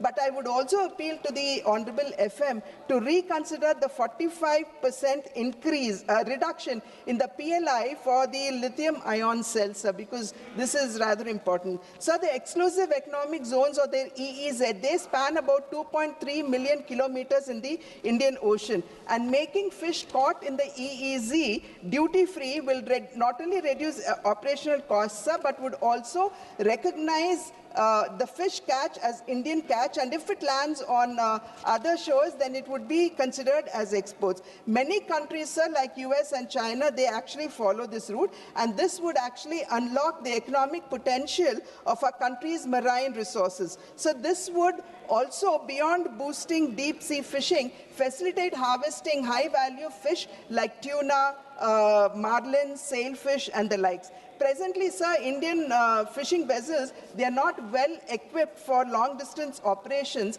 and this would actually call for investments in vessels with onboard freezing facilities as well, opening up a sea of opportunity for our fisher folk. Sir, the limit for duty-free imports on specified inputs used for processing seafoods has been increased from 1% to 3%, sir, over the previous year's export turnover, and this would actually ease the pressure on the marine sector by bringing down the cost of production at a time when one of our largest export earners is actually facing a crisis of the high US tariffs, which have now been, of course, reduced. Sir, the budget thrust on high-value farm produce and allied sectors. So this would also help in reducing our import costs, dependency, modernize agricultural practices, and also improve farm incomes. So production of coconut oil has reduced drastically in the past 1 decade. So the production of coconuts in our country is around 600,000 tons, and coconut oil is around 450 tons. Sir. So oil production has now reduced to 4 lakh tons, and this, one of the reasons, if not the sole reason, one of the reasons is that our plantations are aging and we need to replace them. Therefore, the Honorable Finance Minister coming forward, shouldering the coconut farmers and assuring them that their trees would be replaced by new saplings, sir, is a welcome measure. Sir, export on coconuts have actually risen to 1.88 lakh tons in 2025 as against the 1.76 lakh tons in 2024, which is a 7% hike. Sir, none of us have actually forgotten the success story of Araku coffee. Sir, when it was initiated, there were many people who did not believe that it would succeed. But today, Araku coffee has become a global brand. So, riding on the success of Araku coffee, to emulate it in cashew nuts and coconuts, sir, this would actually reduce our dependency on imports. Sir, exports of coconut and cocoa and related products, sir, they have increased 26%, sir, touching 4.54 lakh tons in 2025, up from 36.86 lakh tons. So therefore, I think this is a very welcome measure. Sandalwood is an integral part of our culture. Therefore, the support that is being given to sandalwood farming as well as post-harvest processing would only help us in restoring the past glory of sandalwood. Alongside this, sir, the AI initiative called the Virtually Integrated System to Access Agricultural Resources of Vistar, sir, would educate the farmers in every detail of agriculture economics, sir. And this is very important for us because 80% of our farmers are small and marginal farmers who have land holdings which are less than 5 acres, sir. Therefore, this technical assistance would help farmers in innovative practices, thereby enhancing their incomes. Sir, India's 7.4 million MSMEs, they would stand to benefit from the 10,000 crore SME growth fund that has been allocated. This is over and above the 2,000 crore self-reliant India fund that has already been allocated, sir. And this provides access to risk capital for MSMEs. Sir, MSMEs largely supply to PSUs and other large houses, but payments are quite often delayed, which leads to financial crunch and thereby the ill health of the MSME. Therefore, TREDs are being made mandatory, where the invoice has to be settled via the platform with no excuses, sir, is a big help for the MSMEs. The chronic problem that MSMEs face, sir, which even our economic survey has emphasized, is that their lack of accessibility to capital. Therefore, these initiatives, sir, would surely enhance the proximity to capital for the MSMEs, who are one of the largest employment generators after agriculture. So, urbanization is happening at a great speed, and the focus on Tier 2 and Tier 3 and temple cities, sir, is a welcome measure, because it is here the infrastructure would definitely be upgraded and modernized, making life for migrants who actually come into these cities much better, safer, and they would not have to live in deplorable conditions as they are doing now. So today, recognizing cities and towns as growth hubs is the need of the hour. Therefore, I would surely like to welcome this measure. Sir, having said that, a nation's progress, sir, is impossible without the empowerment of its women. Building on the success of Lakpati Didi, the most important initiative that has been, sir, just 5 minutes, sir, that has been introduced in the budget is the establishment of the self-help entrepreneur marts, or the She Marts, sir, which will provide women entrepreneurs direct market access and business opportunities. In addition, sir, credit-linked support for women-led fisheries and aquaculture enterprises encourages economic independence in coastal and rural regions. So these initiatives are designed to convert small-scale participation into scalable enterprise. Another landmark initiative, sir, in this budget is the establishment of one hostel for girls in every district, especially near the STEM institutions. So this step ensures that talented young women from rural and semi-urban areas would not have to discontinue education for lack of accommodation barriers. So these initiatives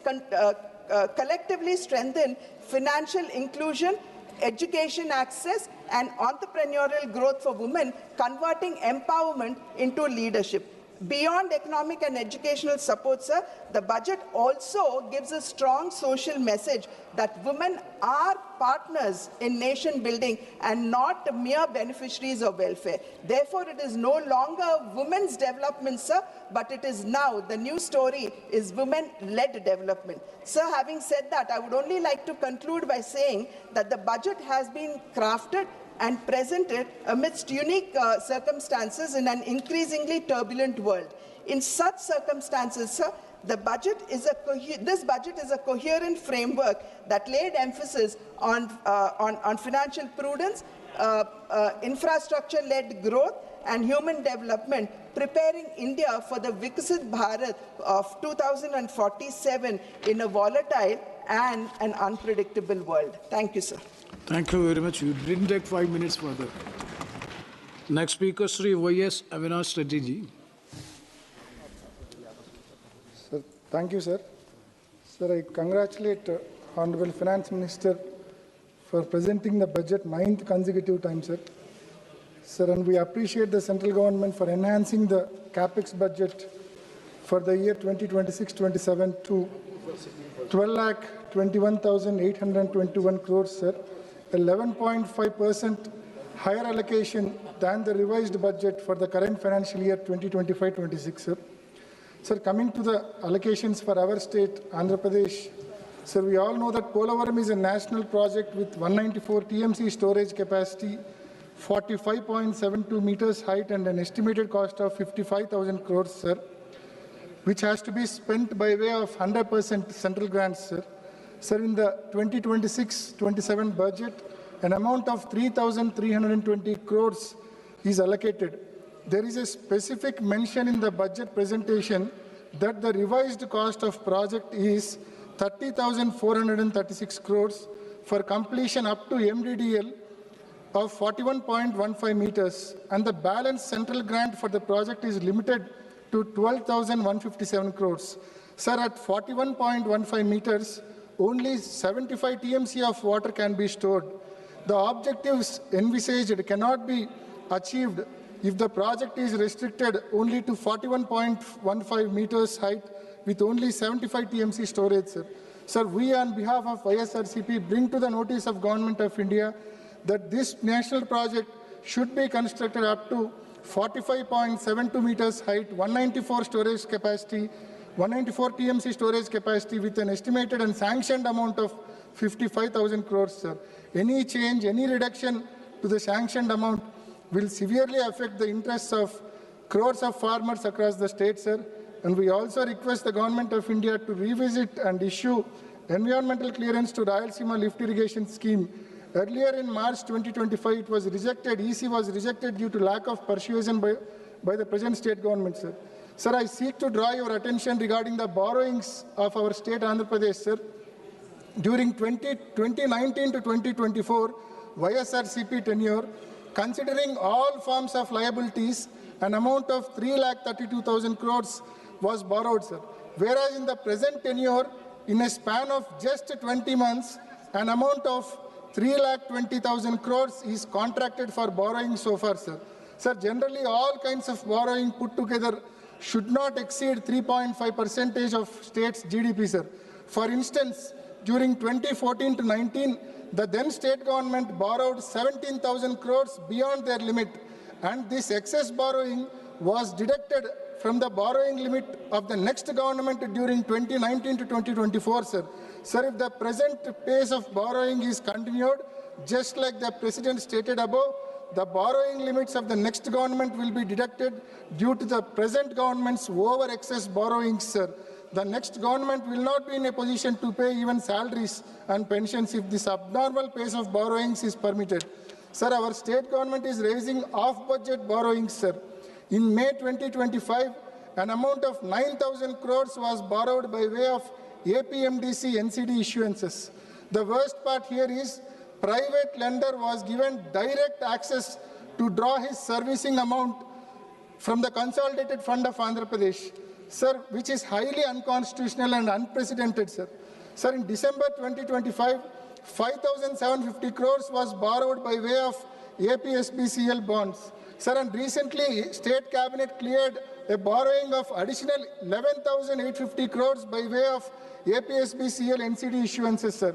Sir, during financial year 2022 and 23, when the previous government tried for similar off-budget borrowing through APSBCL NCD issuances, the central government objected such borrowings, and the Ministry of Finance, it has issued circular, sir.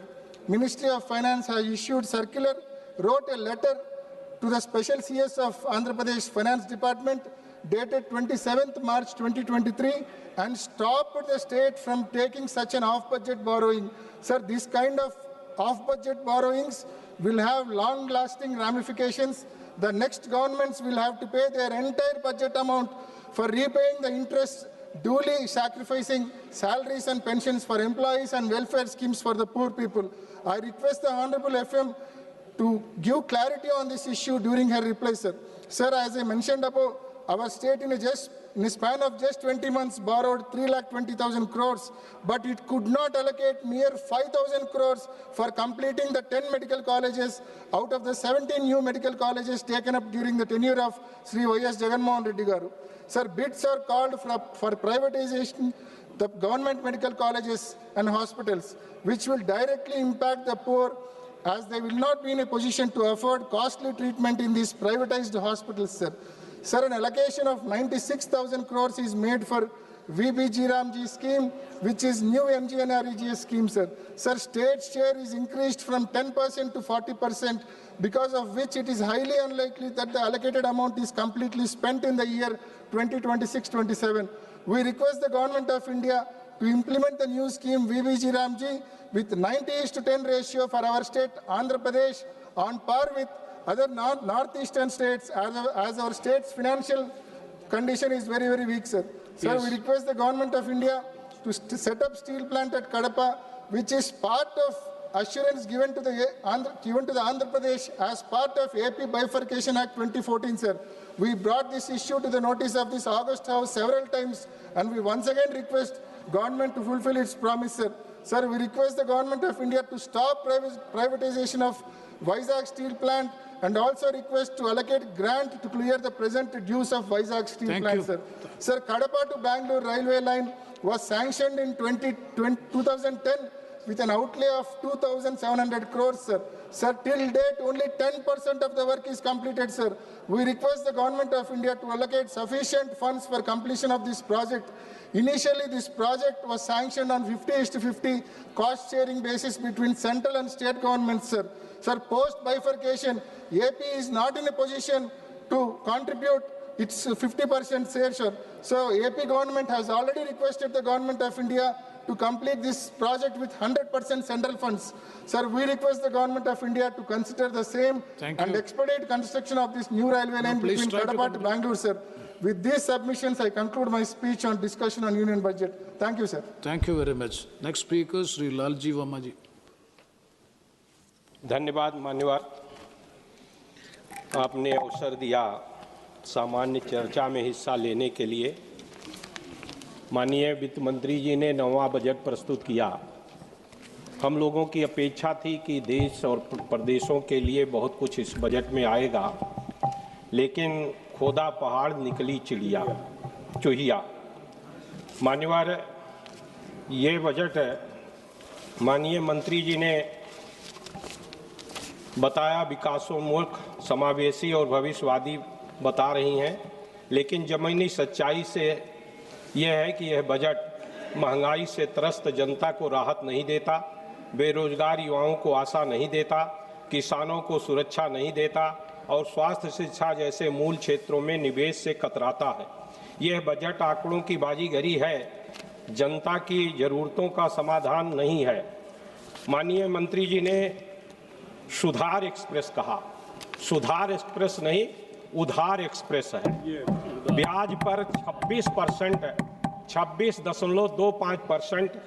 इस budget का 53,47,315 करोड़ में से करीब 26.25% केवल ब्याज पर खर्च किया जा रहा है। मान्यवर, बजट पहले बड़ा बनाया जाता है और फिर खर्च नहीं हो पाता। अभी 9 महीने बीत गए, 41% से ज़्यादा पिछले इस वित्तीय वर्ष का बजट का खर्च नहीं हो पाया है। पिछले वर्ष जो संशोधित बजट है लगभग 1 लाख करोड़ रुपए कम हो गया है।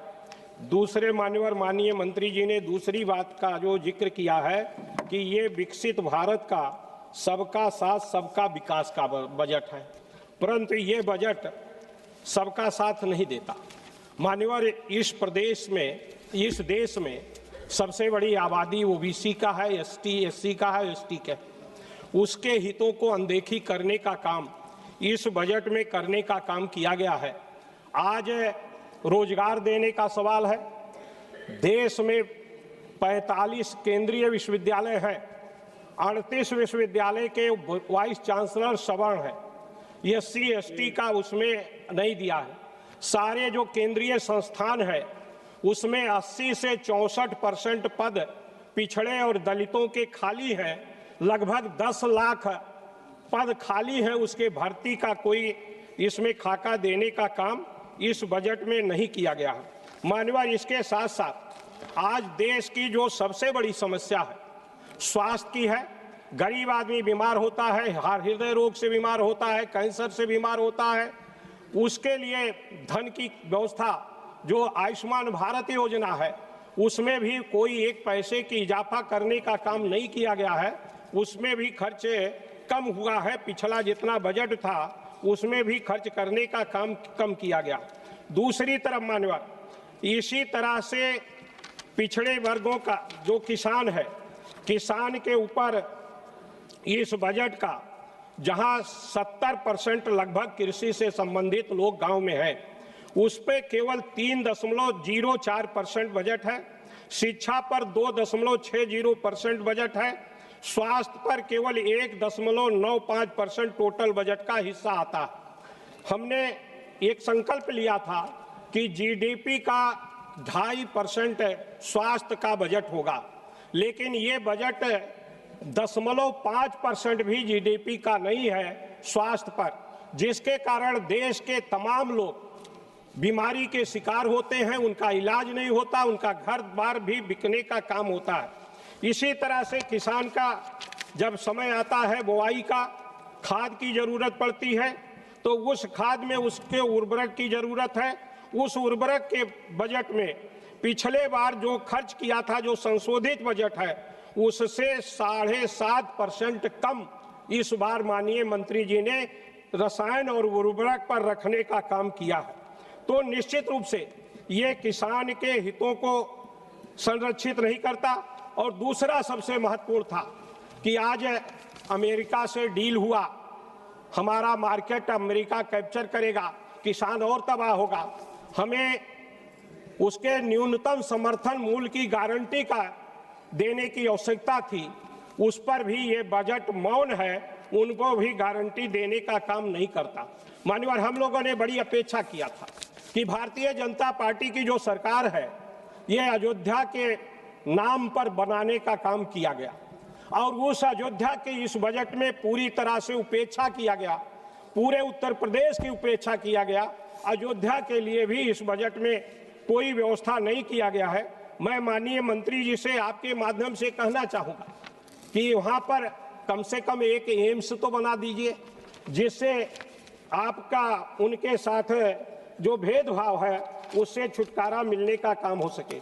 दूसरे पिछड़ी जातियों का मान्यवर, सबका साथ सबका विकास, ये कैसा सबका साथ है कि परीक्षा में जहां भर्ती होती है, प्रवक्ता अंग्रेजी का अनरिजर्व्ड का कट ऑफ है 64 और ओबीसी का कट ऑफ है 87, उसको उसमें माइग्रेट नहीं करने का काम किया।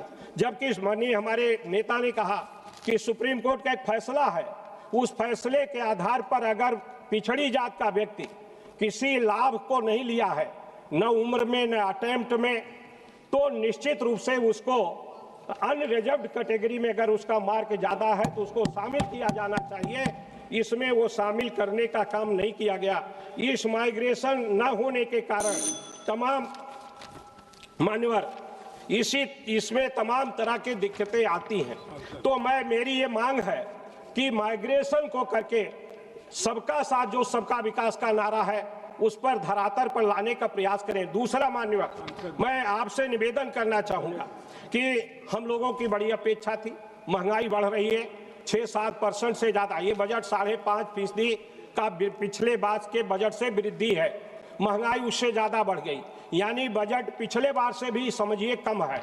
लेकिन दूसरी तरफ बड़ी अपेक्षाएं थी कि माननीय मंत्री जी 9वां बजट प्रस्तुत कर रही हैं, विकास मुखी बजट होगा, प्रधानमंत्री ग्राम सड़क की योजना के लिए ज़्यादा धन दिया जाएगा, उसके लिए स्कीमें जो बनाने का है, जो उसका मानक तय किया गया है, उस मानक में सुधार किया जाएगा। हर विधानसभा हर लोकसभा क्षेत्र में सांसद के प्रस्ताव पर सड़कें ली जाएगी, उसका कोई इसमें समाधान नहीं है।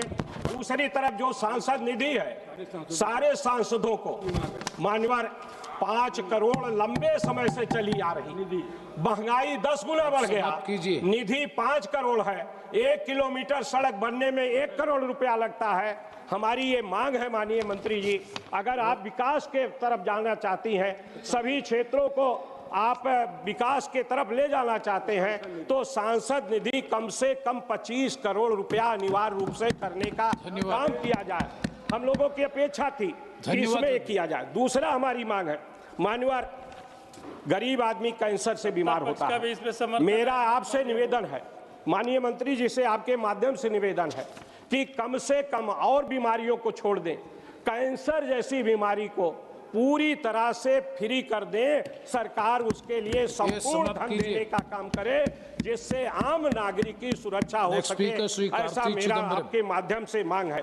मान्यवर, एक निवेदन और करके मैं अपनी बात को खत्म कर रहा हूं। मान्यवर, महंगाई, ये बजट महंगाई से राहत नहीं देता, रोजगार की गारंटी नहीं देता, रोजगार कहा आउटसोर्सिंग को रोजगार माना है, इसी तरह से स्वास्थ्य शिक्षा में परिवार निवेश नहीं करता, सामाजिक न्याय को मजबूत नहीं करता। बैठे।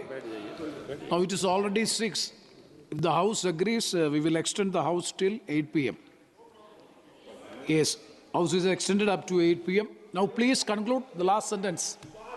GDP का कम से कम 2.5% हो, रोजगार के लिए स्पष्ट भर्ती कैलेंडर किया जाए, किसानों को न्यूनतम समर्थन मूल्य की गारंटी दी जाए, शिक्षा स्वास्थ्य में वास्तविक निवेश हो, ये मेरा आपके माध्यम से निवेदन है, जिससे और सांसद निधि 25 करोड़ कम से कम किया जाए, ये मेरा आपसे निवेदन।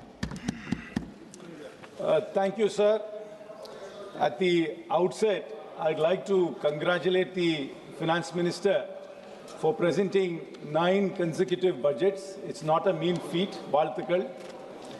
Especially it's commendable because she represents a party which draws its inspiration and its genesis from an all-male organization. In that background, Finance Minister, a lady from my state, presenting 9 budgets is remarkable. Meendum Varthakal. Sir, this budget is in the backdrop of the much touted trade deal. To my understanding, this trade deal is nothing but borrow the words of Winston Churchill, a riddle wrapped in a mystery and inside an enigma. I hope the Finance Minister, when she addresses the House, will shed some light into this trade deal. Whether India is obligated to buy $500 billion worth of goods from the United States. Are we allowed to buy oil from our long-standing friend Russia? Are we allowed to buy oil from Iran, with whom we have a long-standing relationship? Will these decisions be taken sovereignly in India, or will it be taken by the White House? Are we obligated to buy oil from the new colony of America, Venezuela? And most importantly, are we going to allow agricultural products of America into India in zero tariff? If so, what products? The Finance Minister must tell the House and the nation, because we are none the wiser from the statement of the Commerce Minister, because every time he comes and says it's only, he points the finger at the Foreign Minister, the Foreign Minister is pointing the finger back to him, and the Agriculture Minister is completely absent. I hope the Finance Minister will fill this gap and answer on behalf of her cabinet and all her colleagues on what this trade deal actually means. Sir, that if you look at the attendance here in the House, it's quite sparse. This is quite indicative of the mood about a budget. Budgets are losing relevance, sir. People are losing interest in budgets. And this is a reflection of that. And if members are not interested, it also means that their constituents are less interested. There is a reason for this, sir. Before I get into the specifics of this budget, I'd like to go down memory lane and recollect some of the landmark schemes our Honorable Finance Minister has announced in the last 9 years. Amrut, Sankalp, DigiGon, National Nutrition Mission, National Infrastructure Pipelines, Startup India, Seed Fund, PM Garib Kalyan Package, PM Internship Scheme, Mishti, National Monetization Pipeline, Operation Greens, Deep Ocean Mission. All these, when they were announced, were greatly lauded by the newspapers and the media. But if you actually look at the details to see where the implementation of all these schemes are, you will be very distressed. I hope the Finance Minister in her address will go back to the 9 years and recollect the scheme she has announced and give us a status report of each and every scheme and where it stands today. I'll give a few examples, sir. In 2021, the government launched the PM Formalization of Micro Food Processing Enterprise Scheme, PMFME, allocating 10,000 crores to supposedly to support 2 lakh micro food enterprises. But after 5 years, sir, only 60% of the funds are spent. Then we have the Animal Husbandry Infrastructure Development Fund, which announced 15,000 crore for dairy and meat infrastructure. But after all these years, only 30% is utilized. Then we have the PM Mitra Parks, 7 mega textile parks with 4,445 crores was announced. But after 5 years, we only have 15% of the works done. I hope our officers are taking notes and they will give us the status reports of all these schemes which they announced in such great fanfare before. And in the same budget, they announced the PM, sir, these are all tongue twisters, sir. Atan Nirbhar Swasth Bharat Yojana. தமிழ்ல ஏதாவது ஒரு 2-3 பேரா வைங்கம்மா. ஏன்னா one வாயிலே நுழைய மாட்டேங்குது, எல்லாம் ஹிந்தியிலே வைக்கிற பேர்ல. ஏதாவது ஒரு பேரா தமிழ்ல வைங்க வரும்போது. நடக்குதோ நடக்கலையோ தமிழ்ல ஒரு பேர் வச்சிருங்க. 180 crores has been announced to strengthen healthcare. But only construction is going on in most of these places, including AIIMS in Tamil Nadu. But there is no manpower in most of the places. There are no trained doctors, no trained nurses. So again, this is all bombastic announcements without actual implementation, anything on the ground. Then we have in 2020-23, they announced the PM Divine for the Northeast. 6,600 crores was allotted, but the fund utilization is not even 18% till date, sir. Then we have the Desh Stack e-portal. I mean, I don't even know what this portal does, which allotted 400 crores for skilling and job discovery. Failed dismally. The portal exists, but nobody trusts the portal. Then in 2023-24, through the Gobardhan scheme, 10,000 crores was allocated for 500 compressed biogas plants, out of which only 40 have been operational till now. The target was 500. Then in the Amrit Dharohar scheme for conservation of 75 wetlands, 3,000 crores was allotted, but barely 10 pilot sites are there, sir. And in 24-25, they announced this great internship scheme. They said that 1 crore people will get internships. Actual offers are only about 15%. Even among the people who got the offer, about 20% of them dropped out. So that scheme is again a failure, but they announced it as if it is going to transform the entire landscape of employment for young people in India. So then the PM Surya Ghar rooftop solar for 1 crore households, where only 24% of the target is still achieved, sir. Sir, again in 25-26, Urban Challenge Fund allotted 1 lakh crore to reform cities, but utilization stands at 2%. Then the PM Dhan Dhanya Krishi Yojana, 1.44 lakh crores over 6 years, sir, but still farmer support, whatever they were promised, is not got, sir. So if people are losing interest in budgets, it's because only bombastic announcements are made and nothing is implemented, so nobody takes it seriously. It's a clear reflection. Parliamentarians don't take it seriously, and the public don't trust any of these announcements made because there's hardly any implementation of these schemes. Sir, I will tell you another very shocking fact, sir. Last budget, Madam announced 100 crores for a Makana board establishment. I do not know which state was going for election. They announced this 100 crores. Not 1 rupee has been spent till date, sir. Not 1 rupee in that. Where is this board? Have you even formed it? This is the status of all these schemes, sir. So coming back to this year's budget, sir, she has announced integrated textile program with 5 subparts. Then when they renamed Manrega to VBG Ramji, there was a lot of pushback because they removed the name of Mahatma Gandhi. Now they have come up with another scheme in the name of Mahatma Gandhi called Mahatma Gandhi Gram Swaraj Initiative. Then there is an infrastructure risk guarantee fund. Then they have announced 20 new national waterways. They have allocated 20,000 crores for city economic regions, dedicated rare earth corridors in Orissa, Kerala and Tamil Nadu, allied health professional institutions to be set up among countless others. So all these announcements, if you look at it 1 or 2 years later, will only be there on paper and nothing would have been implemented. Yes. This is the reason why budgets are becoming irrelevant and the announcements made in budgets are only bombastic and have no meaning at all, sir. Sir, forget about these bombastic announcements, sir. What hurts me the most about this budget, sir, it always lacks empathy. And again, the finance minister has shown the true colors of this government, sir. Disability pension, which the armed forces veterans were getting, was tax exempt. And in this budget, they have brought it under tax, sir, for soldiers who have laid their lives for India, for soldiers who had become disabled in fighting war. This government hides behind national security and patriotism all the time. But when it comes to action, this is a reality, sir. Thank you they very don't much. respect our soldiers. They are now going to tax disability pension. People who have been getting this pension for years will have to start paying income tax on it, sir. I wish the finance minister withdraws it, and when she replies, I hope she gives an account of all the grand schemes she has announced in the 9 years and show where the status of this is, sir. Thank you very much, sir. Thank you, Mr. Karthik. Very good, Karthik. Next speaker, Sri Jagadish Chatterjee. Thank you, Chairman, sir. Giving me opportunity to speak on the budget.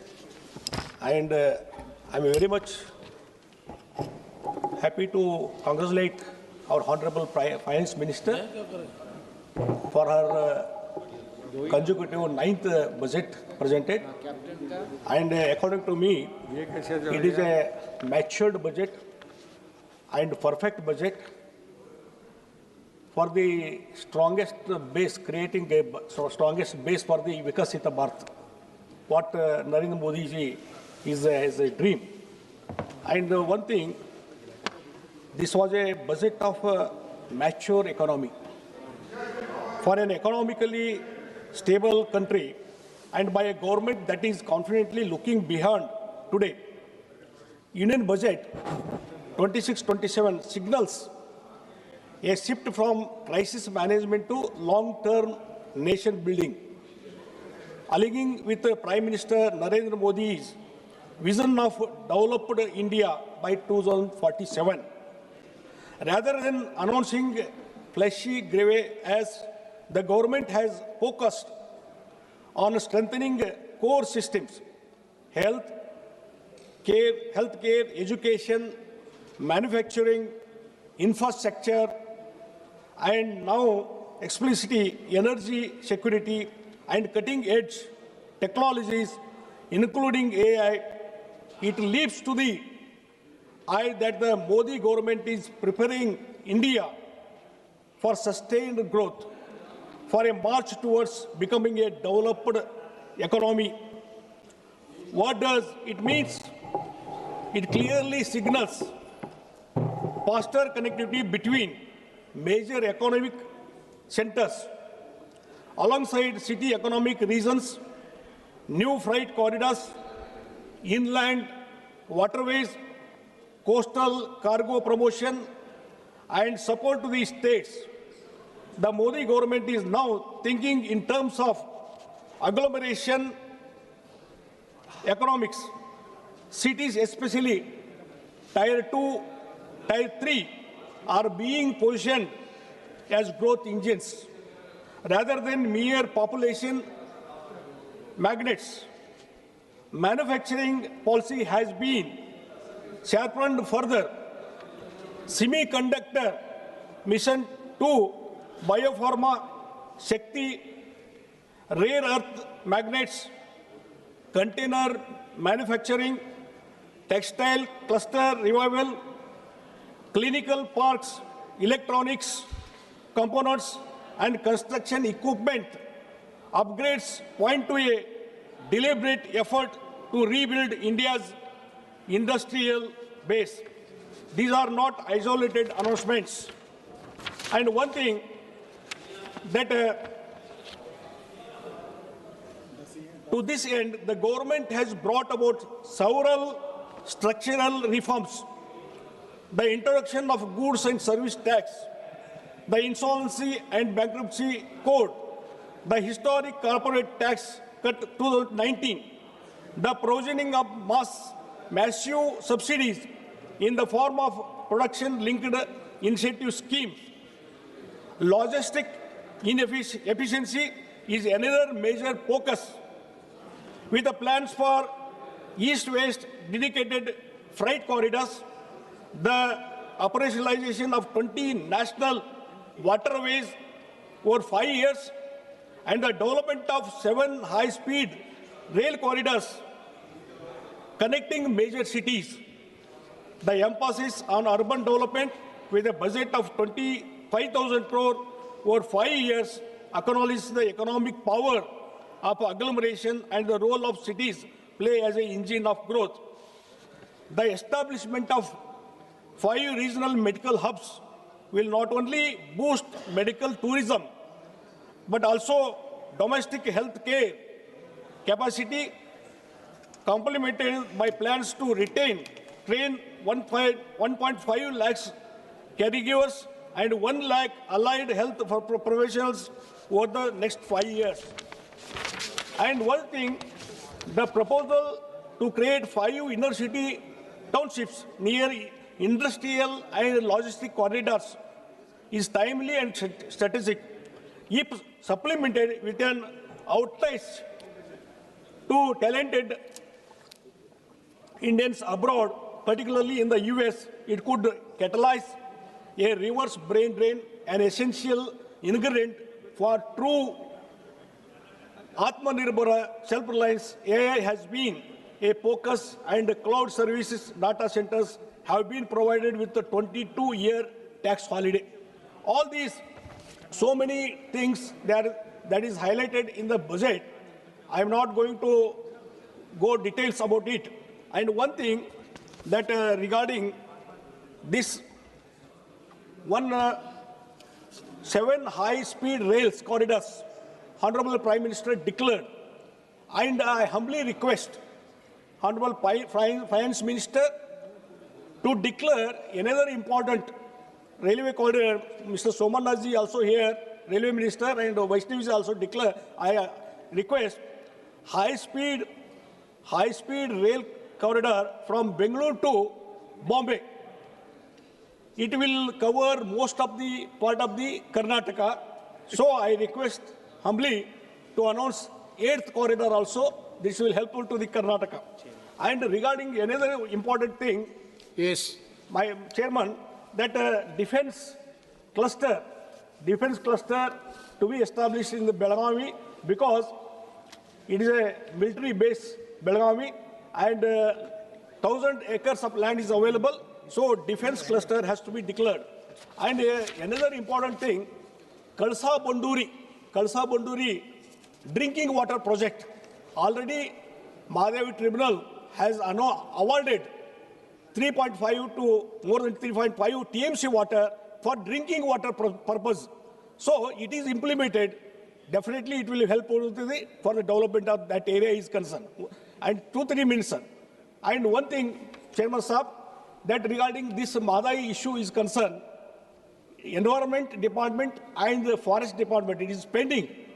If the concerned ministers take an interest and even convince the Goa people, Goa government also, that will be clear. Definitely, it will help to the drinking water project. It has to be cleared. And another thing, one thing that Karnataka government always, that CM of the Karnataka always critical about the Modi ji government, what are the steps taken, and every time he criticizes the budget, every time, no allocation, nothing. But the last so many years, what is happened to the Karnataka? Thousands, lakhs together railway project has been announced, national highways has been announced. I want to say that Karnataka CM has not at all taken interest for the land acquisition of for railway projects and national highway. Because of non-land acquisition, all the projects have held up last 5 to 6 years. Every time you are insisting, and unnecessarily he is criticizing the union government. And regarding looking into the budget, all the projects is concerned, if it is implemented, definitely it will help for the Karnataka, because Bengaluru regarding this is reflects Prime Minister Modi's strategic vision for the Karnataka. This vision priorities several key areas, including high-speed connectivity, frontier technologies, MSME liquidity support, green tourism development, agriculture renewal, and human capital. Union budget positions Karnataka as a national growth engine in semiconductors, biotech, IT, aerospace, clean energy, advanced manufacturing, tourism, and innovation, with 12.2 lakhs crore potential capex sectoral mission, exercising 2 lakh crore, and policy. Certainly, the Modi government is scaling Karnataka's strengths into a global leadership. He has to understand, Karnataka people, government has to understand. So, he has to clear all the projects, acquisition has to be completed. Then see the Karnataka, what is the development will happen, what are the projects. Vande Bharat trains, definitely it will help to so many people in Karnataka, Vande Bharat. And Udan scheme, it is a very popular scheme. Because of Udan scheme implementation, Modi's dream that Tier 2, Tier 3 cities, airports have been developed. So many air connection to so many cities because of Udan. I request Honorable Prime Minister and Honorable Finance Minister that Udana scheme is only for the 3 years. After completion of 3 years, all the airlines, they are withdrawing. Even it is economically viable, they are withdrawing the airlines, flights. So, for example, Belgaum has 16 air connections to so many cities. Now, after Udana period is completed, they withdraw, they shifted to other side, even economically. Now only having 6 connections to some cities, only 6 airlines. So for that purpose, some action has to be taken. No, please. And Please at least it has to be extended to 5 years or 10 years. Definitely it will be helpful. For that purpose, thank you. Lastly, I conclude that this budget, the union budget, firmly positions Karnataka as a core engine of India's growth under the Modi government. The budget does not impose a one-size-fits-all approach. Instead, it builds directly on Karnataka's proven strength, electronics and semiconductors, biotechnology and pharma aerospace. By strengthening infrastructure, clean energy, leadership innovation, and export, the Modi government is ensuring that Karnataka remains globally competitive while delivering inclusive growth of home. This budget enforces a clear message.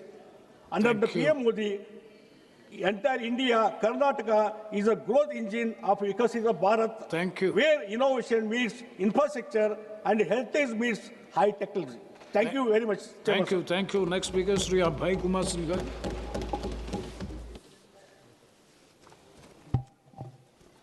धन्यवाद सभापति महोदय। माननीय वित्त मंत्री महोदय जी ने 9वां budget पेश किया और हमें याद है महोदय कि जब ये सत्ता में आए थे तब उन्होंने कहा था कि पुरानी सोच बदलेगी प्राथमिकताएं बदलेगी और आम आदमी के जीवन में वास्तविक परिवर्तन आएगा। महोदय, यह 2026-27 के बजट को देखकर प्रश्न उठता है, क्या बदला और किसके लिए बदला? इस बजट में जहां एक ओर बड़े बड़े पूंजीगत आंकड़े दिखाए गए हैं, वहीं दूसरी ओर शिक्षा, स्वास्थ्य, कृषि, आपदा, ग्रामीण विकास, राज्यों और सामाजिक क्षेत्रों से जुड़ी अहम मदों में कटौती की गई है। केंद्रीय बजट 2026-27 के दस्तावेज बताते हैं कि बदलाव नहीं बल्कि कटौती, ठहराव और कुप्रबंधन हुआ है। और इसका सबसे बड़ा नुकसान महोदय हमारे बिहार जैसे राज्यों को उठाना पड़ता है।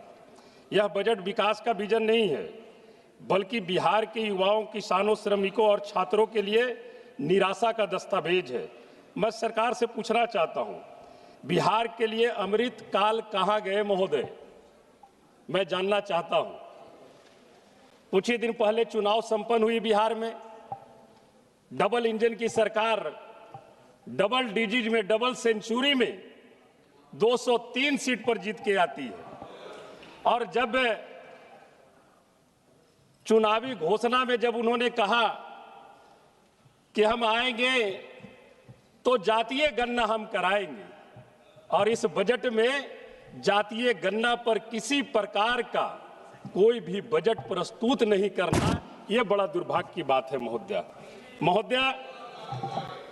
मैं ये जरूर कहना चाहूंगा कि डबल इंजन की सरकार जिसे आप कहते हैं, ये बिहार पर सबसे बड़ा असर, इस तरह के बजट से सबसे बड़ा असर बिहार जैसे राज्यों पर पड़ता है। और बिहार मैं बता दे रहा हूं, गरीबी में नंबर 1 बिहार, बेरोजगारी में नंबर 1 बिहार, पलायन में नंबर 1 बिहार, अपराध में number 1 Bihar, school drop out में नंबर 1 बिहार, देश में सबसे कम प्रति व्यक्ति आय बिहार, देश में सबसे कम प्रति व्यक्ति निवेश बिहार, देश में सबसे कम उद्योग धंधे बिहार में, देश में सबसे कम साक्षरता दर बिहार में, छात्र छात्राओं के उत्पीड़न में नंबर 1 बिहार, हत्या और बलात्कार में नंबर 1 बिहार। ये है डबल इंजन की सरकार। ताज्जुब की बात यह है महोदय, एक 2 पॉइंट और मैं बताना चाहता हूं महोदय। केंद्र सरकार ने स्वयं एथेनॉल उत्पादन नीति लाई थी बिहार के लिए। उसके बाद क्या हुआ महोदय? सभापति महोदय, मैं बताना चाहूंगी, एथेनॉल उत्पादन नीति लाई थी केंद्र ने बिहार के लिए, और हुआ क्या? बोले थे उद्योग लगेंगे, रोजगार पैदा होंगे और पलायन रुकेगा। बड़े पैमाने पर 2025-26 में बजट में तेल विपणन कंपनियों द्वारा बिहार की एथेनॉल इकाइयों का खरीद आवंटन लगभग 50% घटा दिया गया महोदय, जिससे 17 संयंत्र बंद होने की कगार पर पहुंच चुके हैं और कुछ ने उत्पादन भी रोक दिया है। परिणाम स्वरूप 25,000 से अधिक श्रमिकों की नौकरी खतरे में है और 15 लाख मक्का किसानों को मिला सुनिश्चित बाजार टूट चुका है। इस तरह की नीति से ये केंद्र सरकार की बजट चलती है महोदय। मैं जरूर कहना चाहूंगा, बेरोजगारी की बात आती है। ये जब 2017-2014 में पहली बार सत्ता में आए थे तो इन्होंने वादा किया था कि हम बेरोजगारी को दूर करेंगे, हम महंगाई को खत्म करेंगे, आप हमें सत्ता में लाओ। और सत्ता में जब देश की जनता ने लाई तो बेरोजगारी तो छोड़ दीजिए, महंगाई भी चरम सीमा पार कर गई। हमें याद है 2014 में जब 386 रुपये सिलेंडर था, 386 रुपये सिलेंडर था, उस समय सत्ता पक्ष के ही तरफ से एक माननीय मंत्री हुआ करती थी, वो सिलेंडर माथे पे रख करके डांस किया करती थी। और इसी सरकार में 1100 रुपये सिलेंडर हुआ। सत्ता पक्ष के लोग कोई किसी प्रकार का उनके कान पर कोई जू नहीं रहेगा। ऐसे बहुत आंकड़े हैं महोदय। मैं उन आंकड़ों में नहीं जाना चाहता हूं। सभापति महोदय, स्वास्थ्य के बारे में मैं एक थोड़ा सा उल्लेख करना चाहता हूं। भारत के नियंत्रण और महालेखा परीक्षा की 2024 की रिपोर्ट बिहार की स्वास्थ्य व्यवस्था की गंभीर विफलता को उजागर करती है। कैग के अनुसार राज्य में WHO मानकों की तुलना में 53% डॉक्टरों की कमी है। प्राथमिक व सामुदायिक स्वास्थ्य केंद्रों में लगभग 60% पद खाली हैं। अधिकांश जिला अस्पताल और CHC विशेषज्ञ डॉक्टरों के बिना संचालित हो रहे हैं, जबकि कई जगह ICU, ऑपरेशन थिएटर और ब्लड बैंक जैसे मूलभूत सुविधाएं भी उपलब्ध नहीं है। पूरे मगध क्षेत्र का भार मगध मेडिकल कॉलेज पर रहता है महोदय, लेकिन वहां भी PG स्नातकोत्तर सीटें बढ़ाने की प्रक्रिया अभी तक के धीमी चल रही है। हम एक दो बातों का और जिक्र करना चाहेंगे महोदय। माननीय वित्त मंत्री महोदया जी ने कहा कि हम 25 करोड़ देशवासियों को गरीबी रेखा से ऊपर उठा करके लाए हैं। वो आंकड़े कहां हैं महोदय? कैसे आप उठा करके लाए?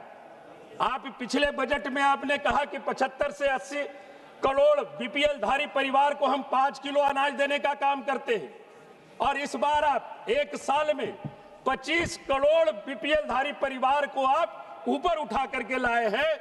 तो मैं तो कहूंगा कि राज्यभाई, इसका आंकड़ा भी पूरी तरह से प्रस्तुत आपको करना चाहिए महोदय।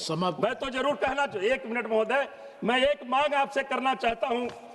माननीय वित्त मंत्री महोदया जी, आप जिन्हें BPL को 5 किलो अनाज जो आप फ्री में आप देते हैं, आपके यहाँ डाटा है, वैसे परिवारों से जो गरीबी रेखा से नीचे बसर करने वाले लोग हैं, उनसे GST टैक्स लेने का इस सरकार को कोई अधिकार नहीं है। उस परिवार को GST फ्री का एक आप कार्ड निर्गत कर दीजिए।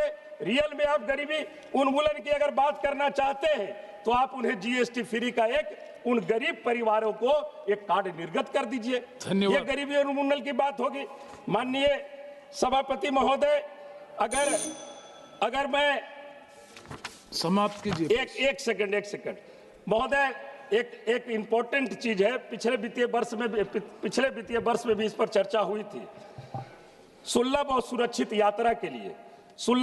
यात्रा के लिए माननीय रेल मंत्री जी ने भी कहा कि जितने भी मेल एक्सप्रेस ट्रेन हैं उसमें जनरल बोगी कम से कम 4-5 बढ़ाई जाए, और हुआ भी था कि बढ़ाने की प्रक्रिया होगी, लेकिन अभी उस पर किसी प्रकार का इस बजट में भी सरकार के तरफ से किसी प्रकार का कोई प्रावधान नहीं किया गया है। ये इनकी गरीबी उन्मूलन है। हमारे देश के भी गरीब चाहते हैं कि सुलभ और सुरक्षित यात्रा हम कर सके। हमने कहा कि समाजवाद के पुरोधा परम आदरणीय लालू प्रसाद यादव जी जब सत्ता में थे तो गरीब रथ चलाने का काम किया था, और गरीब गुरुआ भी AC में सफर करने का काम करते थे। इसलिए हम माननीय वित्त मंत्री महोदया जी से एक आग्रह और करना चाहेंगे। ये हमारे सत्ता विपक्ष की ही आग्रह नहीं है, बल्कि सत्ता पक्ष के भी सभी माननीय सांसदों का अंदर से समर्थन है कि कम से कम लोकसभा में MP लैंड तो मैडम इस बार बढ़ा दीजिए। धन्यवाद। इतनी महंगाई में बहुत बहुत धन्यवाद। मियां अल्ताफ अहमद। सर, आपका बहुत बहुत शुक्रिया। मैं ऑनरेबल जो हमारी फाइनेंस मिनिस्टर साहिबा हैं उनको मुबारकबाद भी देता हूं कि इतने बड़े देश की जिस बेहतर तरीके से ये फाइनेंशियल मैनेजमेंट कर रही हैं, इस सिस्टम को चला रही हैं, उसके लिए हम इनकी सराहना भी करते हैं। लेकिन साथ साथ मैं यहाँ ये भी कहना चाहता हूँ कि कई ऐसी चीज़ें हैं जो लोगों तक नहीं पहुँचती हैं, और इस वक्त ख़ास तौर पे इस मुल्क में सबसे बड़ा मसला बेरोज़गारी का है। और इस बजट में जो इन्होंने पेश यहाँ पे किया, उसमें बेरोज़गारी के हवाले से कोई रोड मैप लोगों के सामने नहीं आया। अगर आज बेचैनी है, अगर आज हमारे बच्चों में डिप्रेशन है, अगर वो आज नशे की तरफ जा रहे हैं, तो उन सब की बेसिक वजह जो है वो अनएम्प्लॉयमेंट है। आज यूनिवर्सिटियां खोली जा रही हैं, सेंट्रल यूनिवर्सिटियां खुल रही हैं, क्लस्टर यूनिवर्सिटियां खुल रही हैं, बड़े बड़े इंजीनियरिंग कॉलेज खुल रहे हैं, ये सब कुछ हो रहा है, लेकिन जो लोग वहाँ से डिग्री करके निकल रहे हैं उनके लिए कोई रोड मैप नहीं है। इतना बड़ा पैसा उस सेक्टर पे खर्च किया जा रहा है, लेकिन जो वहाँ से आ रहे हैं, जो इंजीनियर बन रहे हैं, जो डॉक्टर बन रहे हैं, जो इन यूनिवर्सिटियों में पढ़ रहे हैं, उनके रोज़गार का, उनके फ्यूचर का, उनके काम का, उसके लिए कोई चीज़ जो है वो बजट में नहीं है। तो उन इंस्टीट्यूशंस को खोलने का, उन यूनिवर्सिटियों को खोलने का, उन कॉलेजेस को खोलने का क्या फ़ायदा है अगर उनसे कोई ऐसी चीज़ नहीं होती है जिससे लोगों को रोज़गार मिले। रोज़गार के हवाले से मनरेगा की एक अच्छी स्कीम थी और ये बदकिस्मती की बात है कि उस स्कीम को डाइवर्ट किया गया, बल्कि ये है कि अब वो स्कीम आहिस्ता आहिस्ता वो बंद हो जाएगी। हम ये नहीं एक्सपेक्ट कर सकते कि आप ये कहें कि एक स्टेट जो है वो 40% उसके लिए देगी या यूनियन टेरिटरी जो है वो अपने बजट में से कुछ हिस्सा देगी। जो काम के दिन थे उसमें कम किया गया, तो वो एक रोज़गार का ज़रिया जो गाँव में था, गरीब लोगों के लिए था, उसमें भी लोगों को बहुत ज़्यादा नुकसान हुआ। और मैं तवक्का रखता था कि जो इस चेंज की गई उसके बाद फाइनेंस मिनिस्टर साहिबा लोगों के जज्बात देख के, पॉलिटिशियंस के, पार्लियामेंटेरियंस का जवाब देख के, वो जो रिजेंटमेंट उस कानून के ख़िलाफ़ थी वो इस बजट में उसको रेक्टिफाई करेंगी, लेकिन उस सिलसिले में भी कुछ नहीं हुआ। बैंक से एक दूसरा ज़रिया है बेरोज़गारों के लिए, लेकिन अब बैंकों का ये हो रहा है कि वो सरमायादारों के लिए हैं, बिजनेसमैन के लिए हैं। जब कोई बेरोज़गार इंजीनियर, डॉक्टर डिग्री लेके जाता है बैंकों में, कोई टेक्निकल हैंड जो है वो बैंकों में जाता है, तो वहाँ इतनी बड़ी तवालतें हैं, वहाँ इतनी बड़ी रिश्वत ली जाती है कि वो जो पहले एक बैंक से लोगों को ये लगता था कि ये लोग जो हैं ये बेरोज़गारों को उनको प्रायोरिटी पे लोन दे देंगे, दफ्तरी तवालतें कम होंगी, रेट ऑफ इंटरेस्ट कम होगा, लेकिन बैंक भी वो मकसद इस वक्त पूरा नहीं कर रही हैं। Bank, state bank of India को देखिए, हमारे जम्मू कश्मीर बैंक की हालत ये है कि उस बैंक में अब स्टाफ रहा ही नहीं है। वहाँ गार्डनर जो है वो क्लर्क का काम करता है और क्लास फोर्स जो है वो कैशियर का काम करता है, और लोग इतने बेरोज़गार हैं हमारे जम्मू कश्मीर में, पोस्टें पूरी वैकेंट हैं, लेकिन उनको फिलअप करने के लिए कुछ भी नहीं किया जा रहा है। इसी तरह दूर दराज के इलाकों में जम्मू कश्मीर बैंक की ब्रांचें खोलनी हैं, लेकिन मुझे लगता है बैंकिंग सेक्टर ऐसा है कि जिस पे किसी का कंट्रोल रहा ही नहीं है। तो मैं ये चाहता हूं कि गवर्नमेंट ऑफ इंडिया हो, इनका फाइनेंस डिपार्टमेंट, सर मुझे 2 मिनट तो चाहिए, मुझे बोलना है। मैं तो अभी तो मेरे टूरिज्म सेक्टर पे आया नहीं, तो उस पर कुछ भी नहीं हो रहा है। हमारे जम्मू कश्मीर बैंक से लोगों को कोई फ़ायदा नहीं हो रहा है, उनकी ब्रांच जो हैं वो रूरल एरियाज़ में नहीं खुल रही हैं, तो उससे कोई फ़ायदा हमें नहीं हो रहा। जहाँ तक हमारा टूरिज़म सेक्टर है, ख़ासतौर पे जम्मू कश्मीर में, तो टूरिज़म सेक्टर का इस बजट में भी जिक्र किया गया है, लेकिन टूरिज़म सेक्टर की जो आमदनी बाहर से टूरिस्ट आ रहा है उसकी इस देश को आमदनी है, हमारी रियासत को उसकी आमदनी है, लेकिन उसके लिए इंफ्रास्ट्रक्चर नहीं बनाया जा रहा है। इसमें इन्होंने जिक्र किया है इसमें अपने बजट में कि नेशनल इंस्टीट्यूट ऑफ हॉस्पिटलिटी जो है उसको ये बना रहे हैं। नहीं सर, अभी मुझे बोलना है। One more speaker from your party. नहीं सर पार्टी की बात है, लेकिन आप सबको आपने टाइम दिया, 2 मिनट टाइम दे दिए, मैं करूँगा फिर। कंक्लूड करो ना। लेकिन वो अगर इतना बड़ा एक सेक्टर है टूरिज़्म का जो जम्मू कश्मीर क्या पूरे हिंदुस्तान में एम्प्लॉयमेंट का एक बहुत बड़ा ज़रिया है, लेकिन उसके लिए ट्रेनिंग के लिए अच्छे इंस्टीट्यूट नहीं है हिंदुस्तान में। जिस तरह इन्होंने एक इंस्टीट्यूट का जिक्र किया, यहाँ दर्जनों होने चाहिए, और नॉर्थ में भी होने चाहिए, साउथ में भी होने चाहिए, कश्मीर जैसी जगह में भी होने चाहिए, तब जाके लोगों को उनका फ़ायदा पहुँचेगा। यहाँ एग्रीकल्चर सेक्टर का जिक्र किया है, शीप का जिक्र किया, एनिमल हस्बेंड्री का किया। हमारे कश्मीर में हार्टिकल्चर इंडस्ट्री जो है, सेब जो है, या शीप की बात है, एनिमल हस्बेंड्री की बात है, जब तक उसको इंश्योरेंस कवर नहीं देंगे, क्रॉप इंश्योरेंस नहीं होगी, खासतौर पे हॉर्टिकल्चर सेक्टर के लिए, कश्मीर में एग्रीकल्चर सेक्टर के लिए, तब तक उस इंडस्ट्री को कोई फायदा नहीं हो सकता, क्योंकि वहाँ पे जब भी कभी आंधी आती है, तूफान आता है, तो लोगों के लाखों रुपए के तबाह हो जाते हैं।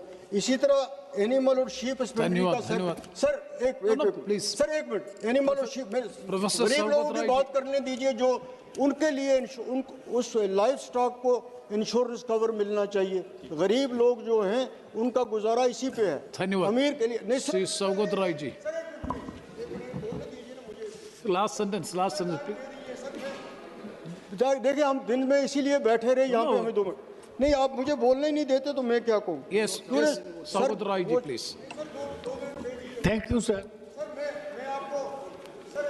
सर इनको बैठेंगे, मैं तो एक मिनट से कंक्लूड करो। आपने कंक्लूड करूंगा ना, मैं कंक्लूड करूंगा। 1 मिनट से कंक्लूड करो।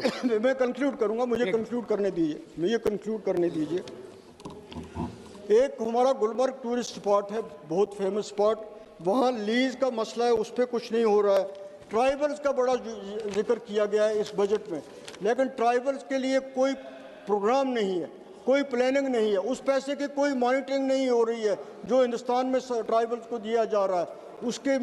उसके कंट्रोल करने के लिए, उसको स्पेंड करने के लिए कोई तरीक़ेकार नहीं है। ये मैं आपकी नोटिस में भी लाना चाहता हूँ।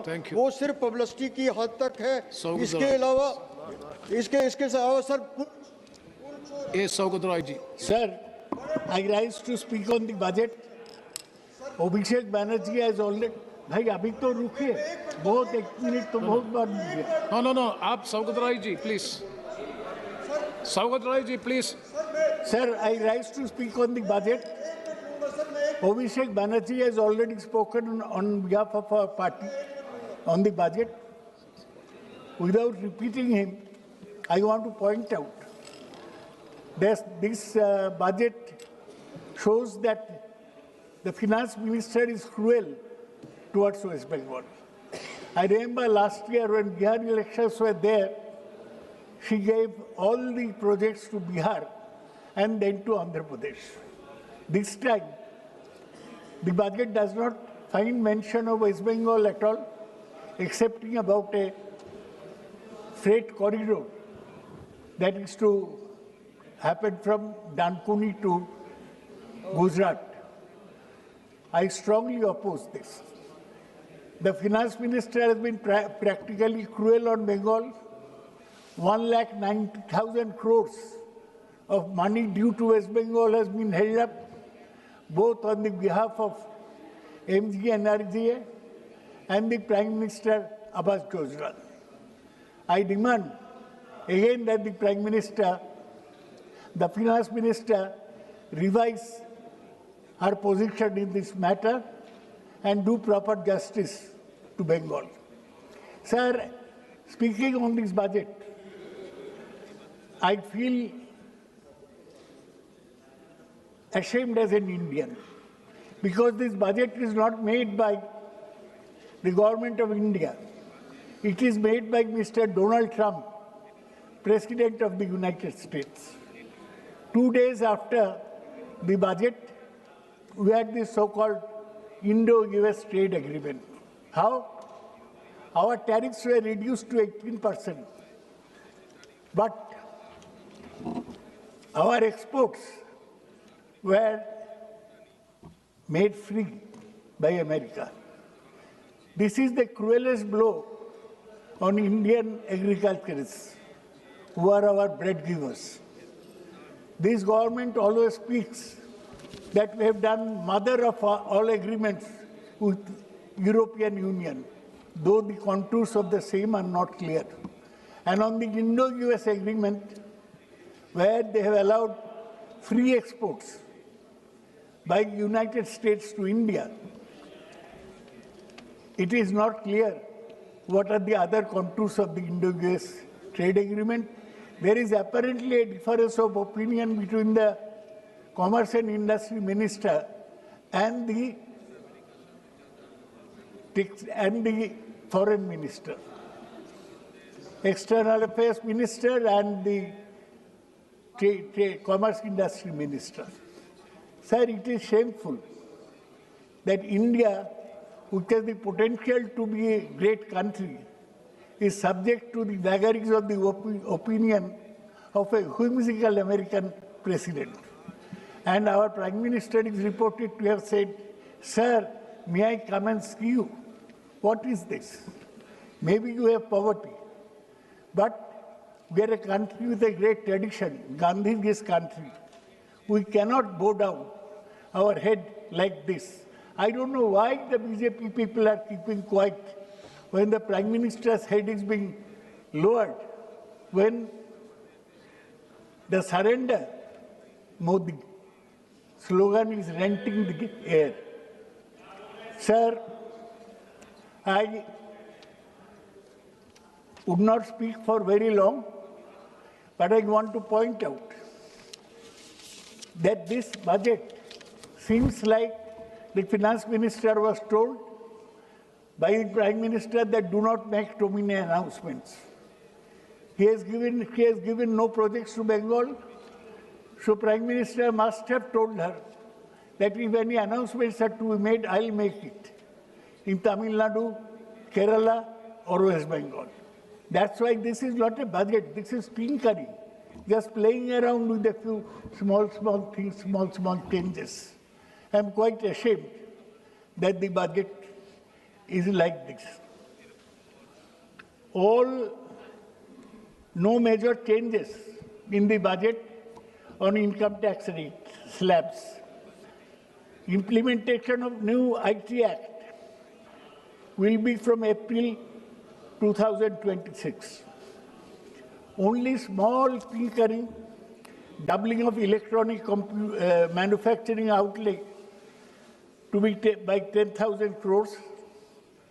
The 17 cancer drugs are waived duties. Sir, 1.34 lakh crores for education, which is almost the same as last year. So what is this budget for? You could have kept every figure the same. Sir, you'll notice only for defense there is a 15% jump and some mention of high-speed rail. When they will be implemented, nobody knows. Sir, you'll be surprised.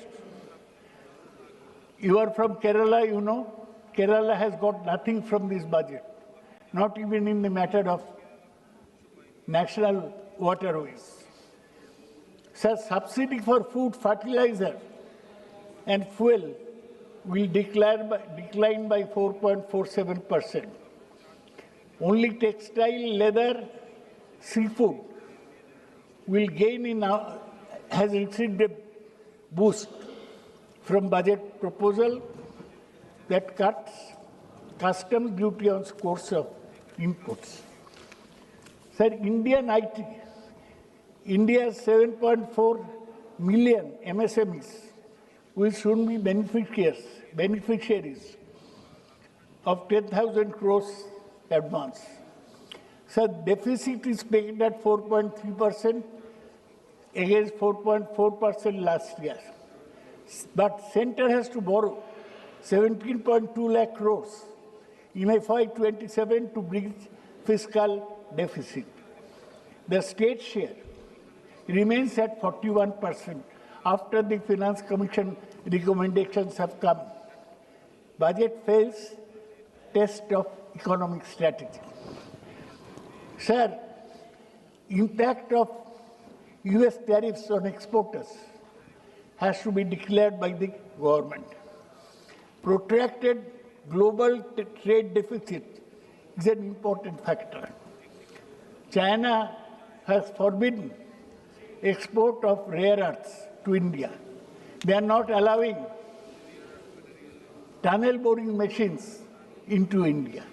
So they are at loggerheads with US and the China. Where is our foreign policy? We are losing on every count. Sir, the widening trade deficit with China is a big problem. Sir, there is low gross capital, fixed capital formation of around 30%. The worst is this government is a great champion of the private sector. It's called Adani Ambani government. Now, the private sector is not investing at all. What is the proposal to the industry from the finance minister? Sir, there is distress among MSMEs. Their widespread closures are taking place.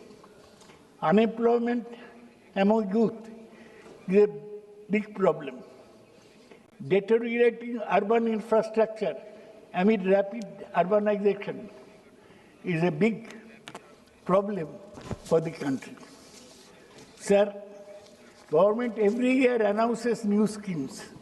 There are 24 such schemes which have not been seen the light of the day. Now, instead of announcing so many schemes, the finance minister could have tried to complete the existing schemes. They did not. So today we face youth without jobs, failing manufacturing, investors not putting out capital, tax exempted, only one human step, tax exempted for motor accident compensation. The budget totally ignores both unemployment and social security. The allocation for the Union Labour Ministry is the same as in the last budget. No scheme to increase job opportunity. Total central outlay for urban development, where the cities are supposed to be engines of growth, has fallen from 96,700 crores to 85,000 crores. Shrinkage of 11.6%. Yes, Sogoda. Sir, in 2 minutes, I'll complete. India's long-term economic security arrangement with Russia has gone. Russia has been our friend. Now on Trump's say-so, on Trump threatening India, we have said that we will not buy Russian oil anymore. Is this the way independent countries should function? India's long-term economic security arrangement with Russia are not there. Another European Union ke saath, mother of all unions, nobody knows what that European Union free trade agreement holds. So there is a difference between the foreign minister and the commerce and industry minister. The finance minister is saying deregulate, simplify and reduce business friction.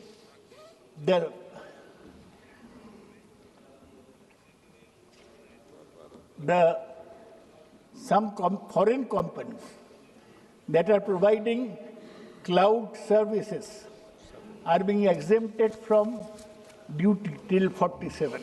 Now, Sogoda, please. So this is no budget, sir. We cannot even get a tunnel boring machine from China. Yes. No rare earth from China. And lastly, I must say that the finance minister should admit, but finance minister is not here.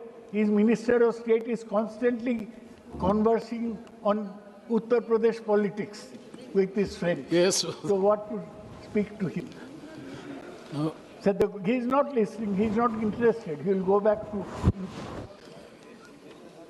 Sir, three signal. Yes, Sogoda, please. Projects of the government. Now the time to conclude. You are not concerned. He is. Yes, Sogoda. Last sentence. Make in India has failed. Atmanirbhar Bharat has failed.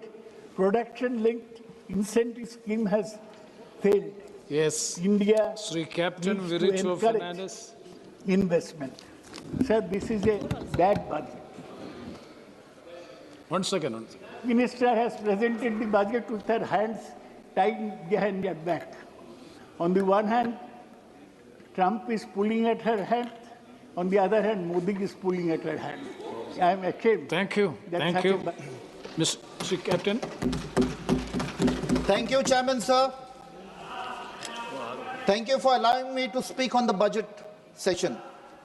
I heard the entire speech of the Honorable Finance Minister, and like a small child who used to wait during Christmas for Santa Claus to come and put some gifts in the stocking, I waited and waited, but finally was greatly disappointed. Not because Goa did not get anything, also not because the Honorable Minister did not even take the name of my beloved state of Goa, but because in the last 11 years, you have taken away everything from Goa, be it our land, our rivers, our forest, our agricultural land, everything, including 10 plus 8, 18 MLAs in wholesale, without GST, without any taxes, lock, stock and barrel. तुमका दिसले की तुम्ही आमका लाचार करतले म्हण विसरते खबरो आम्ही वररात गोंयकार. We are people with great heart. We know to fight a battle. Now coming to the budget, sir, the government has run out of ideas. Budget 2026 looks like a swinging a cricket bat in total darkness. Lag gaya to lag gaya, and does not provide a single solution to India's many economic, social and political challenges. In the last 11 years, we kept hearing mission this, mission that. And this 14 point has become a huge challenge to the nation with neither any policy vision nor any political will. Today, with not much details of trade with USA, the deep and committed love for the two crony capitalists, including Adani, close friend of Vishwaguru, it has resulted in the betrayal of Annadatas of our country. We have backstabbed Annadata farmers who still await meaningful welfare support or an income security. In the 1960s, the Congress government gave the slogan, Jai Jawan, Jai Kisan. But this government has backstabbed both a Jawan and a Kisan. When it comes to defense, today we have taxed the pension drawn by the disability Jawans or officers, which is a sad thing because he got injured during combat operation or during conflict. There is a delay in disbursement of funds for the ECHS, and that has affected the treatment of our veterans and their families. Inequality has surpassed the levels seen under the British Raj, but the budget does not even mention it or provide any support to SC, ST, OBC, EWS and minority communities. Yesterday, after 43 days of chain hunger strike, Amche Warrat Goinkar, belonging to the ST community, won a battle of opposing the construction of a mall close to the tribal land and a hotspot of diversity. As far as health is concerned, the South Goa District Hospital is having shortage of doctors, nurses, equipments, and most cases are shifted to GMC, putting a huge burden on the doctors and staff of Goa Medical College. There is need to equip our primary health centers. There are funds needed to augment the water requirement, but the government is only giving approval for mega projects with swimming pools. The money bags from Delhi have marginalized Amche Goinkarang. Faulty infrastructure and corruption has led to repeated expenditure by the state government. The job scam of massive proportion has shattered the dreams of the Goan youth. The emerging scam in handing over garbage handling plants to favored corporates, be it in Chikalim or Sankwald, has led to wastage of public money with no desired results. This requires an investigation by the central government. Today, Goa government is known as the event management government by spending crores and crores and has led to a loan of over 35,000 crores. Aaj je burge goyan zalman eta te apnache takler almost 2 lakh loan given zalman eta for no fault of the child. I feel sad to state that today Goa has turned into a crime capital of the country, a drug capital, unemployment capital. Arpara tragedy which has just happened, sir, has resulted in the loss of life of 25 innocent tourists and staff. There were no licenses of the excise department, no fire clearances. There's a total law and order failure. The only focus of center is to turn Goa into a coal hub with double tracking, expansion of roads, and other destructive projects meant to help Adani, who is transporting coal from Goa to other states.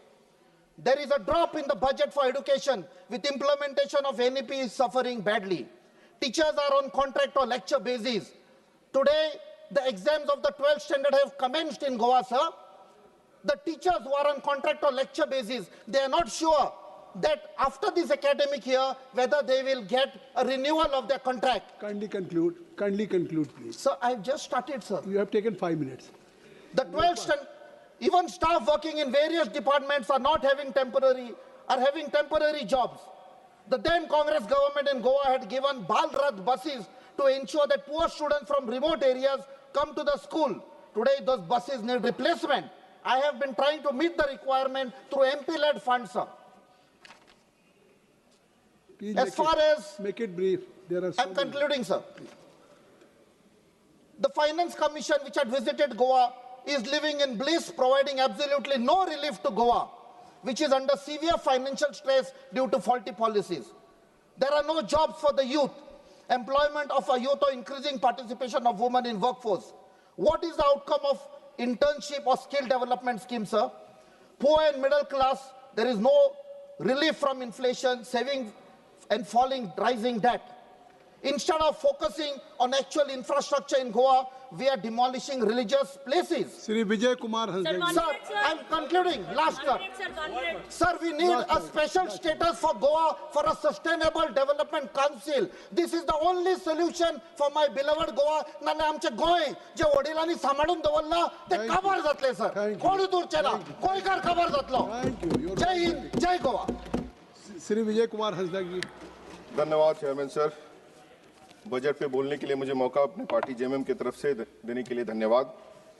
Jharkhand budget में हमेशा थोड़ा सा पीछे रहता है, क्योंकि जो GST input के साथ साथ आपका जाकर के जो हमारे यहाँ माइनिंग की रॉयल्टीज वगैरह सब वो समय पे नहीं मिलने पे बहुत सारी परेशानियाँ खड़ी होती हैं। सरकार के इस बजट में स्टेबिलिटी, फिस्कल डिसिप्लिन और सस्टेन्ड ग्रोथ की बात की गई। कॉन्ट्ररी उसके अगर हम देखें, जो इन्फ्लेशन अभी आया है, ग्लोबल मार्केट में जिस तरह से रुपया का जो भाव गिरा है आपका जाकर के, और गवर्नमेंट अपनी गलतियों को कहीं भी एक्सेप्ट नहीं कर रही है, वो लगातार फेलियर्स पे भी अपने पीठ थपथपा रही है। Domestic manufacturing capacity, energy security, reduced critical import, ये सब बड़े शब्द यहाँ पे दिखाए जा रहे हैं। इन 12 सालों में कितने आपके छोटे और बड़े उद्योग जो है बंद हुए, कितने आपके जो है मिलियनियर्स और बिलियनियर्स हमारे देश को छोड़ के चले गए, कितने जॉब्स आपके जो है लोगों ने खोया, और उन जॉब्स ना होने के वजह से कितने लोगों ने अपनी जान दी। ये सभी चीजों पे कोई भी डाटा आपका जाके सरकार पेश नहीं कर रही है।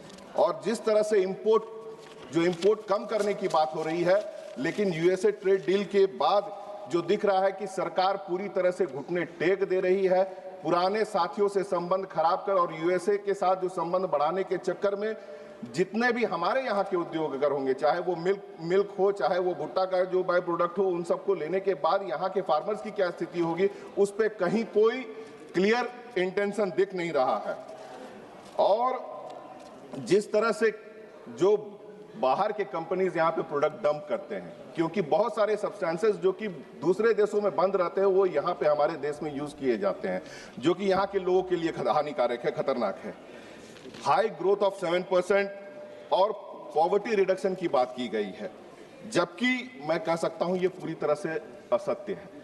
आज जिस तरह से गरीबी है, महंगाई बढ़ी हुई है, और जिस तरह से आपका जाकर के राशन दिया जा रहा है 80 करोड़ लोगों को, तो किस तरह से कहा जा सकता है कि आपका जाकर के गरीबी से लोगों को बाहर निकाला गया है।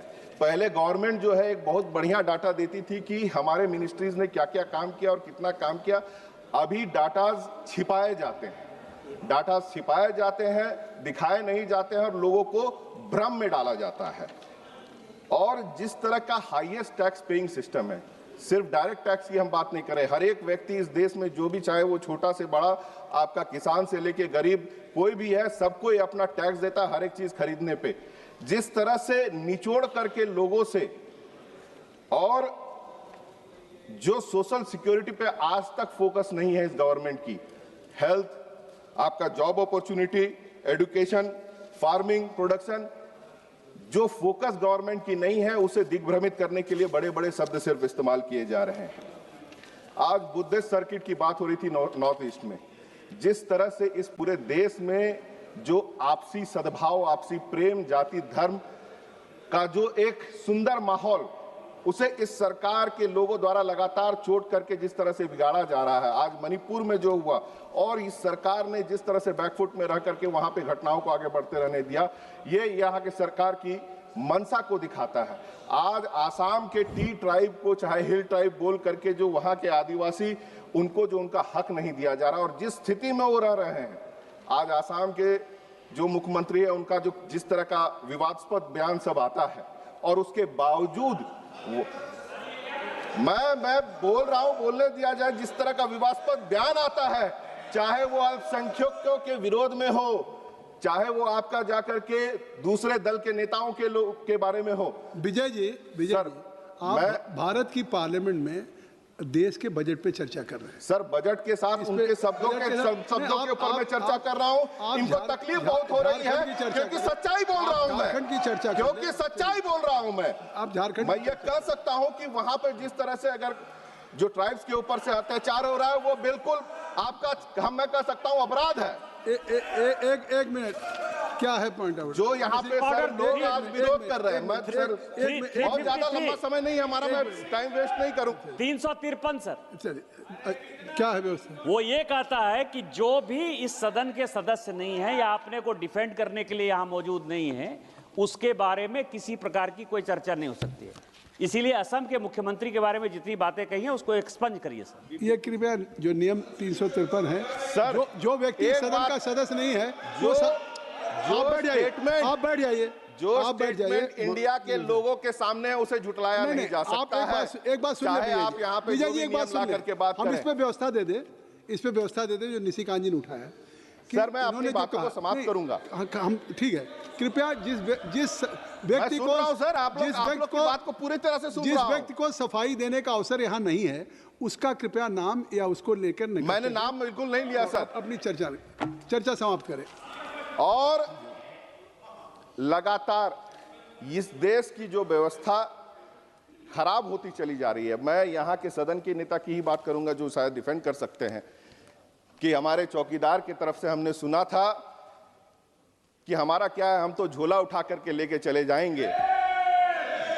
लेकिन अब मैं ये कह सकता हूं पूरे विश्वास के साथ कि उनके फकीरी के चक्कर में ये देश पूरा फकीर होने के राह पे चल पड़ा है। बहुत बहुत धन्यवाद। श्री बीरेन्द्र सिंह जी, श्री बीरेन्द्र सिंह जी।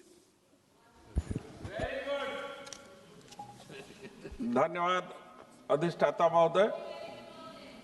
मैं माननीय वित्त मंत्री जी द्वारा प्रस्तुत बजट सामान्य चर्चा के लिए मैं खड़ा हुआ हूं। इस वर्ष 26-27 में करीब 53,57,000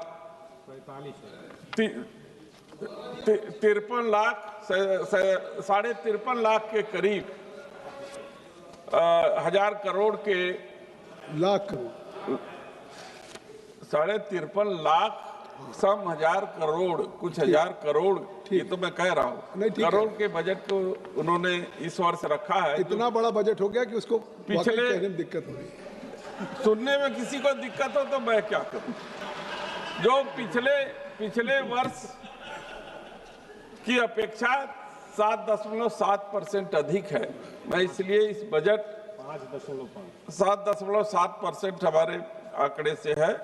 और जो मनीलाल जी आप कह चुके हैं और बीरेन्द्र जी भी विधानसभा में रहे हैं, प्रॉम्प्टिंग मत करिए। जो 4.4% डेफिसिट के साथ है। मैं इस बात के लिए जरूर चर्चा करना चाहता हूं कि माननीय वित्त मंत्री जी ने कृषि के लिए 1,62,671 करोड़ आवंटित किया है, क्योंकि सदन पूरा जानता है कि देश हमारा 70% जो देश की आबादी है वो कृषि पर के क्षेत्र पर निर्भर है। इसलिए हम लोग स्पष्ट रूप से माननीय वित्त मंत्री जी से चाहते हैं कि बजट इस बजट के अवलोकन से यह जरूर हम लोगों को आशा नहीं दिख रहा है कि जो किसानों के ऊपर लगातार कर्ज बढ़ रहे हैं उसके माफी के लिए किसी प्रकार का बजट में प्रावधान है, न ही एमएसपी पे गारंटी के कानून के संदर्भ में कोई प्रावधान होगा कि नहीं होगा। मैं पिछले दिनों माननीय कृषि मंत्री जी जब सदन में थे प्रश्न के दौरान सबसे अधिक जो कठिन स्थिति है वो है बटाईदार किसानों की। लगभग जो बड़े किसान हैं वो स्वयं खेती नहीं करते और वो अपनी जमीन कृषक मजदूरों को ठेका पर बटाईदार के रूप में दे देते हैं, लेकिन जब दैवीय आपदा आती है, किसी कारण बाढ़ से उनकी पूरी फसल नष्ट हो जाती है, मेहनत उनकी बर्बाद हो जाती है, तो उनको इंश्योरेंस का कोई भी जो है कि सरकारी सहायता का लाभ उनको नहीं मिलता है। मैंने उनसे उस समय भी अनुरोध किया था और माननीय मंत्री जी से भी अपेक्षा की बजट में कुछ इस तरीके का प्रावधान करें कि बटाईदार किसानों के भी हित की रक्षा हो सके। यह सरकार जो है सबका विकास का दावा करती है, लेकिन हम ये सरकार के समक्ष रखना चाहते हैं कि कई प्रदेश और देश के कई प्रदेशों में और यहाँ तक कि मेरे जनपद चंदौली में भी कुछ जातियां ऐसी हैं कि एक जिले में वो अनुसूचित जनजाति में है और दूसरे जिले में अनुसूचित जाति में है।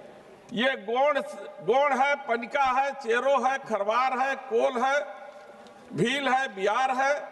यह इनका आर्थिक सर्वेक्षण भी नहीं किया गया है और यदि सरकार उनके प्रति इतना दयालु है कि उनका भी विकास हो तो क्या उनको जिसको अभी तक राज्य सरकार के द्वारा सर्टिफिकेट भी स्थानीय स्तर पर नहीं मिल पा रहा है, उनका शोषण भी हो रहा है, तो ऐसे सरकार उनके हित के लिए कैसे कार्रवाई करेगी, यह भी मैं जानना चाहता हूं। मैं माननीय राष्ट्रीय अध्यक्ष जी के जो अपने अभिभाषण में उन्होंने जो है बनारस में विकास के नाम पर जिस तरीके से ऐतिहासिक, धार्मिक और पौराणिक धरोहरों को नष्ट किए जाने का जो है उल्लेख किया है, मैं अपने आप को उनसे संबद्ध करते हुए सरकार का ध्यान आकर्षित करता हूं, क्योंकि मैं उसी जनपद से आता हूं जहां से माननीय प्रधानमंत्री जी हमारे सांसद हैं और मालवीय जी के नाम पर बीएचयू चिकित्सा संस्थान है। वहां लोगों की भलाई के लिए राज्य सरकार अनुदान, केंद्र सरकार अनुसंधान देती है, पैसा देती है और वो वहां पे गरीबों का ठीक तरीके से इलाज नहीं होता और वहां पे कृपया जो अभी तो 1 मिनट भी नहीं हुआ सर, 5-6 मिनट हो गया अभी तक जो है आपकी घड़ी तेज है सर और वहां पे मशीनरी और दवा के खरीद में बड़े पैमाने पर जो है धांधली होती है। और जहां तक एडमिशन का सवाल है, ओबीसी, एससी, एसटी और तमाम ऐसे शोध के छात्र हैं जिनको जो है कि नियमों का उल्लंघन करते हुए उनके हिस्सेदार की जो है कि वो चोरी सरकार कर रही है। मैं आपका केवल एक क्षेत्र में ध्यान आकर्षित माननीय मंत्री जी से आपके माध्यम से करना चाहता हूं कि शिक्षा के क्षेत्र में उन्होंने बहुत जो है कि करीब 1,39,289 करोड़ आवंटित किया है। उन्होंने आर्थिक सर्वेक्षण में भी ये कहा है कि जो पिछड़ा क्षेत्र है, जो जनजाति वाला क्षेत्र है, वहां पे वो 500 कमरों का वो छात्रावास गरीबों के लिए तथा छात्राओं के लिए, पिछड़े वर्ग के लिए वो देंगी।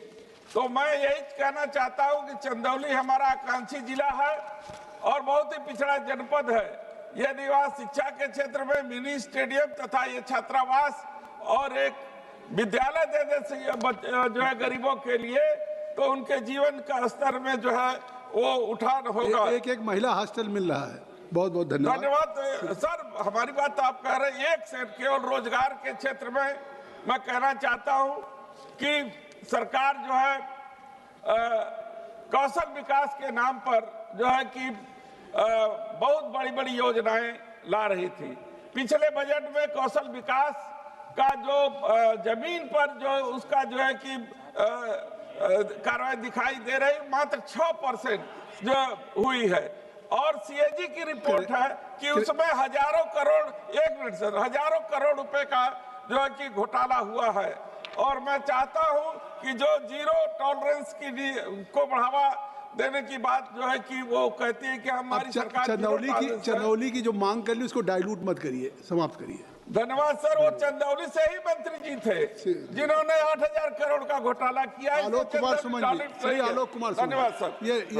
ये कार्रवाई का हिस्सा नहीं बनेगा। आलोक कुमार सुमन जी, श्री आलोक कुमार सुमन। धन्यवाद सभापति महोदय। मैं आपका आभार व्यक्त करता हूं कि आपने यूनियन बजट 2026-27 पर अपनी बात रखने का मौका दिया। सबसे पहले मैं अपने माननीय प्रधानमंत्री श्री नरेंद्र मोदी जी और माननीय मुख्यमंत्री श्री नीतीश कुमार जी का आभार व्यक्त करता हूं और विशेष रूप से मैं अपने माननीय वित्त मंत्री श्री सीतारमण जी का आभार व्यक्त करता हूं, जिन्होंने कर्तव्य की नई शपथ के साथ अत्यंत जटिल वैश्विक परिस्थितियों, अंतर्राष्ट्रीय भू राजनीतिक तनाव और घरेलू विकासात्मक आवश्यकताओं को ध्यान में रखते हुए 3 कर्तव्य यानी वृद्धि, आर्थिक वृद्धि को गति देना, लोगों की आकांक्षाओं को पूरा करना और सबका साथ सबका विकास के मध्य एक संतुलित, दूरदर्शी और राष्ट्र को सर्वोपरि रखने वाले 53.45 लाख करोड़ का बजट प्रस्तुत किया, जिसमें हाई कैपेक्स और हाई ग्रोथ का समन्वय है और साथ साथ नई उभरती उद्योगों, सनराइज सेक्टर्स के लिए और उसकी बढ़ोतरी के लिए विशेष रूप से समर्थन है। यह एक बेहद अहम बात है महोदय। इस बजट के 6 स्तंभ आर्थिक वृद्धि के लिए विनिर्माण को गति, विकासों के आधार पर सुदृढ़ीकरण, जनहित से जुड़ी सुविधाओं पर जोर, विश्वास आधारित जनता को बढ़ावा, व्यापार और जीवन की सुगमता और राज्यों को अधिक वित्तीय सहायता देना है। अध्यक्ष माननीय सभापति महोदय, मैं सबसे पहले सरकार का आभार व्यक्त करूंगा, चूंकि यह बजट ऐसे प्रस्तुत किया गया है जिसमें केवल ये खर्च का दस्तावेज नहीं है, बल्कि ये नीति, नियत और दिशा स्पष्ट करता है। साथ साथ आशा, आत्मविश्वास और अवसर तीनों का समन्वय भी है। महोदय, मैं सबसे पहले सरकार द्वारा प्रस्तावित 12.2 लाख करोड़ की पूंजीगत व्यय की सराहना करना चाहता हूं, जो जीडीपी के 4.4% है। यह प्रावधान परिवहन अवसंरचना, ऊर्जा क्षेत्र, डिजिटल कनेक्टिविटी और शहरी ग्रामीण ढांचे को सुदृढ़ करने में सहायक सिद्ध होगा। महोदय, सबसे महत्वपूर्ण बात यह है कि यह व्यय रोजगार को बढ़ावा देगा और अवसर को बदलेगा। माननीय सभापति महोदय, सरकार ने इस बजट में वित्तीय घाटे को 4.3% जीडीपी तक रखने का लक्ष्य रखा है। यह दर्शाता है कि सरकार विकास भी चाहती है, सरकार कल्याण भी चाहती है, लेकिन भविष्य की पीढ़ियों को कर्ज का बोझ भी नहीं डालना चाहती।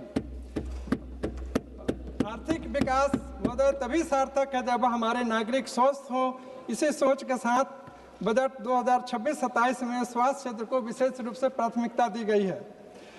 मैं बताना चाहता हूं कि सरकार ने स्वास्थ्य क्षेत्र के लिए 1 लाख करोड़ से अधिक का प्रावधान किया है इस बजट, और इस बजट में यह बताया गया है कि 3 नए अखिल भारतीय आयुर्वेद संस्थान स्थापित किए जाएंगे और जिला अस्पतालों में इमरजेंसी और ट्रॉमा सेंटर बढ़ाए जाएंगे। जिला अस्पतालों का विस्तार, आधुनिकीकरण, बायोफार्मा शक्ति की योजना के तहत 10,000 करोड़ की निवेश की बात की गई है, जो बायोलॉजिकल, बायोलॉजिक्स, बायोसिमिलर और बायोफार्मा अनुसंधान को प्रोत्साहित करेगी। इस बजट में स्वास्थ्य पेशेवरों, एएचपी और क्षेत्रीय चिकित्सा केंद्रों के निर्माण पर फोकस किया गया है महोदय, जिसमें 1.5 लाख केयर गिवर्स को प्रशिक्षण देने का लक्ष्य है।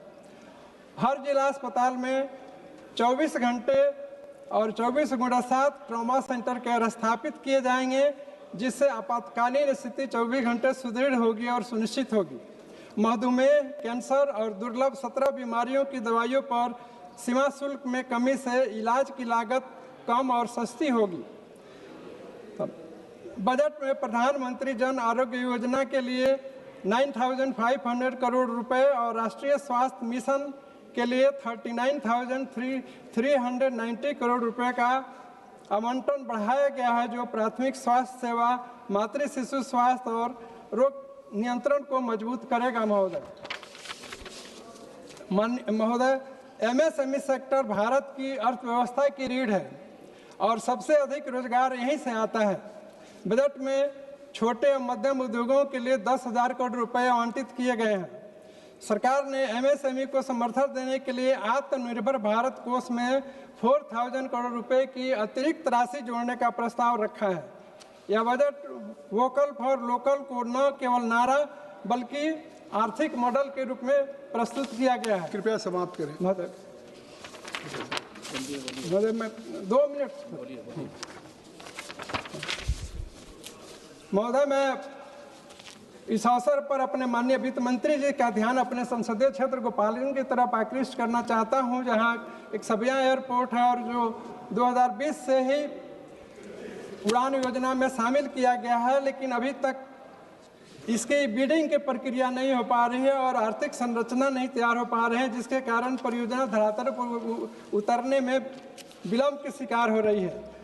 जबकि हमारी सरकार ने 149 हवाई अड्डे बना चुकी है। अतः महोदय,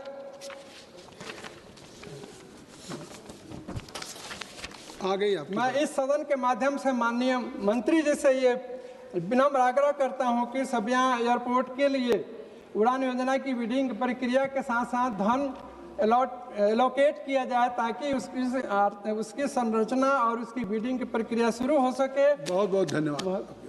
श्री राजकुमार। धन्यवाद सभापति महोदय। श्री राजकुमार संगवान जी।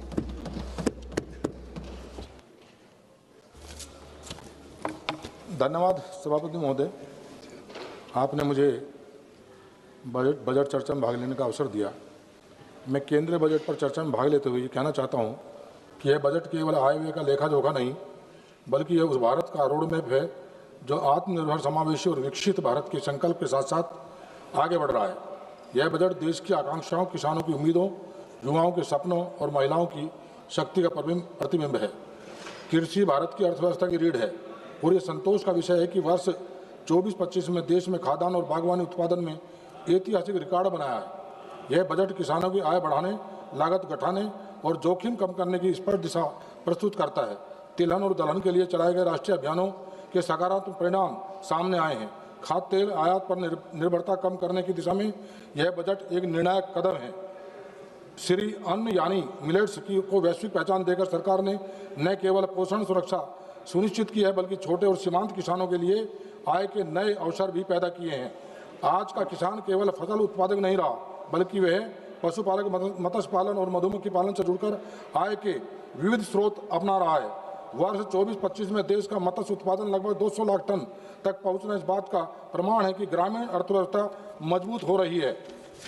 कृषि के आधुनिकीकरण के लिए इस बजट में इंफ्रास्ट्रक्चर पर विशेष जोर दिया गया है। एग्रीकल्चर इंफ्रास्ट्रक्चर फंड के माध्यम से 1.25 लाख करोड़ रुपए से अधिक का निजी निवेश आकर्षित होना यह दर्शाता है कि सरकार की नीतियों पर भरोसा बढ़ा है।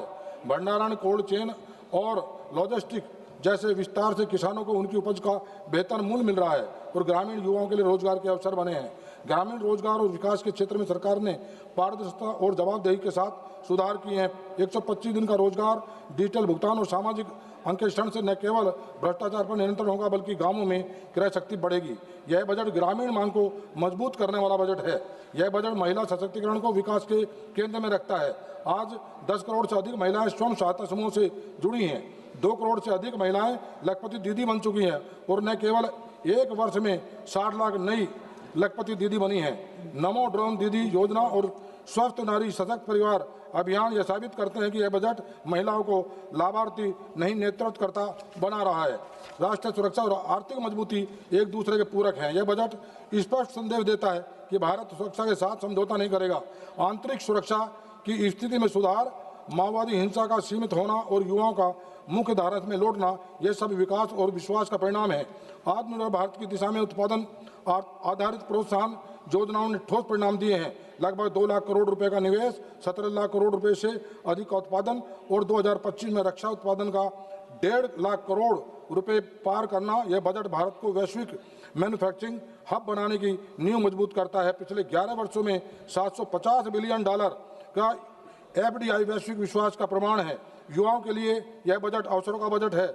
मुद्रा योजना के तहत 38 लाख करोड़ रुपए का ऋण देकर 12 करोड़ से अधिक युवाओं को स्वरोजगार से जोड़ा गया है। भारत का तीसरा सबसे बड़ा स्टार्टअप इकोसिस्टम बनना यह दर्शाता है कि यह बजट नौकरी खोजने वाला नहीं, नौकरी देने वाला बजट है। शिक्षा, तकनीक और कौशल विकास पर यह बजट भविष्य की तैयारी करता है। अटल टिंकरिंग लैब्स, AI और सेमीकंडक्टर प्रशिक्षण तथा ITI के उन्नयन से भारत एक फ्यूचर रेडी नेशन बन रहा है। यह बजट विकास के साथ साथ भारत की संस्कृति, विरासत और आत्मसम्मान को भी सशक्त करता है। आर्थिक प्रगति और संस्कृति गौरव दोनों को साथ लेकर चलने की यह सोच भारत की पहचान को और मजबूत करती है। यह बजट स्पष्ट करता है कि विकसित भारत कोई नारा नहीं, बल्कि स्पष्ट नीति, मजबूत नेतृत्व, जन भागीदारी से सरकार साकार होने वाला लक्ष्य है। महोदय, मैं एक बात और जरूर कहना चाहता हूं कि बजट में जो कैंसर जैसी गंभीर बीमारियों के लिए जो सस्ती दवाओं के लिए प्रावधान किया गया है, और मेरा लोकसभा क्षेत्र जहां नदियों का गंभीर खतरा है, जो दूषित जल से कैंसर जैसी गंभीर बीमारियां हो रही हैं, हमारे देश की सरकार ने बहुत सारे एम्स के सेंटर बनाए हैं, एम्स खोले हैं। अभी भी इस बजट में प्रावधान किया गया है। दिल्ली के एम्स में पूरे देश के मरीजों का पूरा भरोसा है और यहाँ पर इतना दबाव रहता है मरीजों का कि उनको भर्ती होने में दिक्कत होती है। मेरा लोकसभा क्षेत्र NCR का हिस्सा है। अगर एक एम्स का सेंटर, मरीज भी चाहते हैं कि अगर एक एम्स का सेंटर, क्योंकि कनेक्टिविटी अक्षरधाम से देहरादून के लिए जो बागपत होकर जाते हैं, आधे से पौने घंटे में बागपत पहुंच जाए, एक सेंटर अगर वहां बन जाए तो ये मरीजों का जो दबाव है वो वहां पर उसको हम कम कर सकते हैं। एक बात मैं और सर कहना चाहूंगा कि अभी किसानों के मन में एक भाव भी है, जो सरकारी परियोजनाओं के लिए भूमि का अधिग्रहण होता है और उस पर जो प्रतिकर किसानों को मिलता है, उस पर टैक्स से उनको राहत मिलती है। और जो अगर उसी परियोजनाओं के लिए, सरकार की परियोजनाओं के लिए अगर आपसी समझौते के आधार पर जमीन को लिया जाता है तो उस पर किसान को से टैक्स वसूला जाता है। अगर इसको भी उसी अधिग्रहण के दायरे में ला दिया जाए तो बहुत बेहतर होगा। एक बात और मैं कहता हूं, अपनी बात समाप्त करूंगा, कि मेरा क्षेत्र गुड़ शक्कर की पहचान वाला क्षेत्र है और किसानों के लिए गुड़ शक्कर के जैसी हमारे यहाँ अगर एक हब वहां पर एक्सपोर्ट जोन, ये कैसे मालूम करके लिए निर्यात का जोड़े करके बना दिया जाए तो किसानों की आय बढ़ेगी, आमदनी दुगनी होगी। आपने मुझे ये कैसे मालूम होगा कि आपका गुड़ का क्षेत्र है जब तक माननीय सदस्यों को खिलाएंगे नहीं? बताइए। आपने मुझे मौका दिया, बहुत बहुत धन्यवाद। धन्यवाद। Shri R Sachchidanandam. Very much, Speaker sir. The budget is not merely inadequate; it is structurally anti-people and pro-corporate. At a time when workers face job losses, farmers face falling incomes, youth face unemployment, and families face rising prices, the government has chosen to protect profits instead of the people. The working masses of this country are experiencing one of the worst phases of economic distress in decades. Real wages are stagnating, unorganized workers remain without security, and unemployment among youth is alarmingly high. Yet instead of expanding public spending in generate jobs and strengthen demand, the government is obsessed with fiscal tightening for poor and fiscal generosity for the rich. There is no universal employment guarantee for urban youth, no major expansion for public sector recruitment, and no serious program to revive labor-intensive industries. This is a budget that asks unemployed to be patient while rewarding those who already control the wealth. Agriculture remains in deep crisis. Input costs, seeds, fertilizer, fuel keep rising. Climate change is increasing crop losses. Farmers are burdened with debt.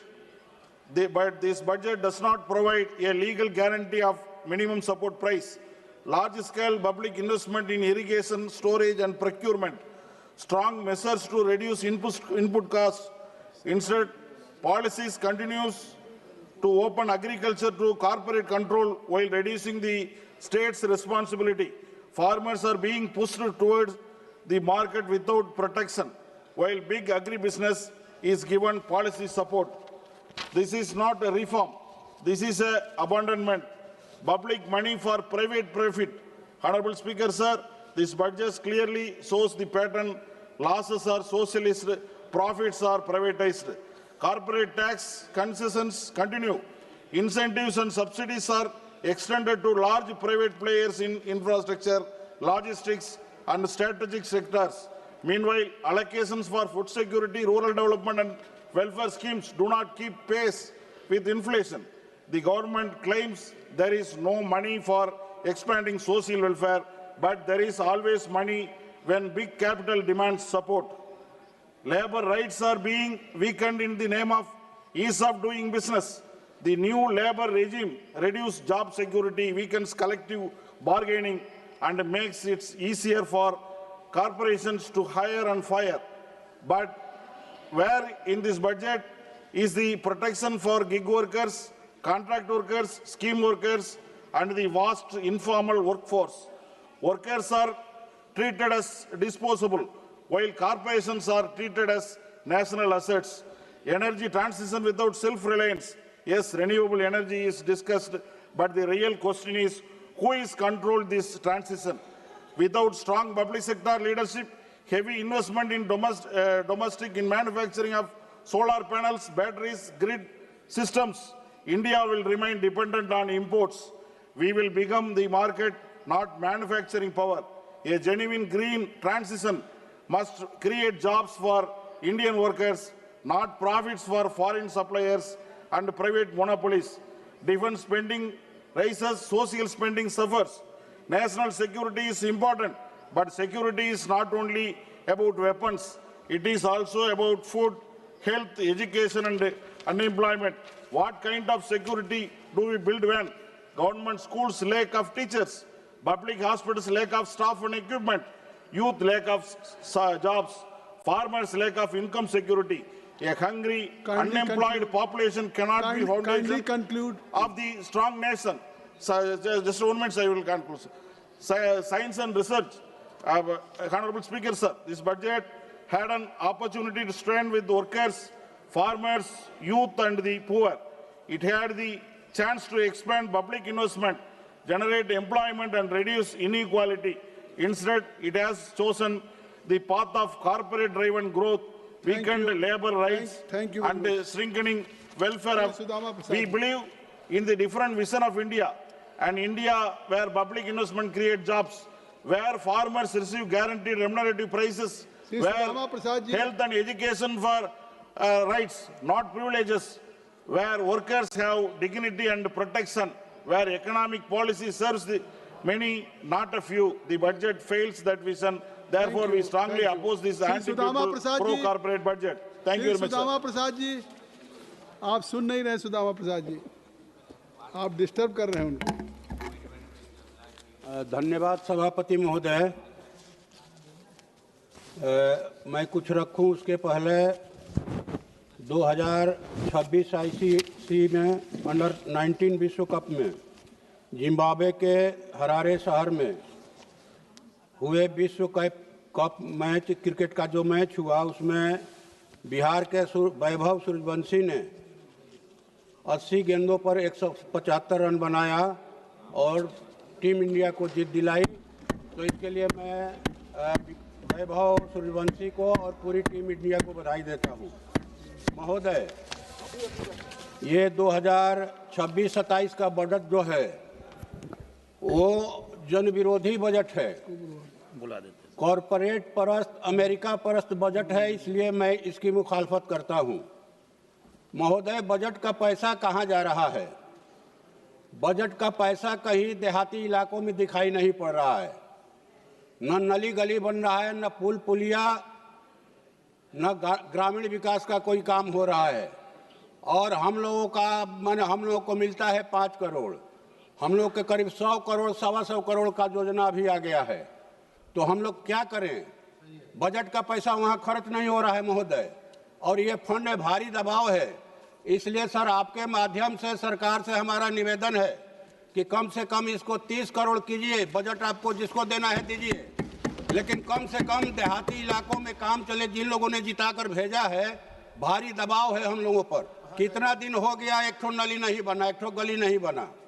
दूसरी बात महोदय कि इस budget में धान, गेहूं, दलहन, तिलहन, फल सब्जी पर पैदा करने वाले किसानों के बारे में कोई प्रावधान नहीं किया गया है कि वो क्या करेंगे। उनकी खेती है। ऊपर से ये अमेरिका भारत का जो व्यापार समझौता हुआ, जिसमें कृषि उत्पादों पर से 0 टैरिफ कर दिया। अमेरिकी जो कृषि उत्पाद आएंगे, इससे कहिए कि भारत के किसानों के और यहाँ के खुदरा व्यवसायियों के गले में फांसी का फंदा हो गया महोदय।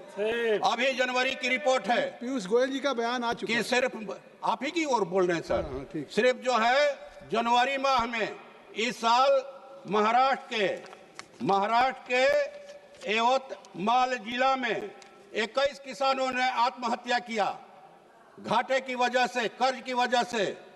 और पूरे महाराष्ट्र में क्या होगा, पूरे देश में क्या होगा। इसलिए हम इस समझौते को कहा जाए कि जो पहला टैरिफ था भारत का अमेरिकी सामानों पर, या जो हम जो सामान बेचते थे उस पर टैरिफ था, उसको पुनर्बहाल करने की सरकार से मांग करता हूं। महोदय, एक पेड़ मां के नाम और करोड़ों पेड़ अडानी अंबानी के नाम, कैसे रहेगी ये धरती महोदय? आप कृपया नाम। ये धरती कैसे चलेगी अगर पेड़ काटे जाएंगे?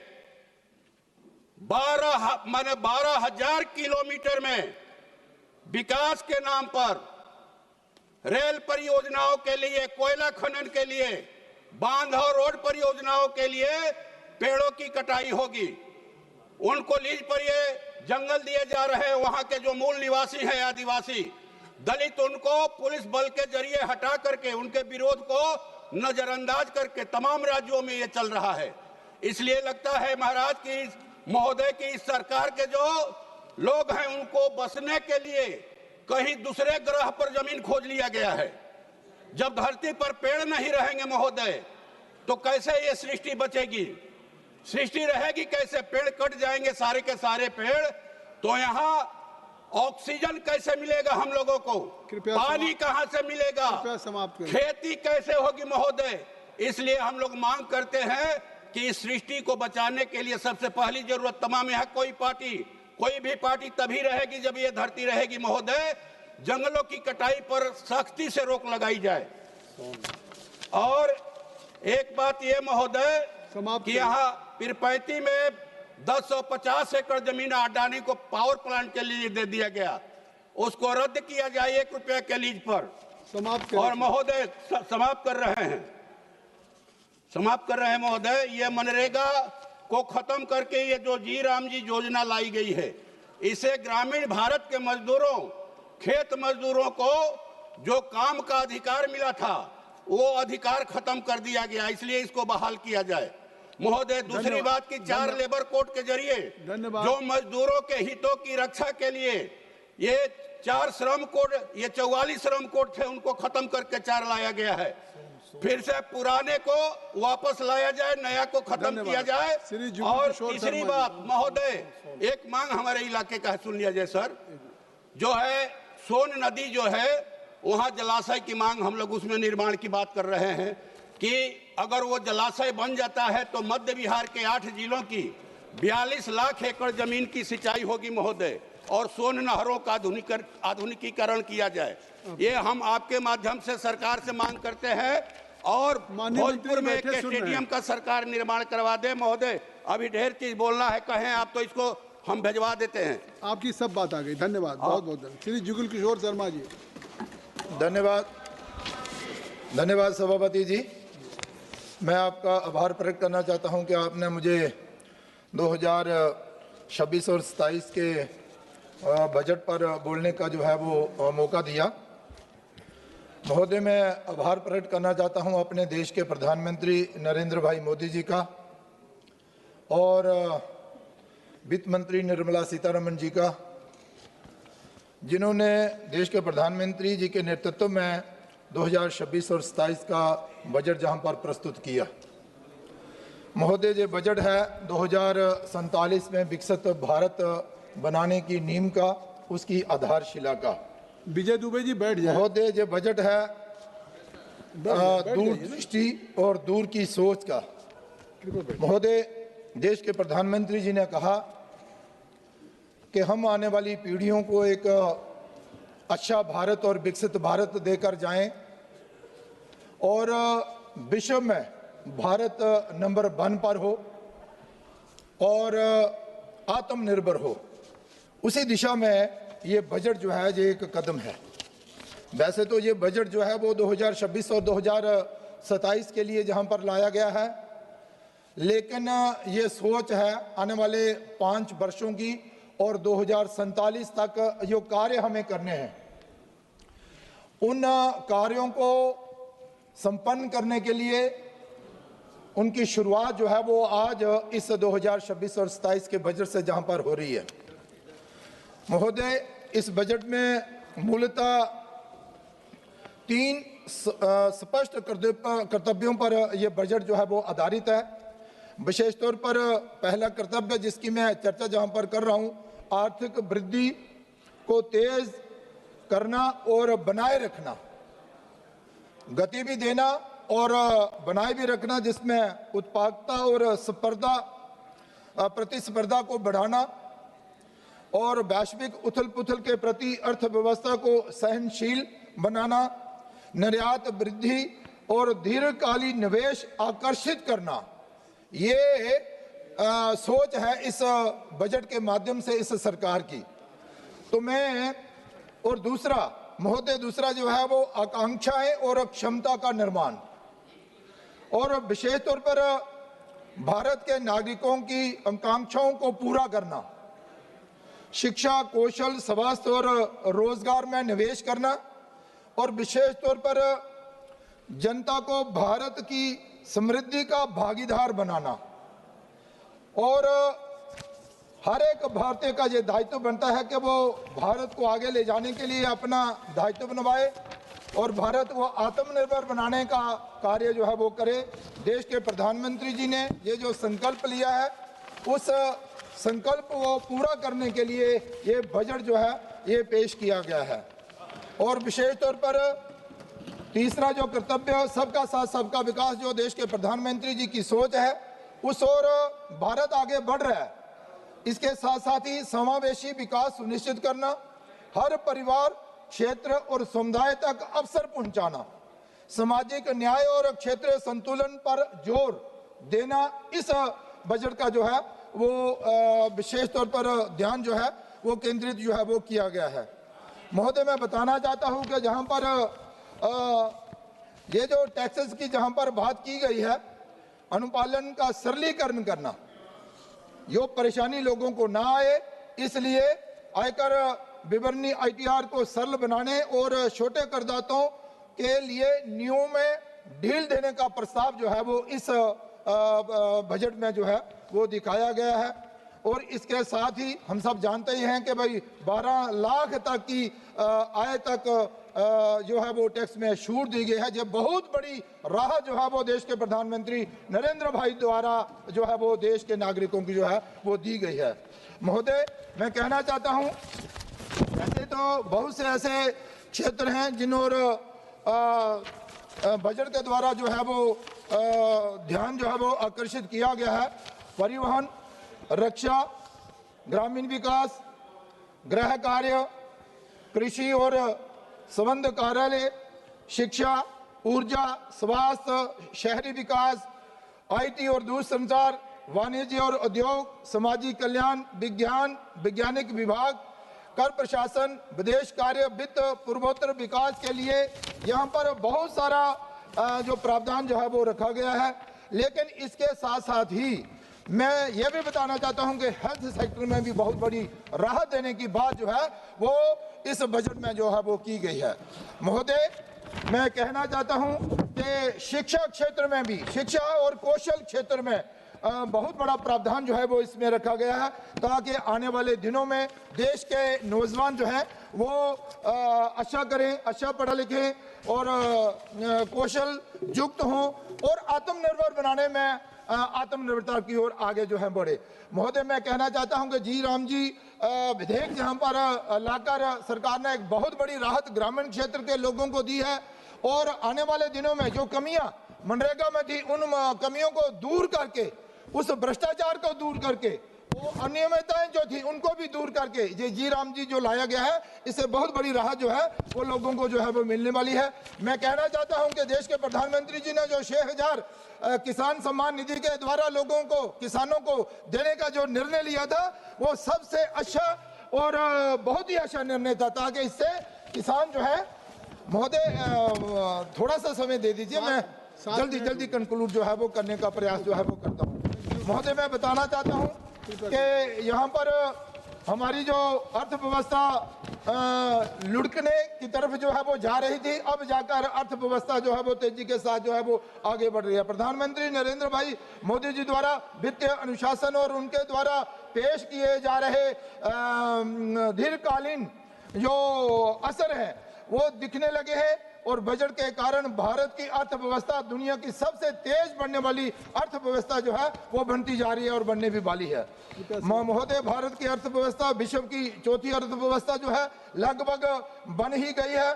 इसके अलावा भी बहुत सारी योजनाएं जो चलाई गई हैं उन पर भी जहां पर जो है वो सारे कार्य, मैं आपका आभार प्रकट करना चाहता हूं कि आपने मुझे इतना ही समय दिया, लेकिन महोदय कहने के लिए बहुत कुछ था, लेकिन मैं आपका आभार प्रकट करना चाहता हूं कि आपने बहुत अच्छा किया। और विशेष तौर पर जम्मू कश्मीर की अगर बात करूं तो जम्मू कश्मीर के लिए भी इस बजट में 2000 करोड़ जो रुपया है, 2000 लाख करोड़ रुपया जो है वो ज्यादा जम्मू कश्मीर को भी जो है इस बजट में दिया है। इन्हीं शब्दों के साथ मैं आपका आभार प्रकट करता हूं। धन्यवाद। धन्यवाद। श्री हनुमान बेनीवाल जी। सर कम बुलवाना आज इनको, आपको ही बुलवाना। सभापति महोदय, सबसे पहले तो मैं आपको धन्यवाद दूंगा कि आज आपने जो सुचारू रूप से चर्चा चालू हुई है उसकी, और दोनों पक्षों को धन्यवाद की चाहिए। अगर 5-7 दिन पहले हो जाता तो कम से कम समय तो खराब नहीं होता हमारा और देश का, कुछ बोल लेते राष्ट्रपति अभिभाषण पे भी। सभापति महोदय, जो आम बजट आया केंद्र सरकार का, इसके अंदर गरीब, किसान, मजदूर, युवा और मध्यम वर्ग, बजट जब आता तो उम्मीद रखता देश का प्रत्येक वर्ग कि अब बजट आएगा, कुछ विशेष रूप से हमें सौगात मिलेगी। लेकिन दुर्भाग्य से कोई वर्ग इस बजट से ज़्यादा खुश नहीं है। सबका साथ सबका विकास का नारा देती है सरकार, कुछ गिने चुने कॉर्पोरेट घरानों का बजट बनकर रह गया। पूर्व वक्ताओं ने भी लंबी चौड़ी बात यहाँ पे कही। सभापति महोदय, हमारे देश में आयकर, अधिभार, उपकार, जीएसटी से विभिन्न प्रकार के करों के कारण मध्यम वर्ग, वेतनभोगी, कर्मचारी, पेशेवर वर्ग आर्थिक रूप से शोषित महसूस कर रहे हैं। और जो बहुस्तरीय कर का ढांचा उसे नागरिकों को वास्तविक आय और बचत को गंभीर रूप से प्रभावित कर रहा है। बावजूद इसके बजट में सरकार ने उच्च और बहु कराधान की प्रणाली में सुधार करने कोई ठोस रोड में तैयार नहीं किया। सभापति महोदय, अमीर गरीब की खाई बढ़ाने वाला बजट है। आपने स्वास्थ्य बीमा और व्यक्तिगत जीवन बीमा पर जीएसटी शून्य कर दी, मगर राजस्थान सहित कई राज्यों में बीमा कंपनियों ने ऐसे बीमा बेस प्रीमियम बढ़ाकर सरकार को चुनौती दी, मगर सरकार इस बात को स्वीकार करने से इनकार करी है। इसलिए राहत के नाम पर दिखावा करने में सरकार को ज़्यादा भरोसा है। सभापति महोदय, जिस राजस्थान प्रांत से आता हूँ, लगातार एनडीए को 25-25 सीट, अब की बार भी 14-15 सीट आपको दी। इस बजट के अंदर राजस्थान का जिक्र तक नहीं किया। हमने बहुत बड़ी मांगे राजस्थान के अंदर करी थी, और जहाँ जहाँ चुनाव होते हैं उस स्टेट को आप मदद करते हो उस साल, ये सही है जो भी आप करते हो, लेकिन राजस्थान जैसे प्रांत का नाम आपको लेना चाहिए। भारतीय जनता पार्टी राजस्थान से मजबूत हुई थी। तो मेरा ये आग्रह है कि जब बजट पे जवाब दे वित्त मंत्री जी दोबारा, जब उसके अंदर हो तो राजस्थान का जिक्र जरूर करें, क्योंकि राजस्थान का नौजवान, किसान, प्रत्येक वर्ग इससे नाराज है कि आपने राजस्थान का जिक्र नहीं किया। विशेष राज्य का दर्जा छोड़ो, नाम तो ले लेते राजस्थान का, ये राजस्थान के लोग चाह रहे थे। सभापति महोदय, महंगाई और मध्यम वर्ग की अनदेखी, इसके अंदर जिस तरह सोना, चांदी, पेट्रोल, डीजल, रसोई गैस और खाद्य पदार्थ और दवाइयों के दाम लगातार बढ़ रहे हैं, उम्मीद थी कि महंगाई को आप कंट्रोल करने के लिए कोई प्रणाली लाएंगे। महंगाई से राहत देने कोई ठोस प्रावधान आपने नहीं किया। सभापति महोदय, किसान और ग्रामीण भारत के साथ अन्याय, किसान देश की रीढ़ है। आपने जब किसान आंदोलन हुआ तब एक कमिटमेंट किया था कि एमएसपी और आय दुगनी, ये बात आपने करी थी। मेरा एक सवाल भी आज लगा हुआ था, गोलमोल जवाब दिया। दुर्भाग्य इस बात का है कि जिन किसानों जवानों ने आपकी सरकार बनाई, अगर हर बजट के अंदर उनको निराशा हाथ लगेगी तो किस तरफ जाएगा जवान किसान। देश के अंदर अलग ही रूप से लोग सोचने लगे। मेरा आग्रह है, जब बजट के अंदर आप जवाब दें, खाद बीज महंगे हो रहे हैं, लाठीचार्ज हो रहे हैं यूरिया और डीएपी के लिए। सोच मोदे, युवाओं के साथ आपने कोई रोजगार के ठोस साधन सर्जित करने की बात करी, नहीं हो रहे हैं। मैं एक न्यूज़ चैनल के अंदर देख रहा था कि प्रधानमंत्री कौशल का जो पैसा जा रहा है, वहाँ प्रधानमंत्री कौशल के जो केंद्र बने वो कुछ नहीं है। अधिकारी कौशल केंद्र चल रहा है, कुछ भी नहीं है। कहीं तो लोगों ने अपना घर बना रखा, कहीं दूसरा कोई गौशाला बना रखी, कहीं बकरी पालन हो रहा है। ये प्रधानमंत्री कौशल योजना है, वैसे चल रही भ्रष्टाचार। और यहाँ से ये हमारे मंत्री जी बैठे, मंत्री जी आप ध्यान दें, टीम भेजें राजस्थान के अंदर, जहाँ जहाँ गड़बड़ी हो रही है उन लोगों को गिरफ्तार करें, सीबीआई जांच कराएं। एक मैसेज आपको देना चाहिए, आपको अधिकारी सही बात नहीं बताते, ये बहुत बड़ा दुर्भाग्य है साहब। ये एक मिनट साहब, एसएससी जैसी परीक्षाएं, पेपर लीक, भर्ती में देरी, कोई रोड में राजस्थान के तो सारे पेपर आउट हो रहे हैं, ओएमआर सीट, उससे पहले आरपीएससी घोटाले, ऐसा ही भर्ती। तो मेरा आग्रह है कि अब आप वैकेंसी निकाले और ठोस जवान का एक भरोसा। ये सब राज्य का विषय है। एक राज्य नहीं, दिल्ली का ही बता दो साहब, पूरे देश के अंदर पेपर आउट हो रहे हैं, नीट के भी पेपर आउट हुए, और भी हुए, बिहार में हुए, बंगाल में हुए, राजस्थान के अंदर हुए। तो मेरा आग्रह है कि पेपर ही जब आउट हो जाएगा तो नौजवान भरोसा कैसे करेगा? आप भी तो भरोसा, जब जहां आज आप इस चेयर पे बैठे हो, अभी आप लोकसभा अध्यक्ष नहीं सभापति है, लेकिन लोग आपको लोकसभा अध्यक्ष के रूप में ही देख रहे हैं, लोकसभा अध्यक्ष से। अच्छा क्या बात है, सही है साहब। और आप मुझे बैठा दो, मैं एक दिन में मैं इसके और पावर बता दूंगा आपको एक चक्कर के अंदर। तो जो बैठा है वही राजा है। और आप तो एक दिन के मुख्यमंत्री रहे, जब आपके नाम की मूवी बनी थी, नाइक फिल्म आई थी, देखिए आप। हाँ तो फिर तो जगदम्बिका पाल जी का नाम स्कूल में थे, जब सुनते थे कि अरे भाई मार्शल साहब ऐसे क्या कर रहे हो यार, तो इस बिना कोरम बोल तो रहे हम लोग, थोड़ा तो दो टाइम यार, थोड़ा टाइम दो। फिर हमने तो आपके बार आपको बाधा भी नहीं डाली, वहाँ भी नहीं आया यार, ऐसे क्या कर रहे हो? चलिए फिर क्या वही बुलाना चाहोगे? शिक्षा स्वास्थ्य केवल घोषणाएं, शिक्षा और स्वास्थ्य के अंदर आप देखिए अस्पतालों के अंदर डॉक्टर नहीं है। और हमारे केंद्रीय जो केंद्र से संचालित विद्यालय हो रहे हैं स्टेट के अंदर, तो वहाँ स्टाफ कैसे लगे ये आपको ध्यान देने की आवश्यकता। मैं जल्दी कर रहा हूँ साहब। सीएसआर की राशि के व्यय के लिए ठोस सीएसआर, जहाँ से आप बाड़मेर, जैसलमेर, जालौर, जोधपुर से देश के तमाम जगह जहाँ माइनिंग हो रही है, दूसरा काम हो रहा है, वहाँ संबंधित एमपी को कोई नहीं पूछता। निशिकांत जी दुबे को पूछ सकते हैं, हमें नहीं पूछते, क्योंकि ये कागज के अंदर निकाल लेते हैं। अब हमें पढ़ने का समय थोड़ी है, ये पढ़ पढ़ के इतना करके लाते हैं कि हर लोग जवाब देते हैं हमारे को कि साहब निशिकांत जी के वहाँ तो काम हो रहा है। अरे भाई हमारे भी करो काम, निशिकांत जी काम थोड़ी चलेगा। मेरा आग्रह है तो आप भी एक मिनट, आप भी निशिकांत जी के साथ आ जाइए, आप निशिकांत जी के साथ आ जाइए। सर निष्पक्ष रहिए, सर निष्पक्ष रहिए। एक सर मेरा आग्रह है, मैं फिर आ जाऊंगा तो आपको दिक्कत होगी। मैं तो चाहता हूँ आप भाषण देने के बजाय मंत्री बनो, भाषण ही देते रह जाओ पूरे जीवन। हम आगे लाना चाहते हैं, जितनी तैयारी के साथ जितना भाषण दोगे उतना ही मंत्रिमंडल में नंबर लेट आएगा आपका। सभापति महोदय कृपया एक मिनट सर सुनो, कुछ जल्दी ओपीएस बहाली की मैं मांग कर रहा हूँ सभापति महोदय। एनपीएस को सरकार सुधार बता रही, लेकिन सच्चाई है कि इसने कर्मचारियों की रिटायरमेंट सुरक्षा को जुए में डाल दिया। जहां पुरानी पेंशन स्कीम ओपीएस में सम्मानजनक और निश्चित जीवन था, वहीं एनपीएस में बुढ़ापे को बाजार के विरोध छोड़ दिया। सरकार विकास की बात करती है। एक मिनट साहब समाप्त तो करने, कुछ सुझाव है हमारे। मेरी मांग है कि पैरामिलिट्री तमाम केंद्रीय कार्मिकों के लिए ओपीएस बहाल की जाए, क्योंकि ओपीएस में भरोसा था, इस तरह से सम्मान था। मैं कुछ सुझाव दे दूं, आप कहे तो बताओ। सुझाव दे। अब साहब ऐसा है कि कम से कम ऐसे लोगों को जो सही तरीके से हाउस के अंदर एक लोकतांत्रिक व्यवस्था का पालन करते हैं। हमारा जो ट्रैक रिकॉर्ड है विधानसभा का ठीक नहीं जाता, लेकिन यहाँ ठीक है, तो इसको ठीक बनाकर आगे हमें टाइम दिया करें आप लोग, क्या दिक्कत। मैं कुछ सुझाव दे देता हूँ सभापति महोदय। एक तो मेरा सुझाव है, राजस्थान की तेज एक मिनट में समाप्त कर दूंगा। राजस्थान की भौगोलिक स्थिति विपरीत हालतों को देखते राजस्थान विशेष राज्य का दर्जा दिया जाए। अंतर्राज्यीय जल विवादों का निस्तारण करने के लिए पंजाब और गुजरात से राजस्थान के हिस्से का पानी राजस्थान को दिलाया जाए। नागौर, डीडवाना, कुचामन, बीकानेर, बाड़मेर, जैसलमेर, ये फलौदी से पश्चिम राजस्थान पेयजल व सिंचाई हेतु चिनाब के जल को ईआरसीपी की तर्ज पे WRCP बना के विशेष बजट आवंटित किया जाए। समय समाप्त कर रहा हूँ, आधा मिनट में। मेरे सचिव से नागौर के डीडवाना, कुचामन जिले के मकराना में मार्बल की अंतर्राष्ट्रीय मंडी स्थापित की जाए। हवाई पट्टी नागौर का विस्तार किया जाए। सर विश्वविख्यात पान मेथी सहित राजस्थान के 40 से अधिक उत्पादों को जीआई टैग दिया जाए। मेरे सचिव से नागौर के केंद्रीय कृषि विद्यालय की स्थापना, आधा मिनट में समाप्त कर रहा हूँ सर, आप बैठे हो, ये आधा मिनट मुझे दो। मेरे सचिव से नागौर के डीडवाना, कुचामन जिले कुचामन में सेंट्रल स्पोर्ट्स यूनिवर्सिटी स्वीकृत की जाए। सर क्यों सर पर्वत सर और मेरे क्षेत्र की तीन केंद्र, मैं समाप्त कर रहा हूँ, 3 केंद्र 20 सेकंड दे सर, अभी चल रहा माइक आपके बैठे हुए अब्दुल रशीद साहब आधा मिनट आधा मिनट। मैं नागौर जिले के डेगाना क्षेत्र में टंगस्टन में लिथियम के खनन है, तो आप काम करें। एक सर सांसदों का बजट आप बढ़ा के 25 करोड़, नरेगा का चेयरमैन सांसद को बढ़ाओ और सांसदों को कुछ अधिकार दो, जिस तरह विधानसभा अरावली के अंदर जो रोक लगी सरकार इसके अंदर अरावली पे रोक। अब्दुल रशीद साहब ये मेरा प्रमुख इसके बाद मल्लू रवि जी के बाद मल्लू रवि के बाद सर उम्मीद है कि आप मुझे नहीं मौका देंगे आप बैठ जाइए, तुम अभी बैठ जाइए। Speaker sir, thank you very much for giving me chance to speak on the budget. Sir, this budget is meant to serve as a roadmap that reflects the aspirations and needs of the country. The question before us is whether this budget truly reflects that responsibility. The answer is evident and requires little elaboration. The budget has been a disappointment for the common citizen.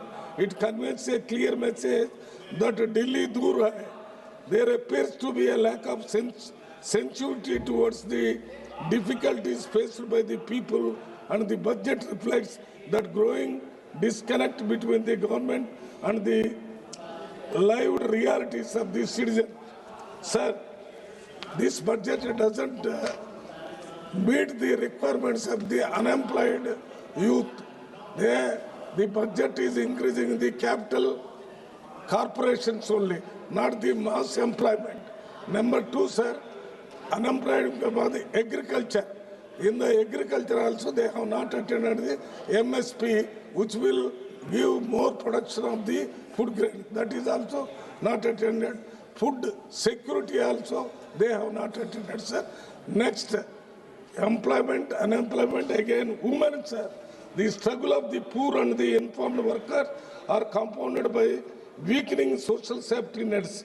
Over recent years, public investment in food security has declined significantly. Allocations under the National Food Security Act, including key programs such as Integrated Child Development Services, PM Portion, and maternity entitlements have been reduced by nearly 50%.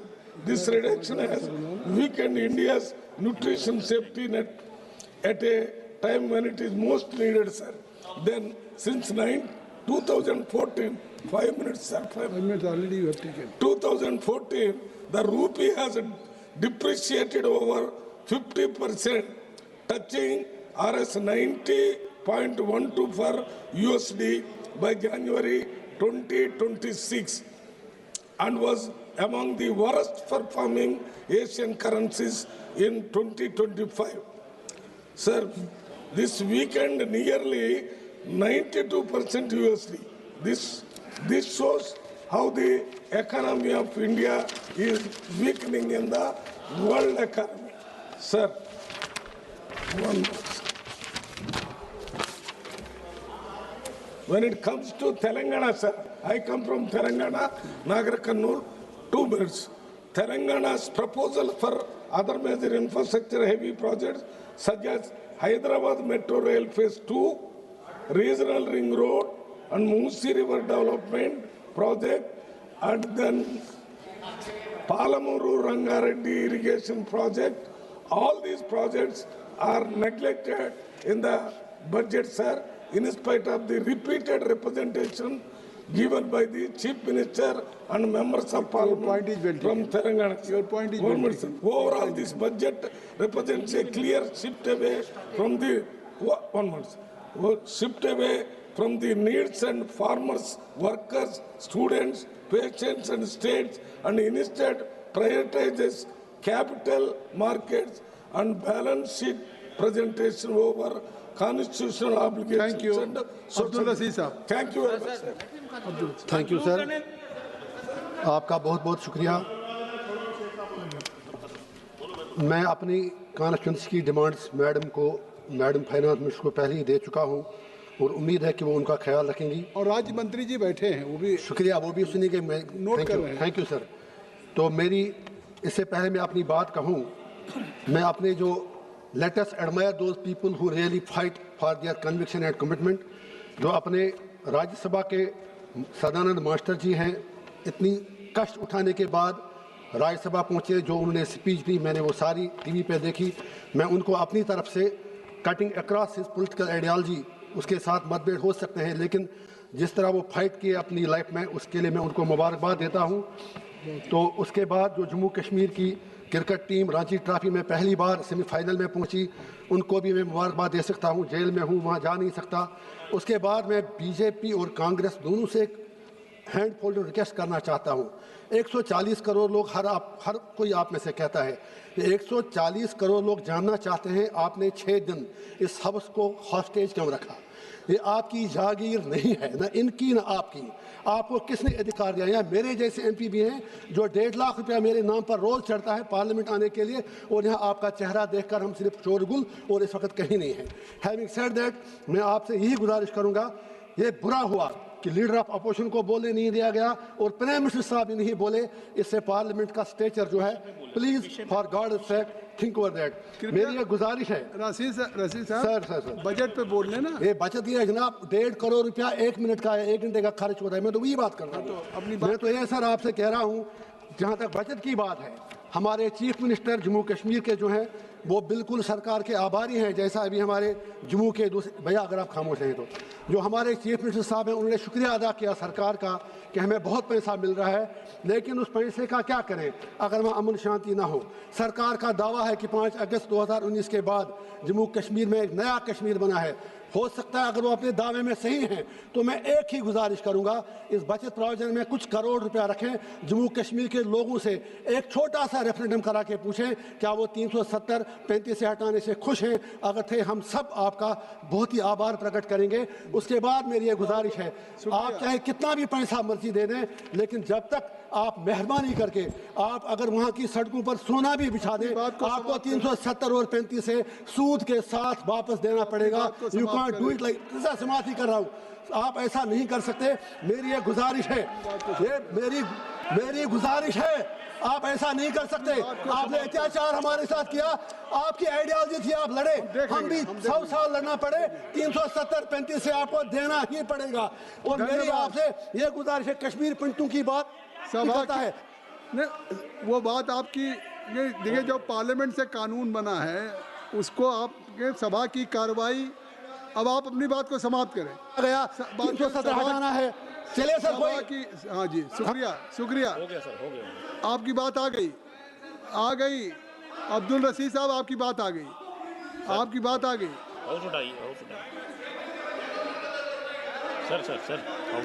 Sir नहीं देना, speaker साहब ने। सभा की कार्रवाई कल बुधवार दिनांक 11 फरवरी 2026 को प्रातः 11 बजे तक के लिए स्थगित की जाती है। 8 बज गया।